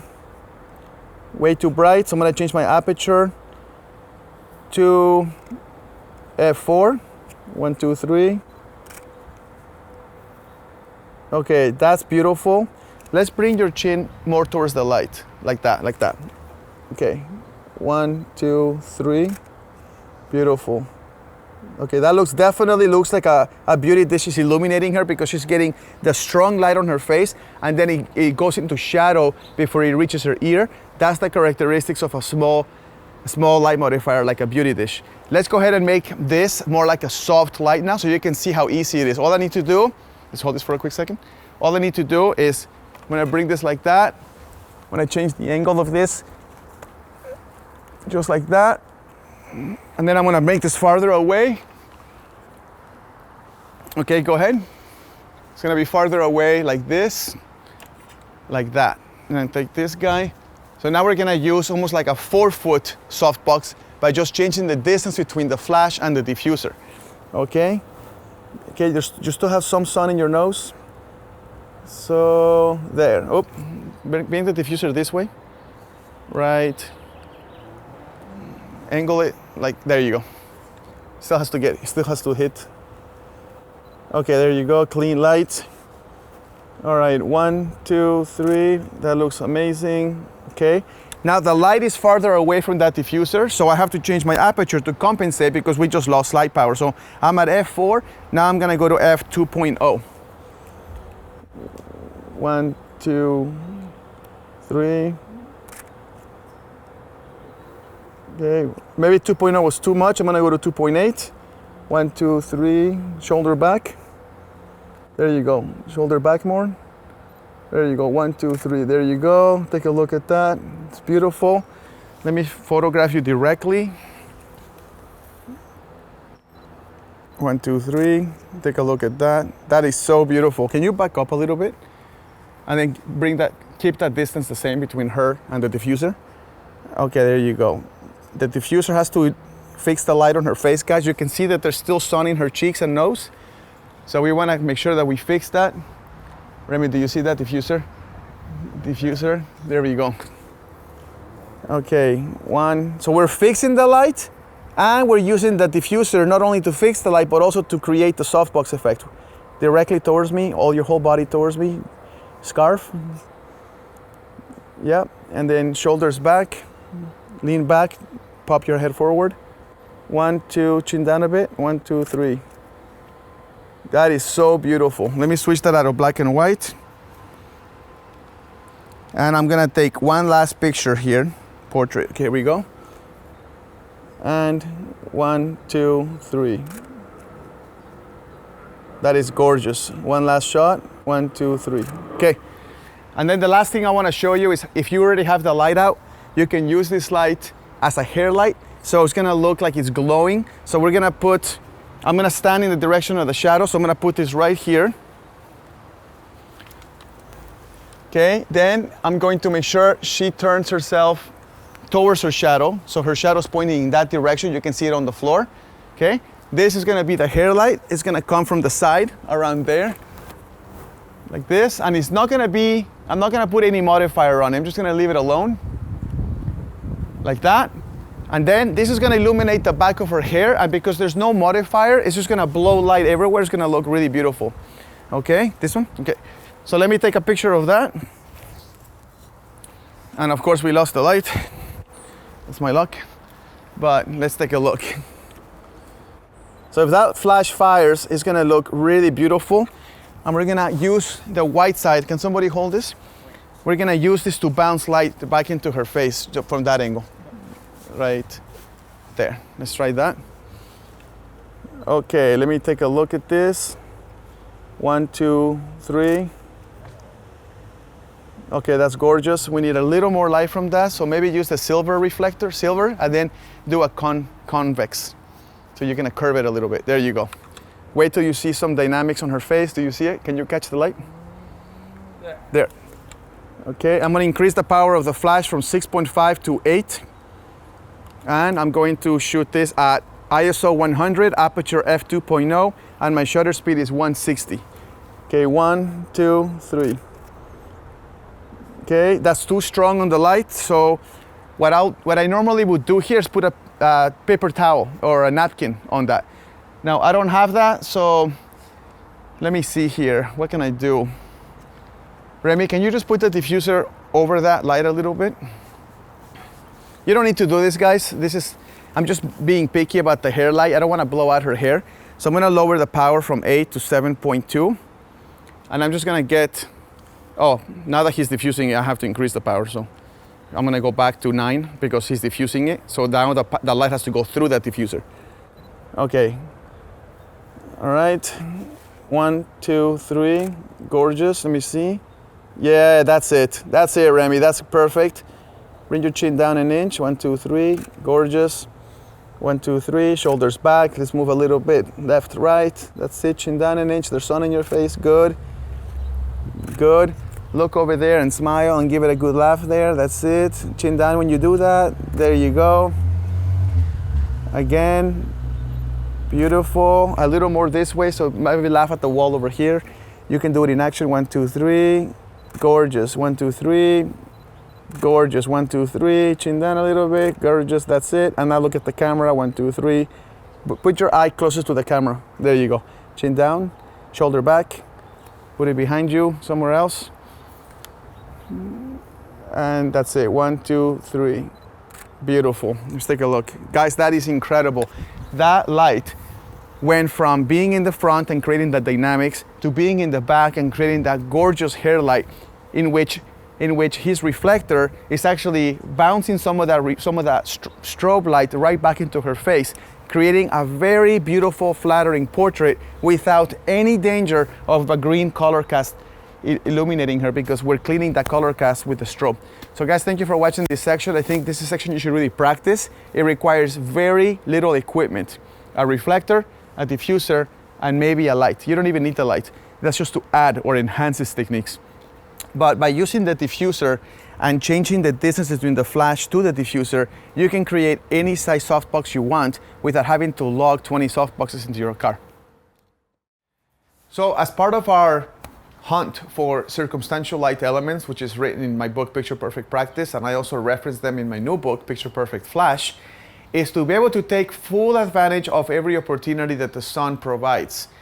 Using the architecture or the circumstances that you're in. That's why it's called circumstantial light elements. In this case, we have one of the circumstantial light elements is called finding clean pockets of light among shadows, or creating shadow graphics that you find on the wall. Now, this is created by the sun. If you don't have the sun, you can also use a strobe and pick up some item and shoot it through that, and it creates the same graphic effect. Right now, it's given to us for free. That's why you need to be aware of your surroundings. That's why it's called circumstantial light elements. It's your circumstances that are giving you all these little gifts, but it's up to you to recognize them and know how to use them. So here we have James And we're gonna photograph him with this pattern of cool light that's being created by the type of roofing that we have in this house. It doesn't matter what it is, it just matters that you are recognizing that this is a pattern of cool light and shadows on a wall, so you should not waste it. It's a cool opportunity, it's a great shot, okay? But because of all the shadows and stuff on his face and all of that, we could take a photo like that, and I will, but I'm also going to take a photo with the ProPhoto V10X Plus and a 5-degree grid attached to it, as you can see by the video there. And I'm gonna just aim it at his face and create a clean pocket of light on his face, but still keep all the graphics on the wall. So that's gonna be the first shot. The second shot is I'm gonna move up to another part of this room, and I'm gonna find a way to frame him and make people think like, how is this photo even taken? When people start to wonder that, it's when they stare at your photo for a long time, that means your photo's successful. So let's go ahead and start. This is like a composition piece. You wanna create good composition. So here we have a really cool section of the same type of pattern. I'm not gonna show the whole room. I don't wanna show the column, that's not part of the stripes on the wall. I'm not gonna show this, it's not part of the stripes. I just wanna show this. Okay, so I'm gonna take this photo without the remote. I'm gonna turn this remote off. And I'm gonna take a nice clean shot just to show you what this looks like. 1, 2, 3, awesome. And it looks like I thought, just kind of normal. 1, 2, 3, I'm gonna go a little brighter. All right, yep, it just looks like you have a cool graphic wall and he's there, but he's in shadow because he's so much darker than that wall. So you really do need the ProPhoto to kind of give you that boost. That's why we call it helper light. You are not supposed to be intimidated by the light. You're just supposed to be using it as a way to help you. Now, if you feel like, I don't know what to do, I want his face to look clear, I don't know what modifier, don't overthink. Let me show you what I'm doing here. Here's what I'm gonna do. If you look at this modifier, this is a light, that's it. The light's gonna fire, it's gonna spread the light in a radiant way. That's what lighting does. I don't want the wall getting lit by the light. So we used a 5-degree grid right here. This will not allow the light to go towards the wall. If there is any chance of the light hitting that wall, Lan here is going to use, you can use any piece of cardboard, device, anything. Here's an iPad. We're gonna just flip it over. We're just gonna put the iPad like that, so when the light goes forward, none of the light's going to hit the wall because we're blocking the light rays with the iPad. Not that it would, because we have a 5-degree grid anyway. You're just double checking, okay?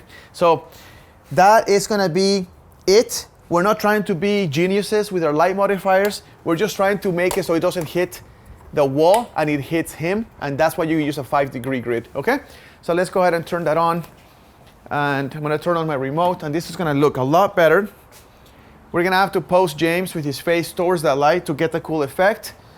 And we're gonna have to raise this just a tad, just to make it look like the sun is doing it, like this. And we're gonna aim this slightly away from him, because I don't want the wall to get lit by that. And then let's get the iPad going. Remember, if you don't have an iPad, cardboard, anything like that would work, notebook, anything. So you're gonna turn your face towards that, bring your chin down a little bit. That's it. 1, 2, 3. Super cool. Bring your chin down and just start moving. Just a little movement. 1, 2, 3. Just a little movement, so it kind of creates. Let me turn that down just a tad. I'm at 7. I was a 7.5. That's it. Just keep looking at your shoe, keep looking at the knee, keep looking at the bricks. Don't bend the neck so much, just a little bit. Yeah, keep it going, keep it going, keep it going, and then look up. Bam, there you go. Oop, did not fire. Bam, there you go. Did not fire. Oh yeah, it did fire. Okay, this is looking good, guys. Let me check. Yeah, this is looking good. Let's stand really nice and straight, strong, and then just keep your face towards that light. Put your hands in your pockets, relax, chill against the wall. That's it. And then 1, 2, 3. Take a look. Super cool. Right there, like that. That's great. Yeah, that's the shot. Okay, I'm gonna take one more here. 1, 2, 3. Gorgeous. Yeah, that looks cool. I'm gonna do one more, kind of closer up, more like a headshot style. 1, 2, 3. Okay, keep looking that way for this one. 1, 2, 3, and last one. Bring your nose a little towards me, and then bring your eyes to me. 1, 2, 3. That's it. Okay, let me take one more like that actually. 1, 2, 3. Yeah, that's really cool. So guys, that section came out really cool. We took advantage of the graphics on the wall, which is part of the circumstantial light elements. And now we're going to move over to that spot just to kind of use, again, the circumstances in our environment to create framing and cool lighting and so forth. So we'll move on to that now. So guys, part of our circumstantial light elements is to also find ways so you can use the circumstances, the architecture, the elements in the room, or in this case, the outside. So here we have this little fence, and we have these poles right here. We have the left pole is big, and the right pole is quite big too, it's the same size. And then there's a large gap in between those two metal poles. So I'm gonna turn the camera vertical this time, and I'm gonna go vertical because it's vertical metal bars, vertical picture. The graphic design on the wall is vertical as well. James himself is vertical because he's standing. And so it's gonna be like a gallery of vertical sweetness, okay? And we're gonna add a flash to bring the attention right back to James. So you're gonna be distracted by all these cool vertical graphic elements. So without the ProPhoto light, he'll just be lost in this like shower of graphic stuff. But by putting the light with a 5-degree grid, the ProPhoto Beta-X Plus with a 5-degree grid, and then blocking the light from the side of the light using the iPad or cardboard or whatever you find, we're gonna get really cool lighting on James, and it will bring the attention of the viewer right to his face, but you still get to enjoy all the graphic elements that we found in the room. So here we are, let's take a look at this. And James, you're just going to move your face a little bit around, left, right. 1, 2, ready, go. 1. Amazing. 1, 2, ready, 3. Hold on, let me look at that. Great. It's not hitting you right. Okay, it's hitting his shirt, not his face. So sometimes when you use a 5-degree grid, you really have to aim it because 5-degree doesn't allow any spread. So right now it's hitting more of his chest, not his face. We're gonna raise that light. We're gonna make sure that it hits him in the face or illuminates the face. Hitting in the face is a bad, just don't say that. All right, ready? Yeah, ready? 1, 2, 3. Okay, that's perfect. I'm gonna lower the power from 8.2 to 6.8. 1, 2, 3. Now, if he was doing some cool, like, let me see. 1, 2, 3.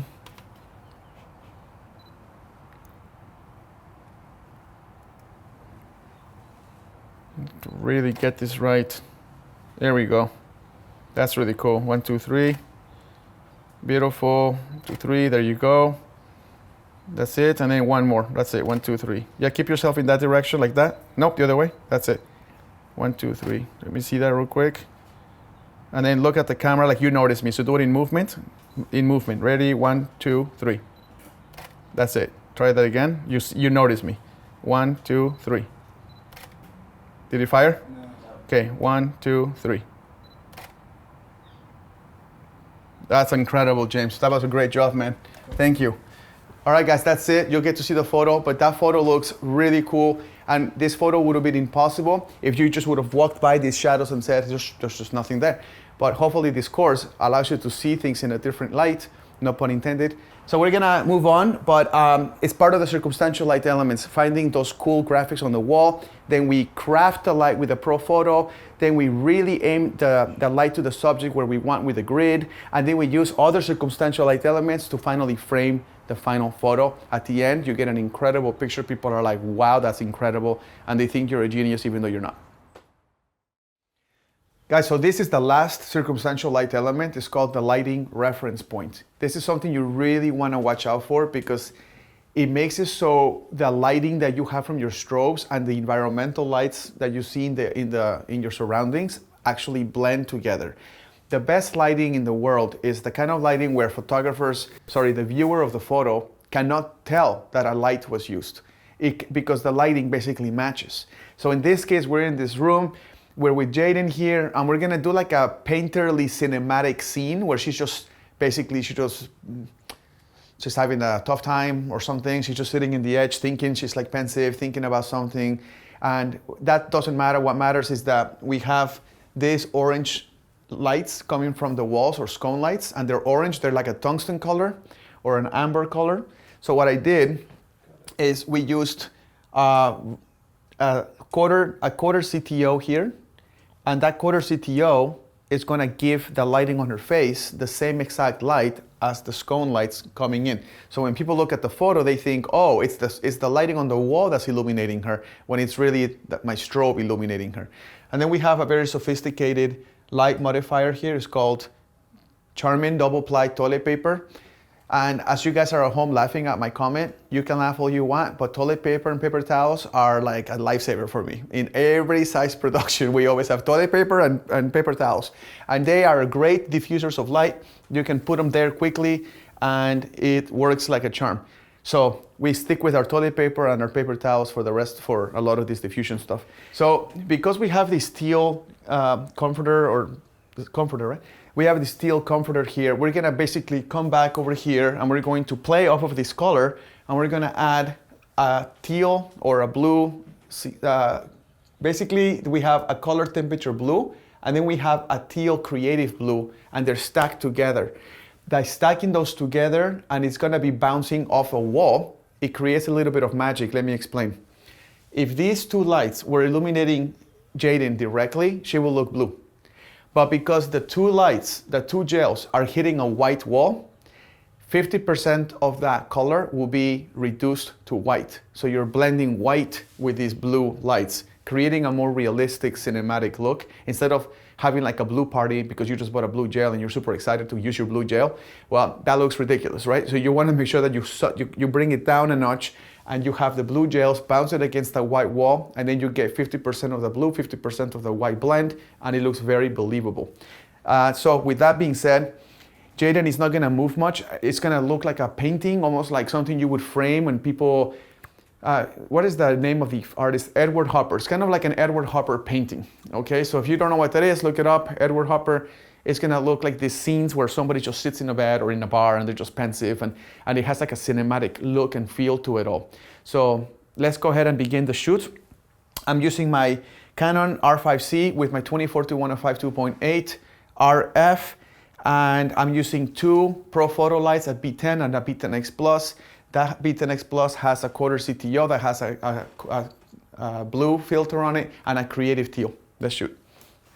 All right, and one cool thing is that because I want to make this pose look very cinematic, I do have to worry about the sclera of Jaden's eyes. The sclera is the white part of the eye.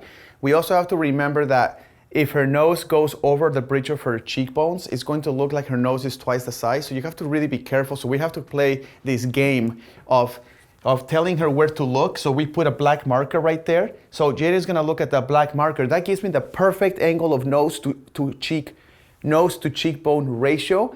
And it also gives me the perfect 60-40, almost 45-55 sclera on either side of her eye. So if she was to look way over there, she would look like all white to the camera, all white, and that would not look good. So we wanna, it does help to put a little bit of a marker, and it helps to be specific. If you tell somebody like Jaden, like, look over there, then they're like, where? Like, that's the first question. So avoid that. Put a marker, they know where to look, okay? And you can also do something where you look at the floor, then you look at this. You look at the floor, then you look at this. And you can go back and forth between two anchor points. So my camera is at, my camera is or was ISO 100. My aperture will be f5, and my shutter speed is 160. And the whole goal of this photo is to make it look like the scone lights are illuminating her and is getting that amber lighting on her face. And the teal comforter is picking up some of the sunlight and is creating a bit of a blue teal around the room. That's called the lighting reference point. You cannot tell lighting was used. You can just kind of pick up the lighting that's already here. So let's try that.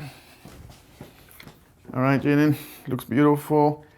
Okay, 1, 2, 3. And I'm just gonna do one more, a little more moody. ISO 100. 1, 2, 3. That looks so cool. All right, I'm gonna go lower just to kind of make her look more important. Like that, change the perspective a little bit. 1, 2, 3. Okay, now from here, Jaden, start looking down, up, a little bit left, a little bit right, small movements. Change your position of your arms a little bit, and we'll do 3 or 4 photos like that. 1, 2, 3. 1, 2, 3. 1, 2, 3. Don't look at the camera. Yeah, 1, 2, 3. 1, 2, 3. 1, 2, 3. Keep your eyes slightly, yeah, 1, 2, 3. Chin down. 1, 2, 3. Chin down a little more, like more sadness, a little more pensive. 1, 2, 3. Look at your knees. Look at your right knee and about 12 inches past it to the right. 1, 2, 3. Too far. Right there. 1, 2, 3. A little more to the left. 2, 3. And last one. Look straight forward. Keep your chin where it was. 1, 2, 3. Yes. That is so cool. So this is probably one of my favorite photos of the day, just because the lighting reference point is a really fun thing to do.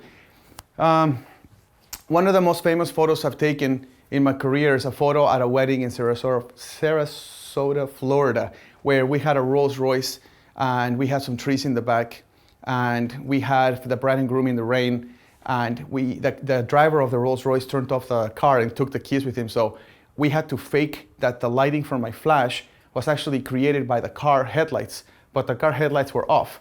So I had to ask my assistant to point my flash towards the headlights, so when the light bounced back, it looked like the car headlights were on, and illuminated the subjects, my clients, the couple. Of course, the light from the flash illuminating the car headlights were not illuminating the couple at all.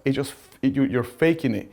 Then we had a flash behind the couple, actually illuminating the couple from the back, creating that beautiful rim light with the rain in the background. And that is the best example of lighting reference point.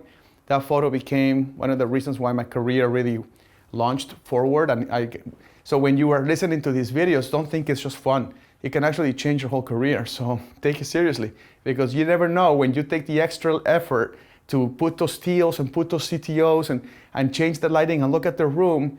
That photo could be the photo that makes people realize who you are. So practice it, enjoy it, and good luck. All right, for this example, we're gonna do a second version of the lighting reference point, and we're also combining it with using circumstantial light modifiers like the wall behind me. And that's gonna become the soft light that's gonna bounce on that wall and then bounce all the way back. That light is crucial, because without that light, using that wall as a circumstantial light modifier, all you get is the lighting from the beauty dish that's gridded with the ProPhoto P10, and it's gonna be too contrasty, and you won't see the beautiful clothing that the stylist Lisa Smith Craig put together. So we wanna make sure that we showcase the clothing and we showcase details, because remember, in this kind of shoot, there is 2 heartbeats, the heartbeat of the person and the heartbeat of the clothing. So you have to make sure that you showcase those clothings, and you need that light. So here's the light that's gonna be creating that shadow detail on the clothing. This is a ProPhoto P10X Plus with a Magnum reflector, and we used diffusion sock in order to soften the light hitting that wall. So that diffusion sock is not that important, but it's just gonna soften it just a little bit. The second light is a beauty dish right here, has a grid on it, and it has a CTO on it, only a quarter CTO. That quarter CTO is going to mimic the lighting of the amber color of this lamp. So when you see the photo, you're gonna think that the lamp is the reason why she's lit the way she is. But in reality, the lamp has nothing to do with it. It's all the strobe. But that's what the whole point of the lighting reference point is to fake it. So when people see the photo, they think, oh, that's a beautiful photo, great use of that ambient light. But it's totally not the ambient light, it is your strobe. So let's go ahead and take a cool shot. I normally don't take symmetrical photos like this, but in this case, I feel like there's little choice. Symmetrical photos are like the obvious thing. At least Jaden is not sitting on the actual couch, he's sitting above, so kind of changes it up a little bit. But normally, if I have a symmetrical environment like this, I will usually have the model off symmetry. But in this case, we're gonna roll with it. So in this, yeah, that's gonna be great. So I'm gonna have to remove that pole in post, but let's take this photo. 1, 2, this is all symmetrical, beautiful. 1, 2, 3. Okay, that's great. Let me switch that to my ISO moved. Let me try that again. 1, 2, 3. Oh yeah, that looks really cool. Let me do one more at ISO 200. 1, 2, 3. That's too bright, so I'm gonna go down to ISO 125, and that should be perfect. Take a look at this. 1, 2, 3. Oh yeah, that is the shot. Let me take one more just for kicks, and then 1, 2, 3. Perfect. Wait, how did you have your hands? Yeah, no, let's do it that way, yeah. Okay, bring your back really straight, lean forward just an inch. No, not too much, that's it. 1, 2, 3. There we go, okay. That came out great. So the photo looks quite good. And it does look like that lamp is the reason why she's illuminated the way she is. To finish this, I'm very happy with this shot. The danger of this was that the beauty dish was gonna cause so many shadows on the dark clothing she's wearing, but because we have this light with a Magnum reflector, using that wall, which is our circumstantial light element, that wall became the big softbox. So we're bouncing the light to that wall, the light bounces back to Jaden, and you're able to see the detail of the beautiful clothing. So this came out great, I'm very happy with it, and when you see the photo, you would never know that a strobe was used. It just looks like that lamp is illuminating the whole scene, and that's what we want. We want to trick the viewer into being confused about what is happening in the photo, and you should not be distracted by the lighting that you use. It should just be the image itself, should just sing by itself. So that came out great, and we'll see you at the next video. Good morning, my friends. We're gonna start doing an exhibition shoot. An exhibition shoot is basically, now that we've covered the fundamentals and we've covered some more advanced properties of light and some more creative use of light and some modifiers, and we went over the circumstantial light elements, and we talked about finding different angles and compositions that are not the norm that normal people would do. So now it's time to put our money where our mouth is and try to create some beautiful, magical lighting and composition and posing using our beautiful new model, Nicole. Whoop! She's right there laying down. See, this is her normal state. Okay, and we're gonna be using a lot of interesting usage of lighting and creativity, and I will explain what I'm doing. So just to explain this shot, the first thing is, if you have a person standing in front of you and you just photograph them directly in front of you, that is fine, but it's also the most common way of photographing a human being. When the photographer and the model are in different positions that is not the norm, which is standing in front of each other, that's when the photo composition starts to automatically, without any lighting or anything, it automatically starts to become more interesting. So we're gonna have her lay on this slanted thing.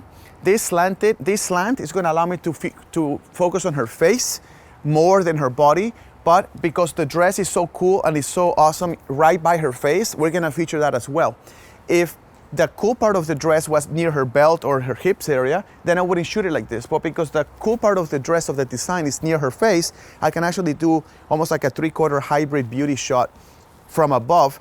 Why above? Because that's the perspective change I'm trying to explain. Now the lighting is gonna be as follows.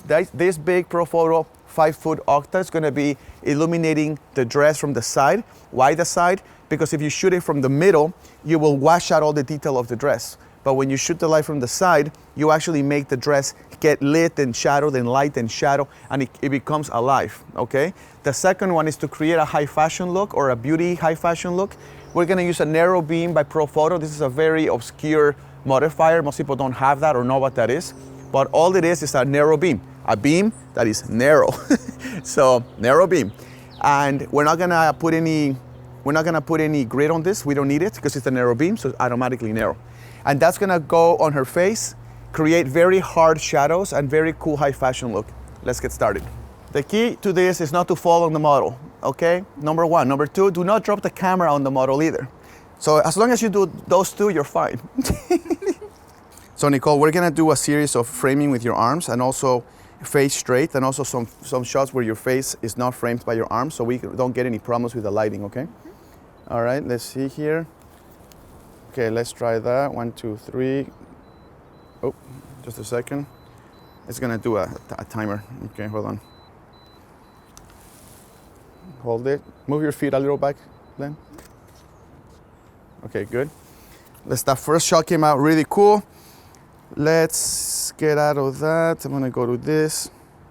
Okay, let's try a couple more. So we're gonna do some changes. Ready? 1, 2, 3. Cover one eye. The other one.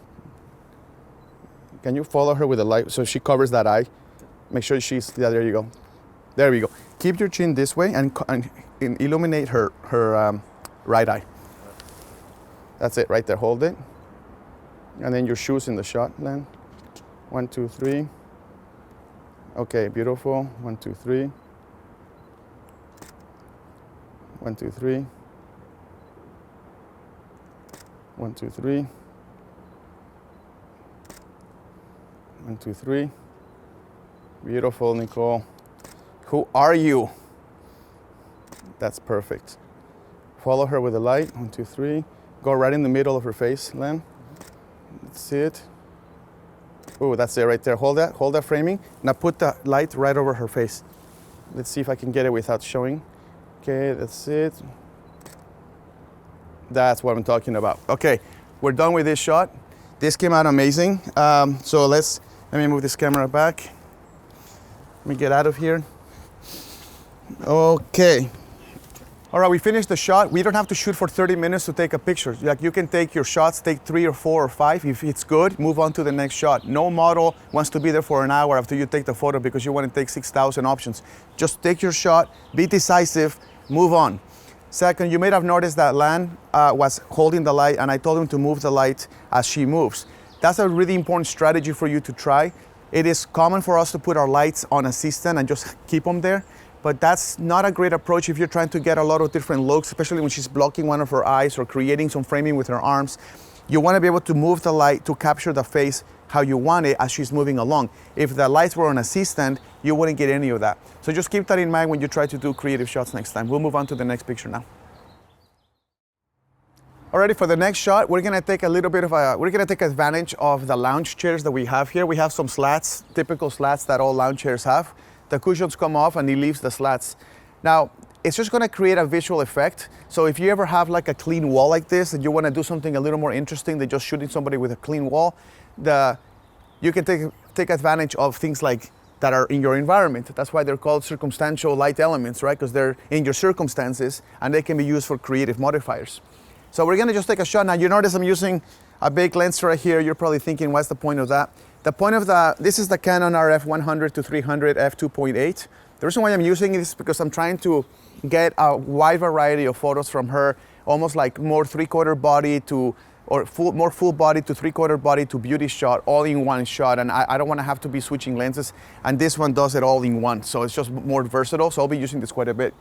In terms of the lighting, we have one light only. We have ProPhoto B10X Plus with a Magnum reflector with the grid.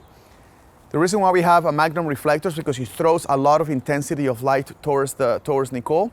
And the reason why we have it gridded is because we want all that intensity to go through the slats of the lounge chairs. If that grid wasn't there, the light will spread too much and we will lose a lot of that power. Now we're gonna keep this subtle. We're not gonna make the slants super dark. We're just gonna keep it subtle. And it's daytime, so we can't even darken the contrast anyway, because we will need a dark room for that. So we're good just getting a little bit of that creativity on it and move on to the next shot. So let's get started. Okay, and then Remy, for this, we'll just have you tilt it, move it, like spin it, pivot it on one wheel so we get different effects.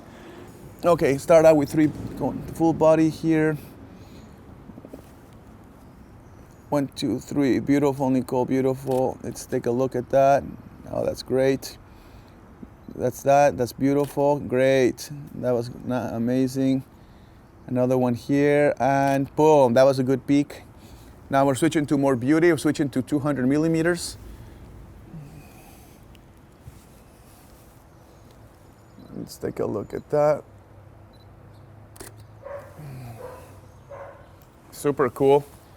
Super cool. 1, 2, 3. Beautiful. Nice. And 1, 2, 3. Gorgeous.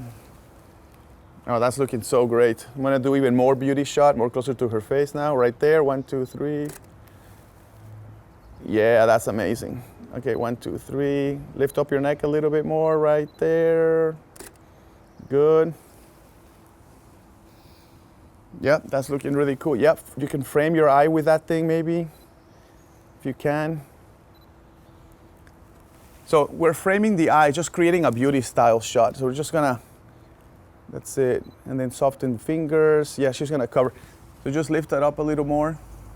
Right there. And then the neck has to, let me see if I can get this straight. I'm gonna have to stand up for that. Right there, 1, 2, 3. That's so cool, very nice. Let's do 2 or 3 like this. Let's do another one. And one more, right there, straight to me. Straight to me. Amazing. Oops, hold on. The slants are in the wrong place. Hold on, let me take one shot of that. Right there, straight on. Let me just check the slats. Okay, it's crossing her eyeball directly, so tilt it more towards her. Make your neck taller. Right there, hold it. Perfect, we got it. That was amazing, Nicole. How about Nicole, guys? She's amazing. Thank you. Round of applause for her worldwide. You're All right, guys, that was fun. When you see these photos, you'll see why how cool you can use everything in the environment to create something super interesting. The reason why this is fun is because you no longer have to think like, oh, we need to have an amazing location all the time to shoot anything good. Be creative with the location that you have. I have done some of my best photos in the most boring locations, so don't be discouraged if a location is subpar or if it's amazing. Don't let the location get to you. Be seduced by the objects in the location and the lighting you can produce with them instead of the location itself. All right, let's move on to the next one. All right, guys, we're gonna do a more, I don't know how to explain it. I guess it's more like a fantasy drama kind of high fashion photo. So we have all these white with Nicole there. Nicole, say hi, hello. See, there she is right there. She's really cool. And she's just casually sitting in the edge of her life, you know, sitting and risking it all for the shoot, you know, for the shot.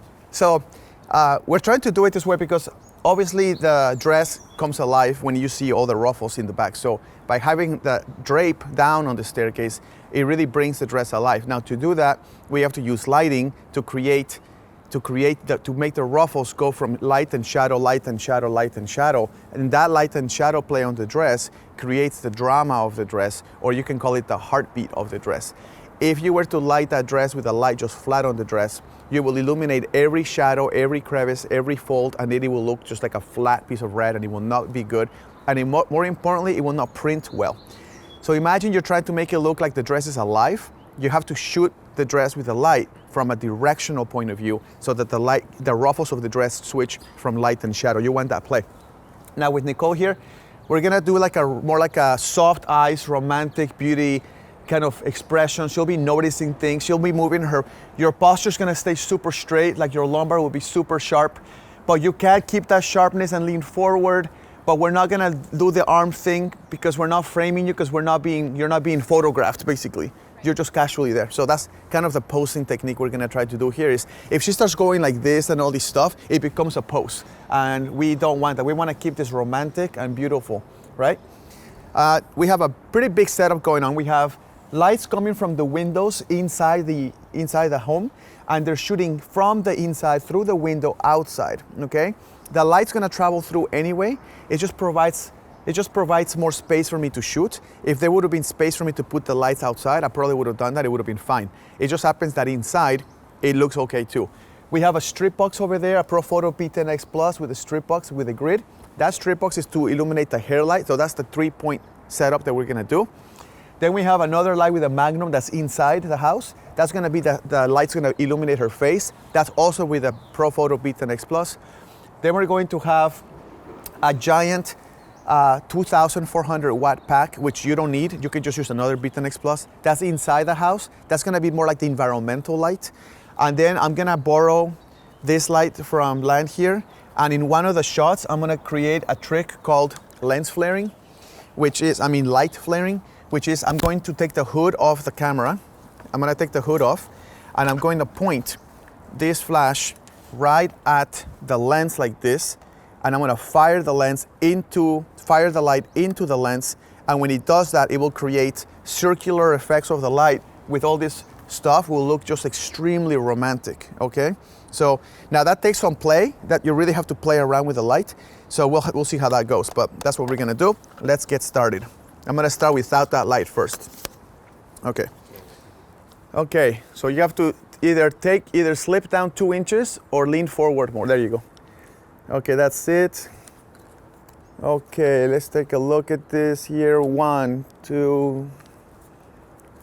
Very casual. Keep yourself in movement. Keep yourself in movement. That's good. That's it. Keep yourself in movement. Nice and straight. That's it. Give me a sec. Just a sec. We're having a bit of a thing here. Okay, there we go. Okay, try that again. Lean forward. Keep going. You're good. Nice movement. Soft, soft. Good. Guys, we're gonna go ahead and try this. It's gonna create some low contrast look to this.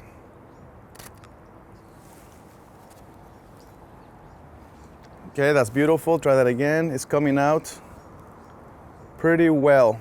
1, 2, 3. Yeah, that's creating a low contrast.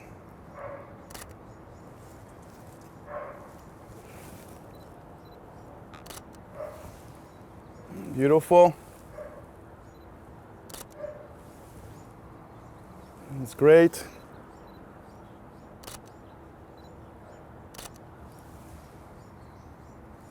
So I'm just lowering the contrast with this light.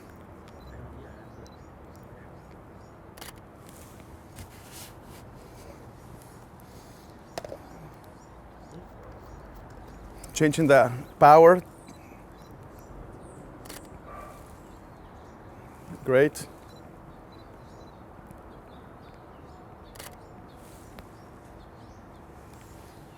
Okay, I'm gonna take this down again. I'm gonna turn this guy off, and then I'm gonna start shooting her vertical. I'm trying to get the whole drama, but vertical this time.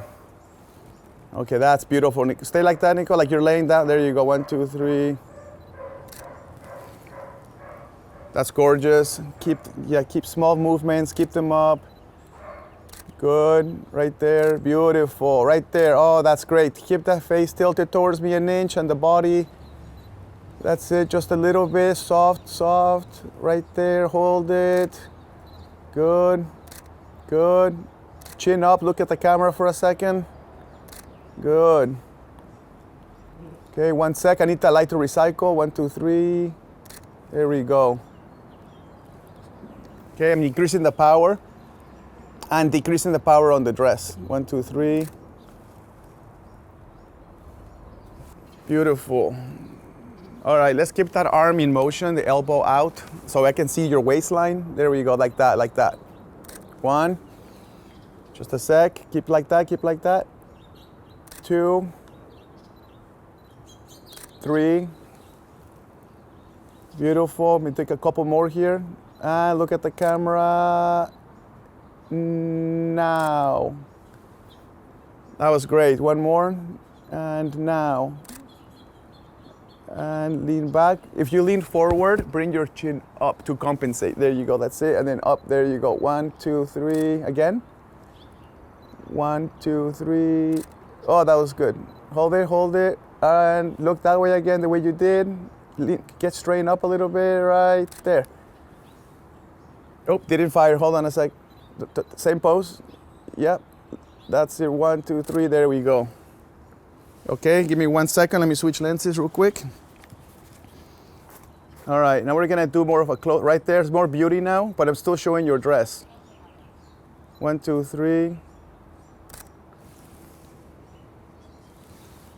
1, 2, 3.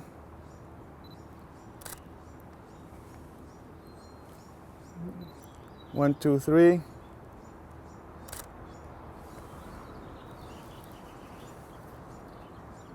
One, two, three. 1, 2, 3. Beautiful. Oh, that was great. Yep. Right there. Keep it like that. Don't move, don't move. You're great. 1, 2, 3. Great. Okay, we got this shot, guys. Let's move on to the next one. It's quite complicated just because we have a lights going in from the inside, so I forget which group it is, but you know, it's good to remember. Usually we would only do 3 lights. We added the 4th light just to create that low contrast look, and it did work pretty well. You guys will see it in the photos. But I'm very happy with this. I also zoomed in quite a bit with this lens, so I can create quick from showing the whole dress to more of a 3/4 hybrid beauty shot. So this turned out really beautiful, and then we're gonna move on to the next shot. Hello, my beautiful people. We're about to embark on a really beautiful photograph because we're gonna use the incredible dress that we were provided by Lisa Smith Craig, the stylist, and we're gonna use it as a backdrop. So we're gonna lift it up. This is not that uncommon. People do this all the time. I just think for the sake of speed and fun, why not use that huge train that she has and just use it as a backdrop? What is unique, because doing that is not unique. People do that all the time. What is unique is the way we're lighting it. So we're using a beauty dish with a grid. That beauty dish is on purpose. It's gonna create hard light with a little bit of a softness to it, but it's 80% hard, 20% soft. That's perfect for this. We wanted to have hard edges on her jawline. We want the dress to be lit with a hard light source, not a soft one, because soft would fill up too many of the shadows and the wrinkles of the dress. We wanna showcase that, so hard light works better. And we're gonna have Lan hand hold it, so as Nicole moves, we will move with her in creating the consistency that we want. The cool part that we're gonna do here that is definitely more unique is we are going to do a partial gel. So Nicole's face is gonna be lit by this top part of the beauty dish, and the dress will be partially influenced by the red gel. So we're gonna go ahead and tape this like that, and we're gonna tape it. And if that doesn't work, we just have to lower the gel to let more of that clean light illuminate her face. I'm aware how the light is illuminating her. Lan is aware of how the light, where the gel is, so he will basically point the top of the beauty dish towards her face and the bottom of the beauty dish, middle and bottom, towards her dress. So that's why you cannot have a C-stand for this. You really have to have a person holding it with you, all right? So we also have a light in the back. That's gonna be our hair light. And so again, we're back to a 3-point setup. We have 3-light setup. We have the key light, the main light here. We have the hair light or separation light. And then we have the ambient light, which is the sun. And then we're gonna go ahead and shoot that. You're probably wondering, why do you need that hair light if the action is all here? Because if the light gets through the dress, through the wrinkles of the dress, it can provide a little bit of extra detail in the back, and I'm not gonna be against that. So let's shoot it. Okay, lift that up a little bit. Okay, ready? Angles on your face and keep looking at the camera, but angle your face. And then look, 1, 2, 3. A little higher on that light. Land higher on the light. Yeah, because still in the shot. 1, 2, 3. 1, 2, 3. Be careful with how your arms are popping out of the red, because it just looks like fingers coming up. Gotcha. So yeah, so maybe, yeah, either show more of the arm, yeah. Okay, lift it up. 1, 2, 3. Perfect. 1, 2, 3. Right there. 1, 2, 3. Beautiful. Use the red to cover one of your eyes again. Maybe the right eye. And then follow her more on the left, like that. Like that. And then hide that hand a little more. Okay, let's try that. There you go. 1, 2, 3. 1, 2, 3. 1, 2, 3. Lean back a little bit. Lift up the light, Len. 1, 2, 3. 1, 2, 3. Right there. Hold it. One more. Can you do me a favor? Can you grab that ruffle and cover both of your eyes with one layer of ruffle? Yep. Like from the top, kind of? Yeah, just I don't know how you're gonna do it, but if you cannot do it, that's okay. No, I can do it. I just ready And I don't need to see your arms, so yeah, as long as you get your eyes, you're good. Okay, you can bring those arms down. And then your body, that's it. There you go, 1, 2, 3. Still, it needs to be farther down, there you go. Or do it at an angle. Like a hat. Yeah, like 3/4 of your face hit it in one, that's it right there. Try to do it like that, 1, 2, 3. Oop, there's a ruffle right by your eye, there we go. Take that ruffle out. That ruffle here, yep, you got it, that's the ruffle. Right there, don't look at the camera. Look a little bit off to the camera, 1, 2, 3. 1, 2, 3. Now just bring your eyes to the camera, just your eyes, 1, 2, 3. Beautiful, beautiful, gorgeous.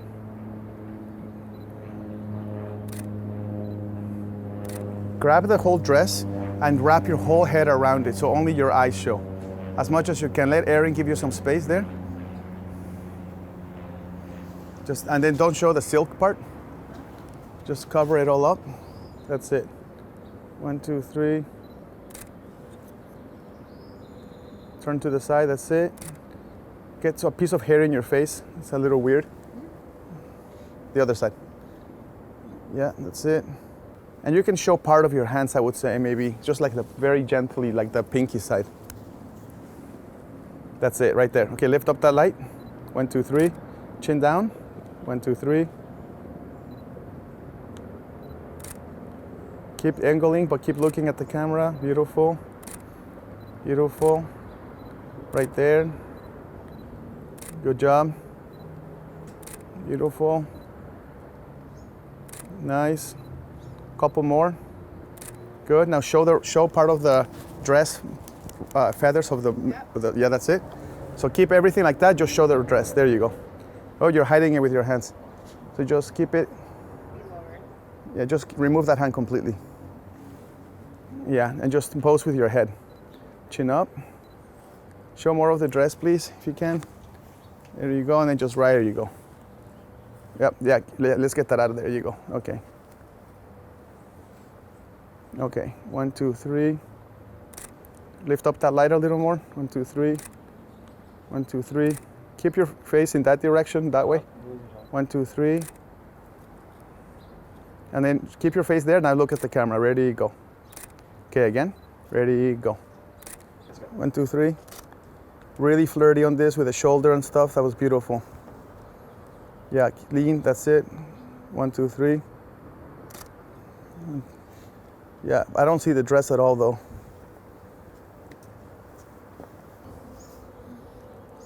Okay, right there. 1, 2, 3. Good, good, good. The pulse on the shot. Good. Good. Good. Beautiful. Good job. Good, good, good. Okay, chin up a tad. That's perfect. And one more. Real soft, real beautiful. 1, 2, 3. That was great, Nicole. Okay, guys, woo, that was hard. It was hard not because of what we were doing. It was hard because I was standing on this thing, putting all my weight on my left leg. But the reason why I did that is because she's leaning down on the stairs like this, so my camera has to almost match, like in a parallel way almost. Doesn't have to be completely parallel, but you want to have some similarity in the angle. So if I stand like this and she's laying down like this, that's not gonna look very good from a composition perspective. So I got higher and then I leaned my lens this way. This situation with the gel here hitting part of her dress and the top of the beauty dish hitting her face worked out perfectly. That's a really cool technique. You can also combine a green gel, a blue gel, and a red gel here, and then have some spaces of white showing through and fire that way, and it creates an entire array of colors. Very gentle colors, but the middle has the white going through. You put the model's face right in the white and you have fire going on. So thanks for watching this. It was fun, and we're gonna move on to the next shot now. So for the next shot, we're gonna have a little bit more of a tight space. We have a really cool bathroom here, beautiful wallpaper. It's got the black trim walls and stuff. We have the red dress. We were gonna change the dress, but I think the red really pops in this area, so we kept the red dress. We have a bathtub. She's sitting there.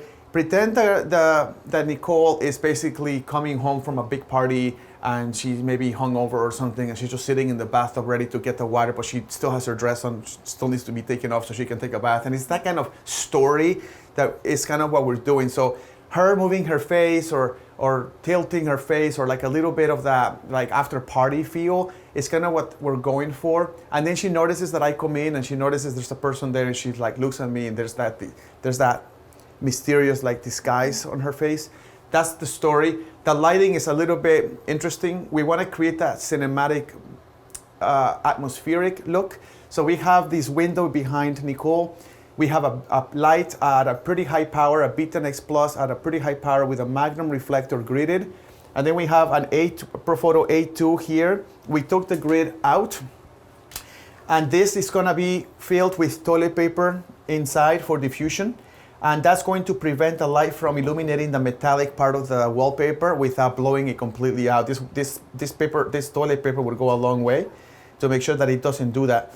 We also moved the light here, so when I shoot her, we see the soap and we don't see the light present in the scene because we're trying to hide that any lighting was used. Let's shoot. And we're using my Canon RF 24-105 f2.8. Okay, 1, 2, 3. 1, 2, 3. 1, 2, 3.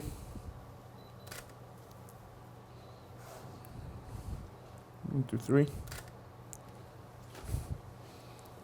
1, 2, 3. 1, 2, 3. This is beautiful. 1, 2, 3. 1, 2, 3.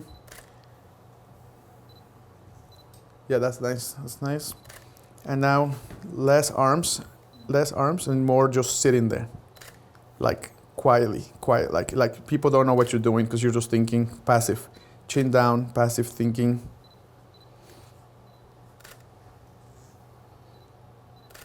And then after a few of these, start looking at the camera like you notice me. 1, 2, 3. And now look at the camera like you notice me. You're in movement and then you notice me. Now, you're in camera, then you notice me. Now, and you notice me. Keep it in movement, and slow movement. Slow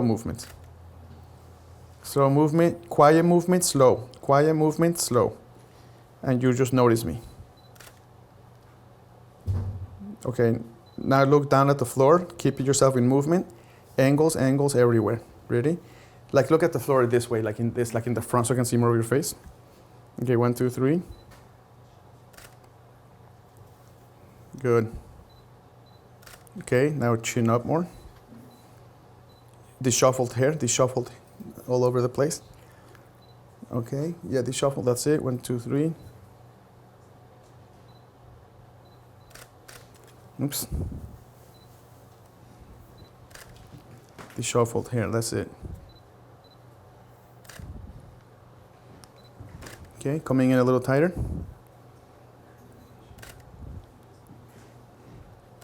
Look at me.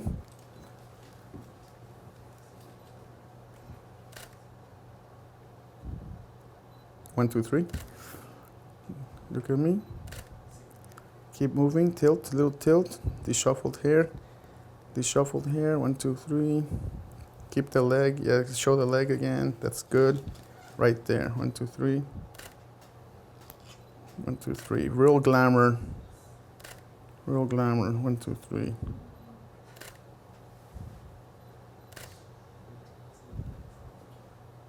And last shot. Just make it really beautiful. Look straight at the camera.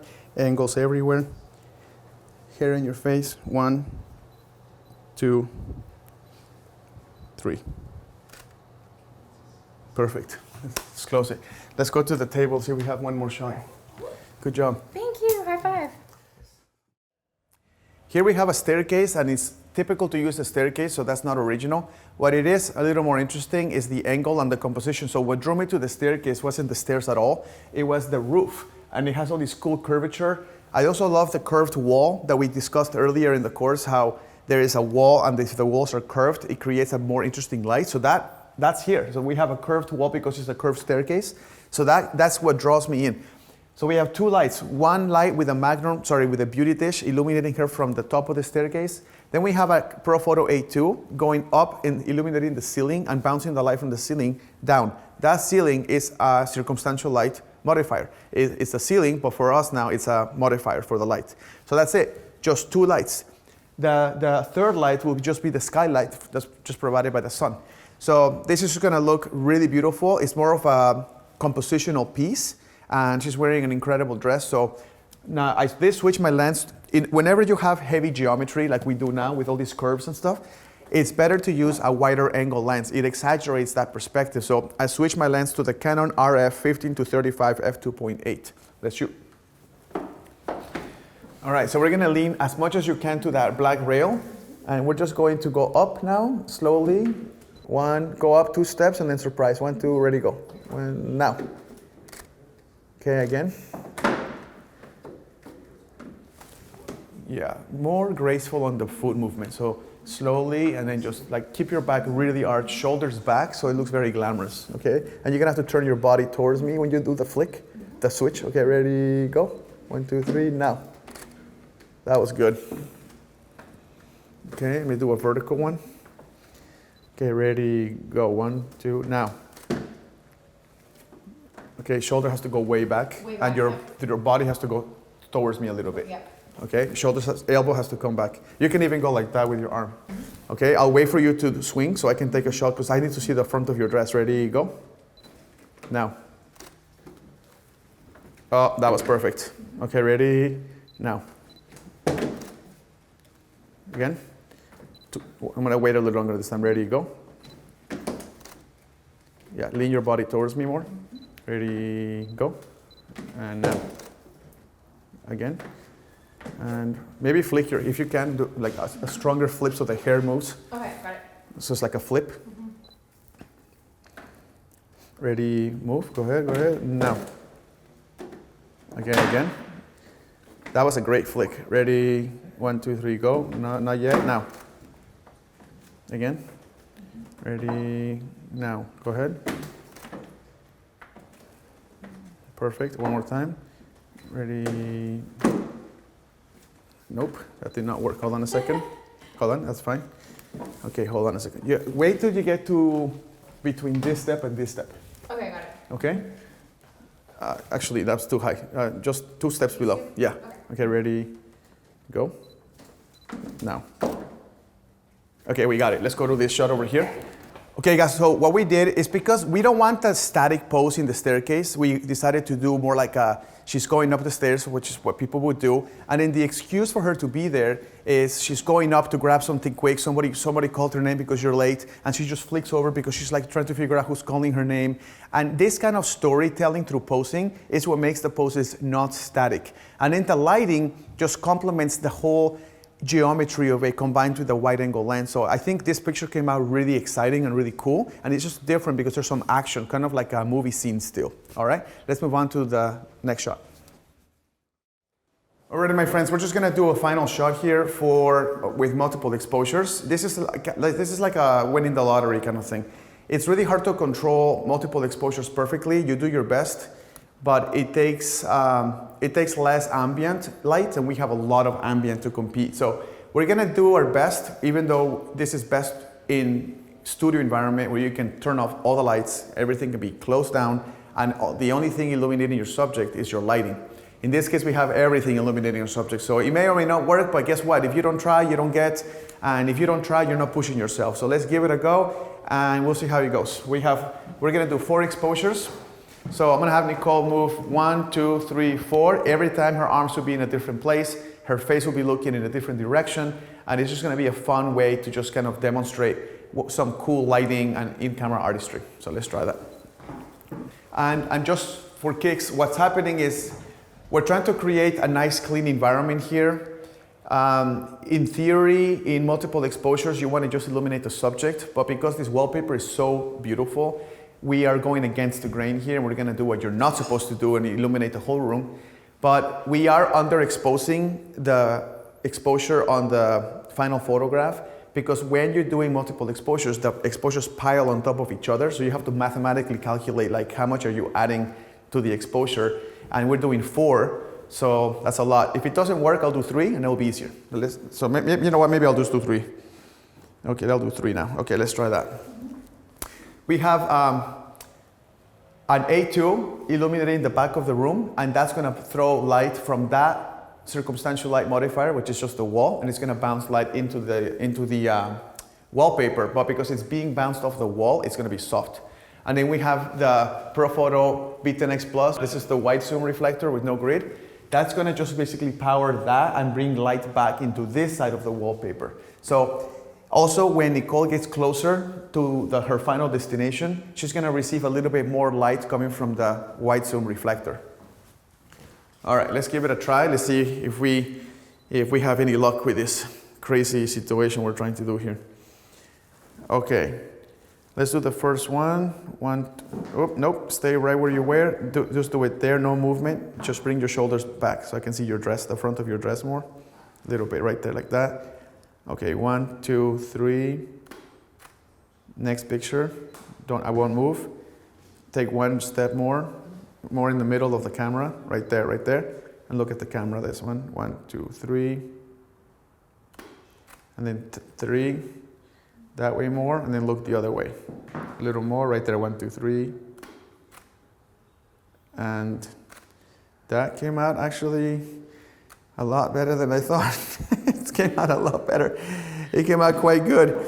Okay, that came out quite good. I mean, it's not perfect. It's not like it was like in a closed environment. We are having a lot of light contamination, but sometimes things just work out for you, you know? So practice this multiple exposures. It's really fun. It's cool to do it with different lighting, and you'll see how fun you can have. And the features in most cameras, this is a Canon camera, it's definitely there. I have played a lot with this feature. It's really cool. And you know, it just makes the investment on your camera more worth it because you can create things most people wouldn't think of. So, well, thank you for watching, guys, and we'll move on to the next one. Thank you. All right, guys, we finished this amazing course for you. We did this with you in mind. We want you guys to really just take these things to the next level. And after watching the course, you probably feel very motivated. I have good news and bad news about that. Motivation is incredible, but it means nothing without action.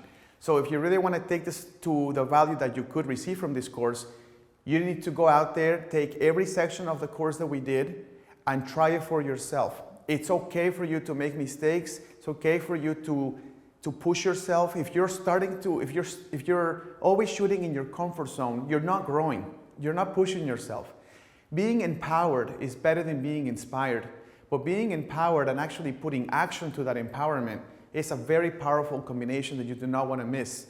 So get out there, every single section, watch it, try it. Watch it, try it. Do you need to have people with you that are stylized as well as these beautiful models wear? Of course not. Go to Amazon, get yourself a mannequin, and practice the lighting, the circumstantial light modifiers. Practice the diffusion that we did outside, where you did the romantic soft lighting. Then turn the person around or the mannequin around and try the high dynamic lighting. By the way, all of these things, if you watch the course and you're feeling like, I'm excited, I'm trying it, what else can I do? Where can I get more detail? Well, that's why I have the 2 books I wrote. So the course that we did was written based on a lot of the material from my book, Picture Perfect Lighting. The book goes into a lot of detail when it comes to that. So if you buy this course and then you read this book, and then you're practicing what we're trying to teach you here after you read this and watch the course, you should be on fire. In 6 months from now, you should be a whole different photographer, much higher level. And then this book here is the latest book I just wrote, Picture Perfect Flash. The difference between these two is that this book focuses on everything that's possible using artificial lighting. So portable strobes or hot shoe flashes, like the ones that go on top of your camera, or all these Profoto lights that are basically mono lights that have a battery built in. So most of us buy those. Those are on-location lights. They work well in the studio. But what I want you to know that this course was designed not to teach you the mechanics of the lights. It was to show you the creativity and the possibilities that you can do with these lights. Your clients are going to love you if you can make them look incredible or make them look how you want them to look. Maybe you want them to look weathered and wrinkly and more like a cinematic look. You can do that with flashes. Maybe you have somebody who wants to look beautiful and no wrinkles. You can do that with flashes. Maybe you want to change the mood of a room. Maybe the mood is boring and it's just, you feel like it has character, but it has potential, but it's not coming out. You can do that with flashes with gels, like we did in the bedroom upstairs with Jaden. So the course was designed to show you the depth of possibilities that you can do when you stop being afraid of the flashes. Go get yourself some, turn them on, and let's get going. Good luck.